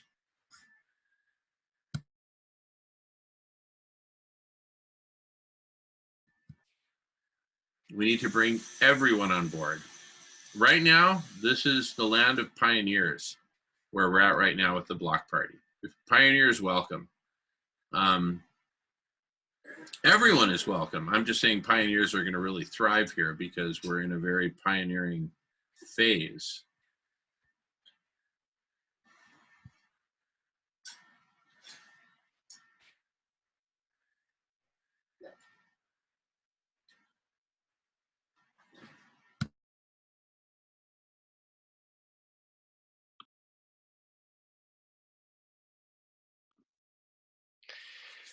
Alice says, fun fact, a little bit of a history nerd here. ARPANET was meant for second strike capabilities against Russia in the Cold War. Excuse me. Nawdog says, I think that you guys are fighting the good fight. Keep going. But please be more aggressive with the code. Well, join us so that we can be more aggressive with the code and fight the good fight even better. Nawdog says we need this thing and soon. We need it ASAP. We need it yesterday. So humanity, right? Whatever is getting in your way from joining us and joining the conversation, please consider that it might cost you your life to continue letting it get in your way. And it might cost us all of our lives. In fact, it might cost all of complex life on Earth. And if complex life goes, 440 nuclear power plants are going to melt down, and it's going to be Fukushima times 440, which could release so much radiation that it actually fries the atmosphere and eliminates all of life on Earth. And so that's what's at stake here. So, my plea to everyone, if you love life, if you love your own life, and if you love life generally, please join us in this conversation. Join the Block Party.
Alice says, we're a part of the conversation.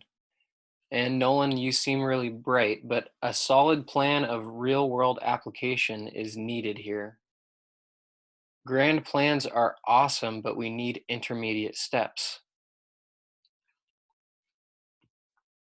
Well, you're looking at the first intermediate step, which is using this Zoom video conference combined with our web pages and combined with good old email.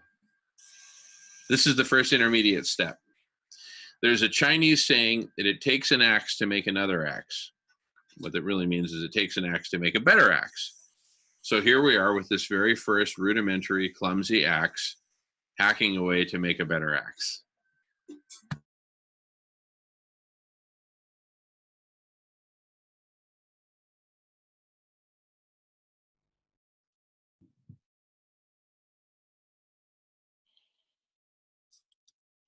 Also keep in mind, us and anyone watching, there's a delay between this and the YouTube stream, which gets kind of weird sometimes for commenting, just so everybody's aware.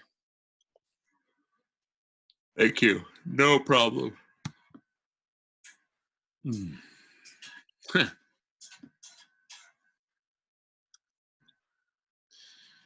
Oswald asks, how prominent is Ye Tao in Harvard's social life? Well, there currently is no Harvard social life. It's in the process of being shut down. So hopefully that answers that question.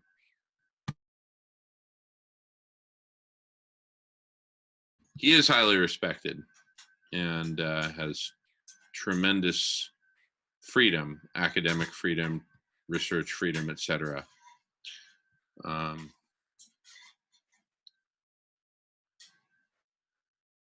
actually glad Harvard is shutting down, because then we might get more FaceTime with Ye Tao.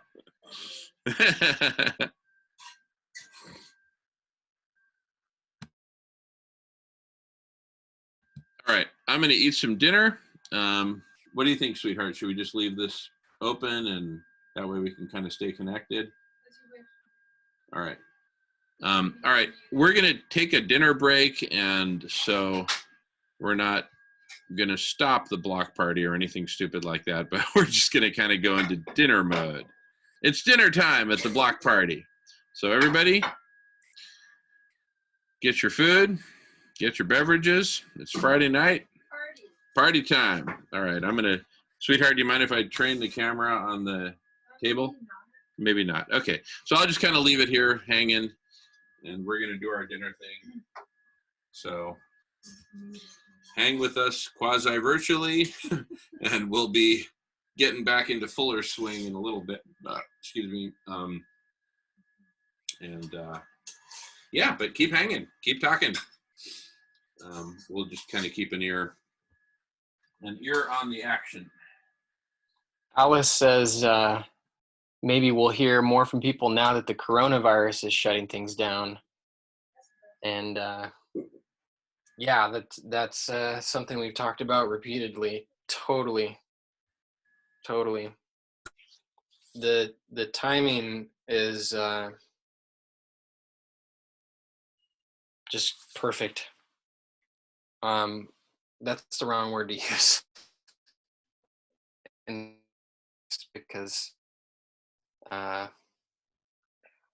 what I mean to say is there's a lot of things happening at the same time that are converging, and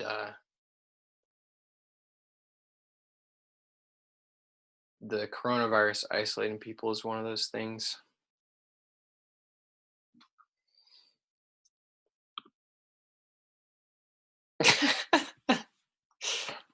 Oswald tells me not to lie because I created the virus to recruit to the block party.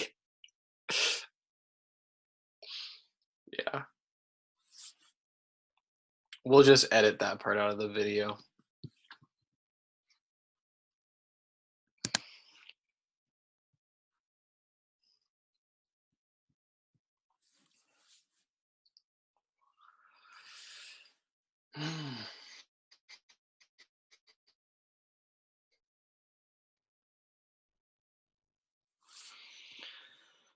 Well, shoot, are Emery or James with us? Maybe.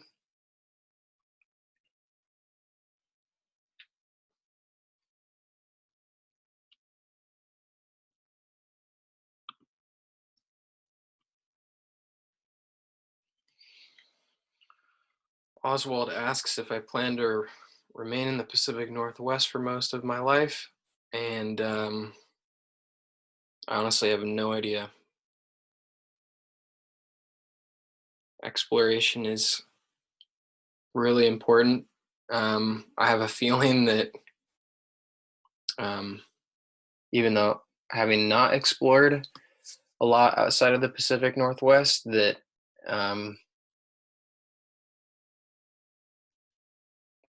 the Northwest is a really good place to be, not just in the United States, but in the world. So maybe, I honestly don't know. Alice says, however, when I began working with the blockchain financing business, we found we could easily talk forever. At some point, action is important. And everybody, just so you know, I'm going to turn off sound just while we're eating, just so we can have a little bit of a break from the action. But y'all carry on. All right, talk to you guys soon. See ya.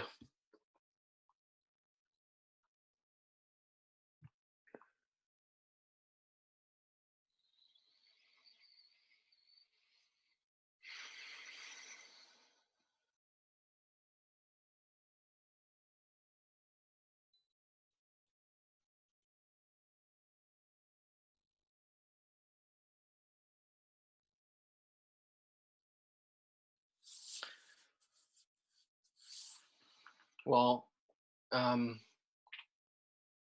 respond to your comment, Alice,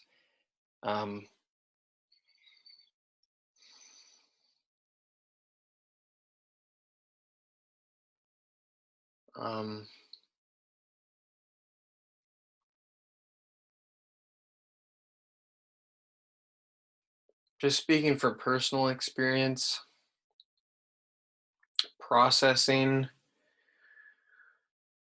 collective superintelligence is a pretty intense act in itself, and I'm definitely committed to helping myself and other, but most importantly, other people process the whole thing right now. I mean, if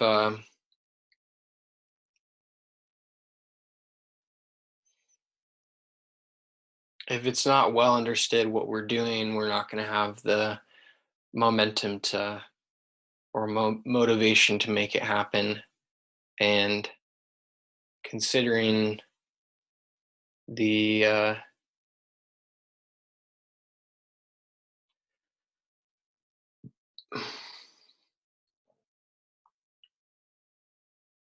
considering how the past 7 months have gone, for myself, I can't personally see myself committing to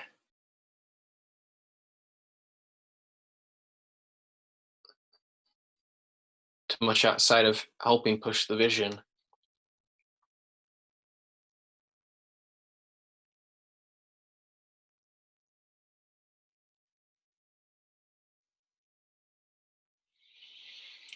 And I guess it's not that I'm against or well, to be very honest with you, I went to school. Oh,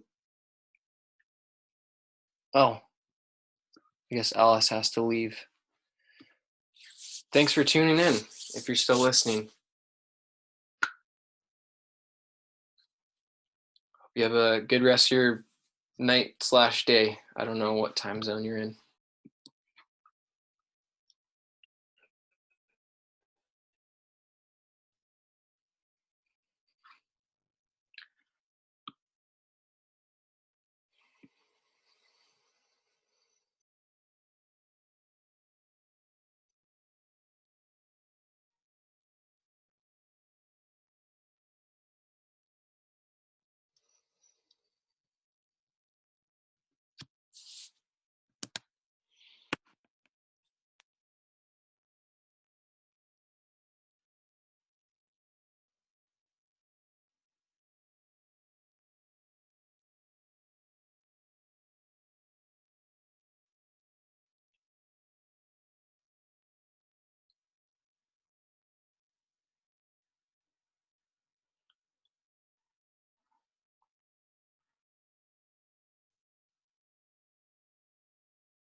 just messaging a friend to try and get him on here.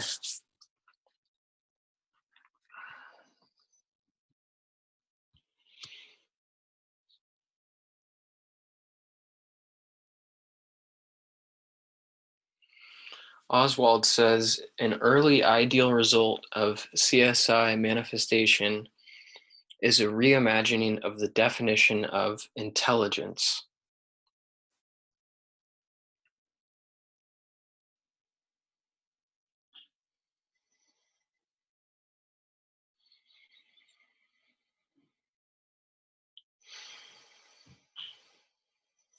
Yeah, I think thinking about intelligence as this, in this collective sense, in this kind of abstracted, slightly more abstracted than just from an individual, just trying to wrap your head around that kind of intelligence is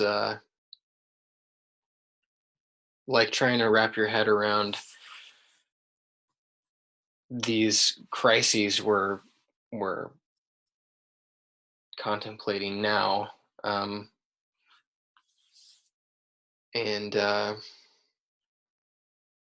this era of problems that we're stepping into. I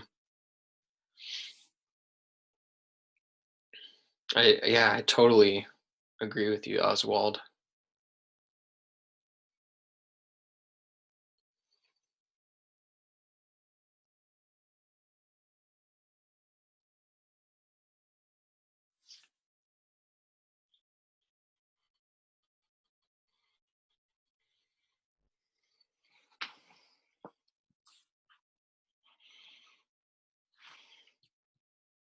I'm curious how you found out about the block party, Oswald.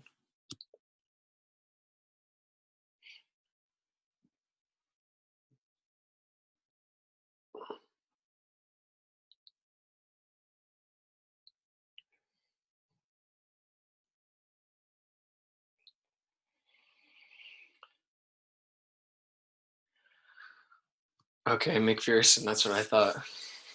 Nice.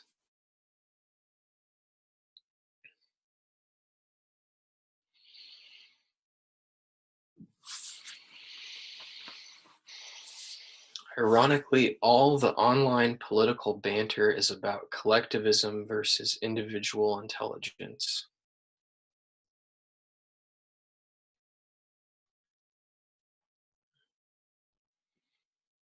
Yeah, and I think that's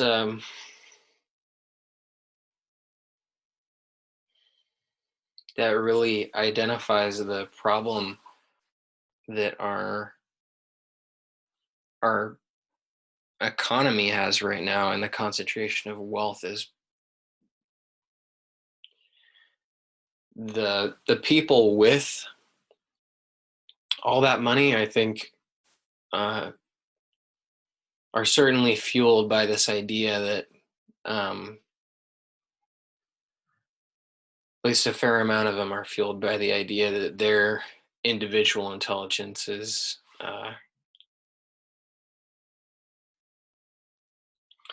great enough on its own that it deserves a ridiculous portion of the wealth.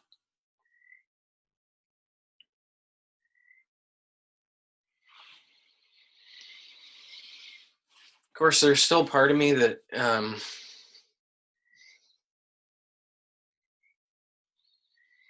that really doesn't want to think that people in those positions are, evil per se. Like,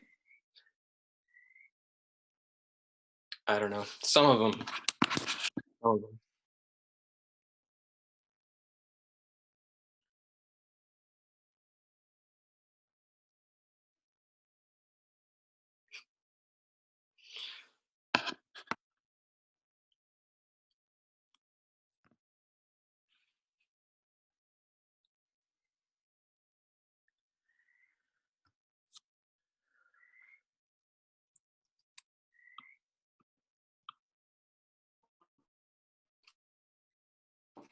Yeah, I don't know about Betsy. I haven't been paying much attention.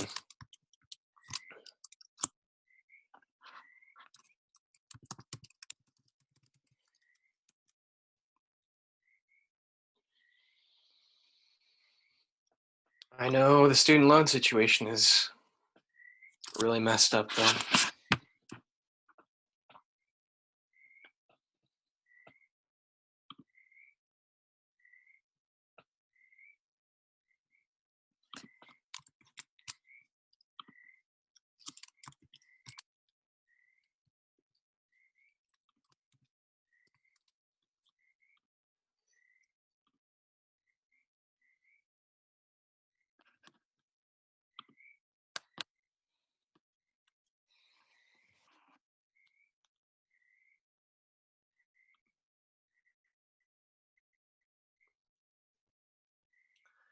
My friend sent me a link to a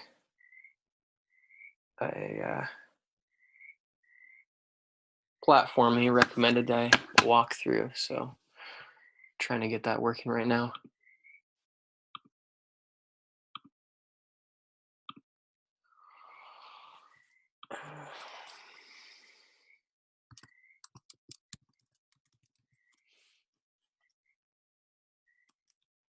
Oh,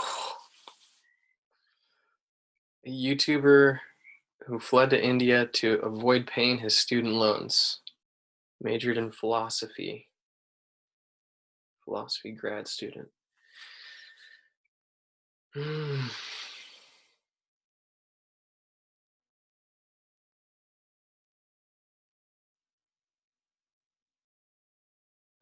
Whoa, okay.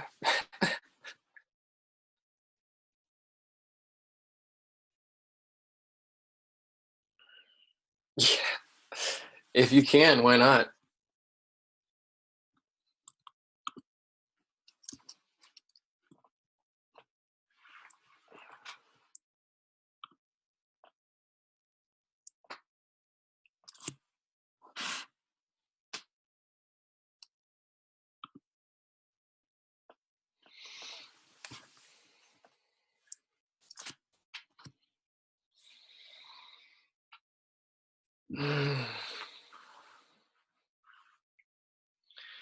My friend sent me, I hadn't even heard about this yet. I just heard about it through him. Apparently, the Federal Reserve injected $1.5 trillion.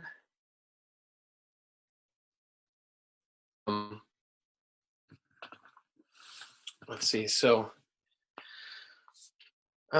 this thing my friend sent me says, due to coronavirus fears, a large number of millionaires / billionaires and their investment firms decided that it would be smart to have liquid funds and withdraw their stock. When people withdraw their stock, everyone else's stock drops in value. Most investors want to withdraw before this becomes too impactful, even if they plan to rebuy that stock later at a lower rate. That's what a crash is. People taking the money they've been promised out of the bank at the same time. 3 hours ago, the Federal Reserve, I'm not sure when this was posted, the Federal Reserve approved an injection of 1.5 trillion into the market. That's enough to give us the health care we've been asking for, or absolve all student debt in this nation for comparison. They did this so that people would feel like their investments had not diminished, thus encouraging them not to liquidate, to leave their stocks alone. As of 20 minutes ago, the entire stimulus applied thus far is gone into private pockets. All it did was allow a few extra millionaires to liquidate their stock at improved value, giving them a shot to avoid the consequences of having left their funds alone earlier.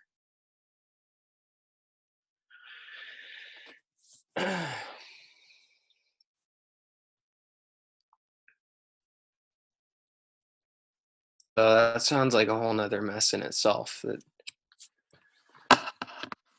is just occurring over the past day or so from my last Google search. I don't really know. I don't know.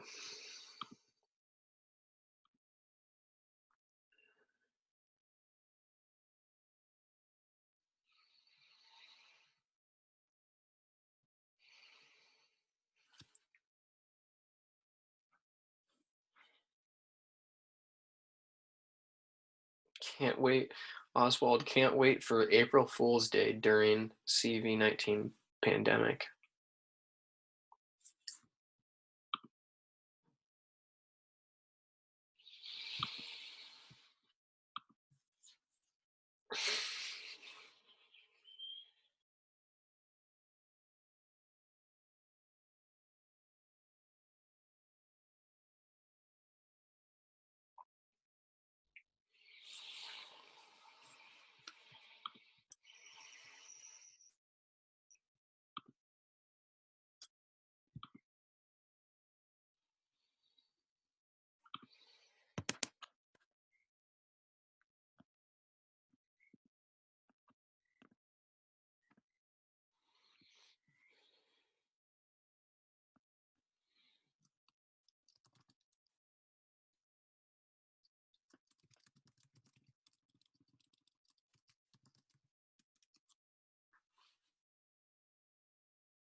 I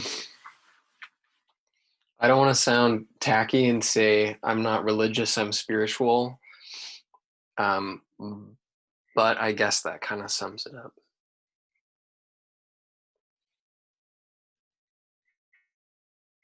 What about you? Nice.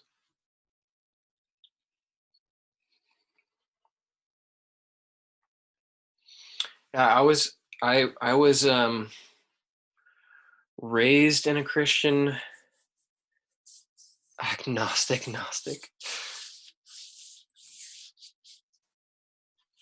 I'm not sure what to do with that.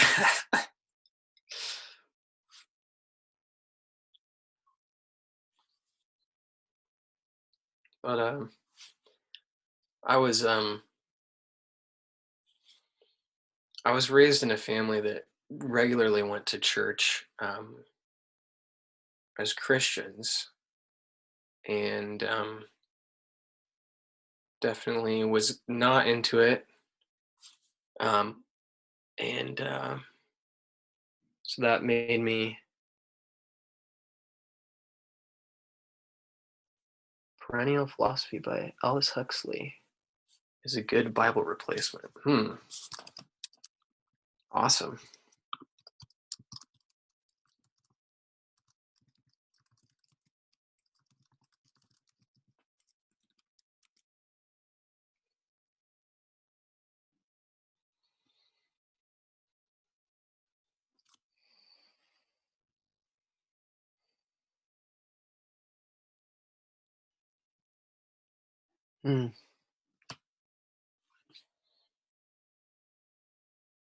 Google says the Perennial Philosophy is a comparative study of mysticism.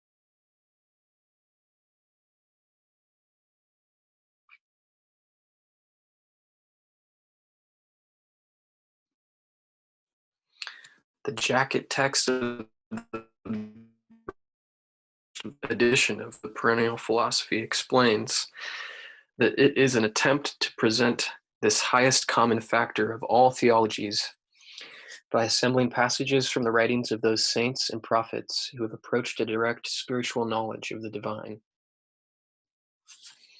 Which is reminding me of Ken Wilber's integral theory, although maybe Well, obviously this is earlier.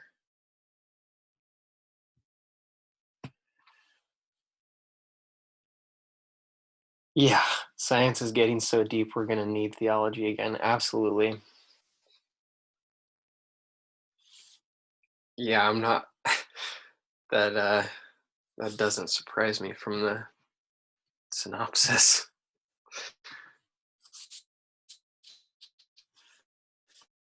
So, I actually haven't dove that deep into Ken Wilber's stuff, but I've listened to a handful of hours of him, and it seems like he has a small enough community, and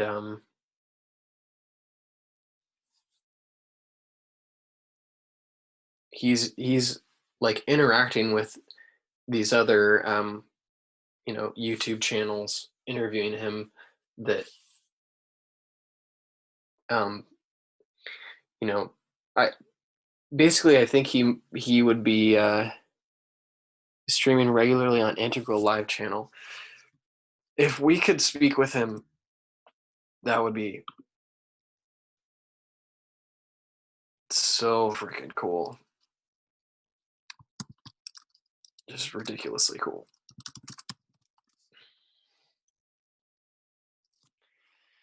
And he's collaborating with the Meta-Modernists. Meta-Modernists. I don't know how picky/exclusive he is.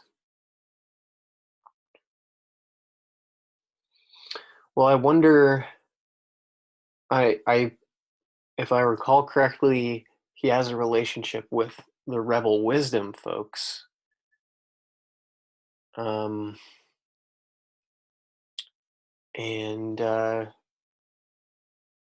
yeah, that's what I thought.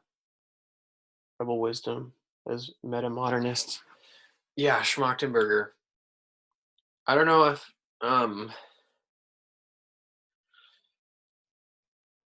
yeah, we need to talk to Schmachtenberger. I don't know if it's been expressed, but we have basically we have a friend who is a friend of Schmachtenberger. But the meeting hasn't been arranged yet. So I don't know if we'll get to Ken Wilber first or Schmachtenberger. But I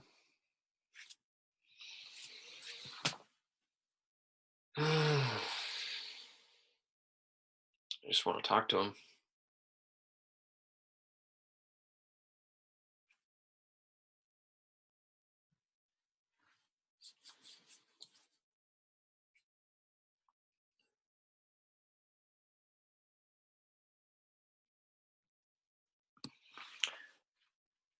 Oh, awesome. Heck yeah. All right. For those listening, Oswald says he has the host of Emerge podcast added. And the Emerge podcast interviewed Schmachtenberger, and Oswald's going to hit him up, which is awesome. Heck yeah.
Well, Oswald, if you have any anything you want to talk about or content you want to share, I'm kind of starting to sift through things I could share. Nothing's coming to the top of my head, but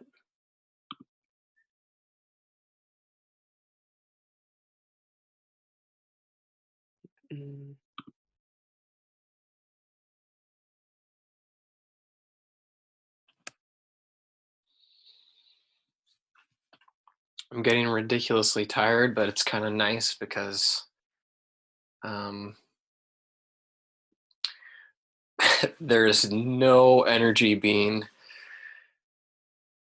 funneled to anxiety. So that's pretty cool.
Oswald says you should treat the 24-hour streams as monastic discipline training. I couldn't do it. Am I Gen Z technically? I was born in 97. I don't know what defines a Gen Z.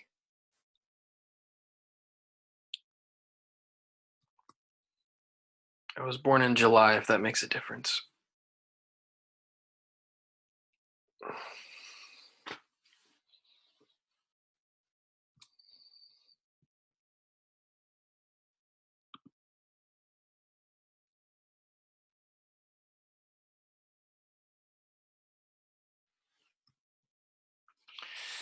Gen Z is after 95. Oh, okay. Yeah, so I guess I am Gen Z. Jamin, welcome back.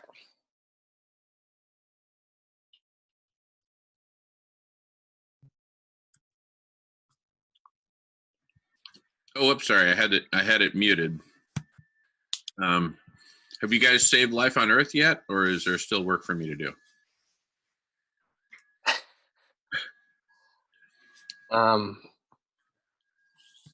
We got a little ways to go.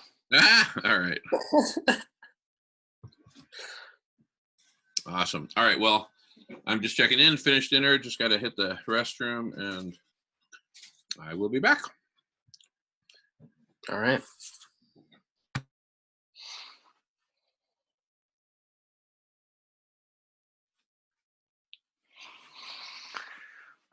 Oh, so Oswald, you must be, you're 28, 29?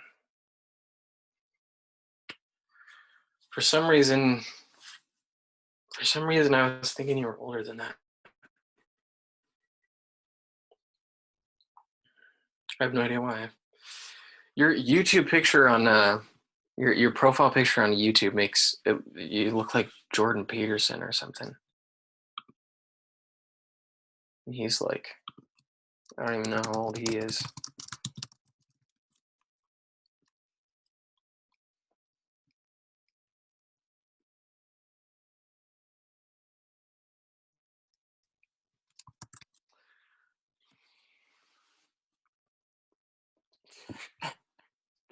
They say Gen Z are more conservative and smarter, but they seem like idiots addicted to smartphones to me. No offense to you, of course. No offense taken. I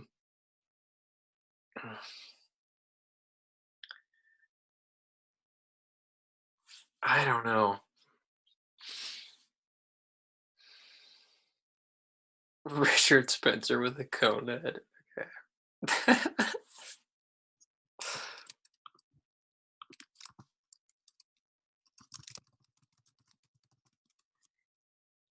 Nice.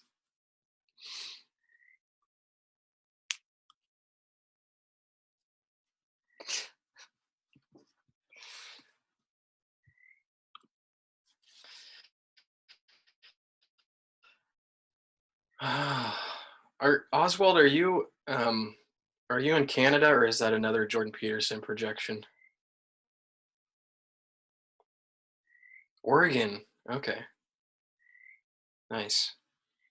My family is just right across the border there in Vancouver, Washington.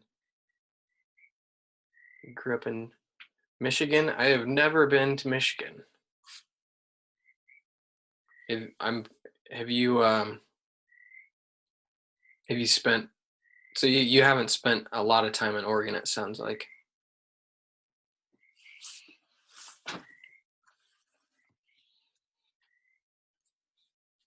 Just over a year.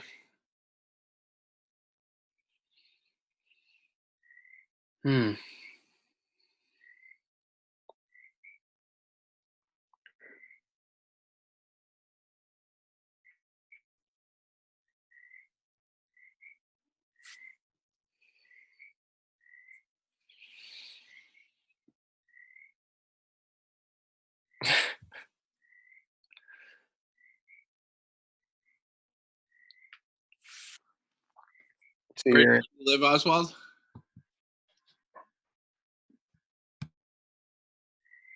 somewhere in Oregon.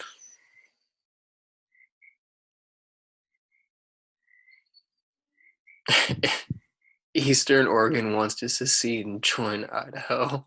Are you in Eastern Oregon, Oswald? Whereabouts in Oregon?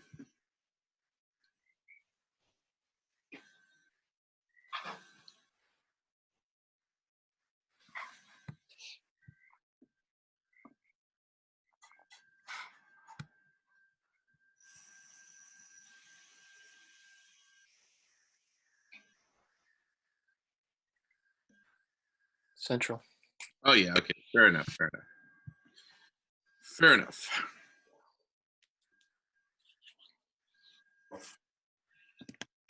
Oh, wow. How you holding up, Nolan?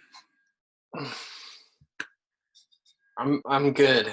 I was just commenting earlier that I'm super tired, but the plus side is that there's no extra energy being used to fuel my anxiety. That's just been completely shut off. Like I could tell, like the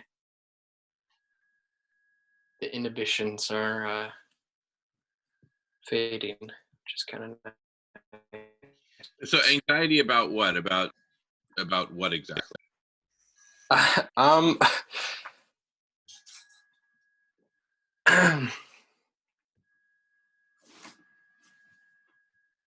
Well, I just mean generalized, but and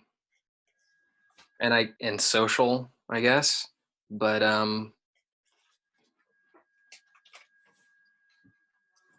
especially talking about what we're talking about. Oswald asked, does Jamin like Ken Wilber? I don't know that. Kind of having a brain fart. Who's Ken Wilber? So he created the integral theory. He wrote I think it's called A Brief History of Everything. Yeah. Okay, integral theory. Well, I'm all about integral theory, but I haven't read any Ken Wilber. Do you know what he looks like? Do you know what I'm talking about? I don't think I know what he looks like. Okay. I think it would be useful because I have a feeling we're going to talk to him soon.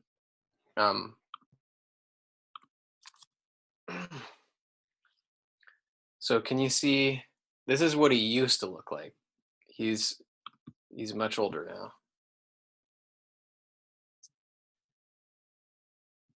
now. And this is the whole reason we're.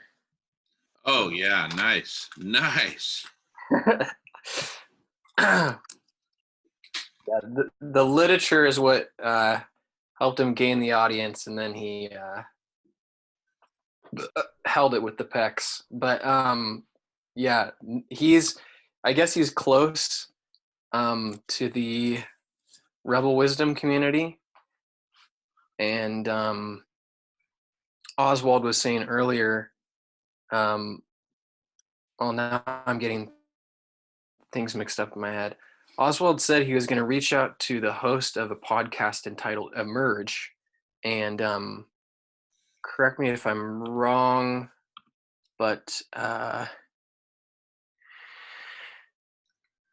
Emerge podcast has either had Schmachtenberger or Ken Wilber on. I can't remember now.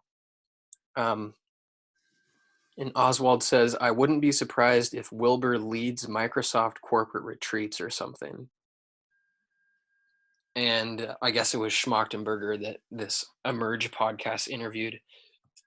And Oswald's offering to reach out and get the host of that podcast on here. So Sweet. Awesome. Thank you, Oswald. Bring him. And if it'll help sweeten the pot for whoever we're inviting, I challenge anyone and everyone to come up with a better meta solution for solving the world's problems than collective superintelligence. I don't care what form. I maintain there is no better meta solution. And what do I mean by meta solution? That which generates actual solutions. So here's a quick, easy way to think about it. If golden eggs are the thing you want, then the goose that lays golden eggs is a meta golden egg. The goose is a meta golden egg because it generates the eggs.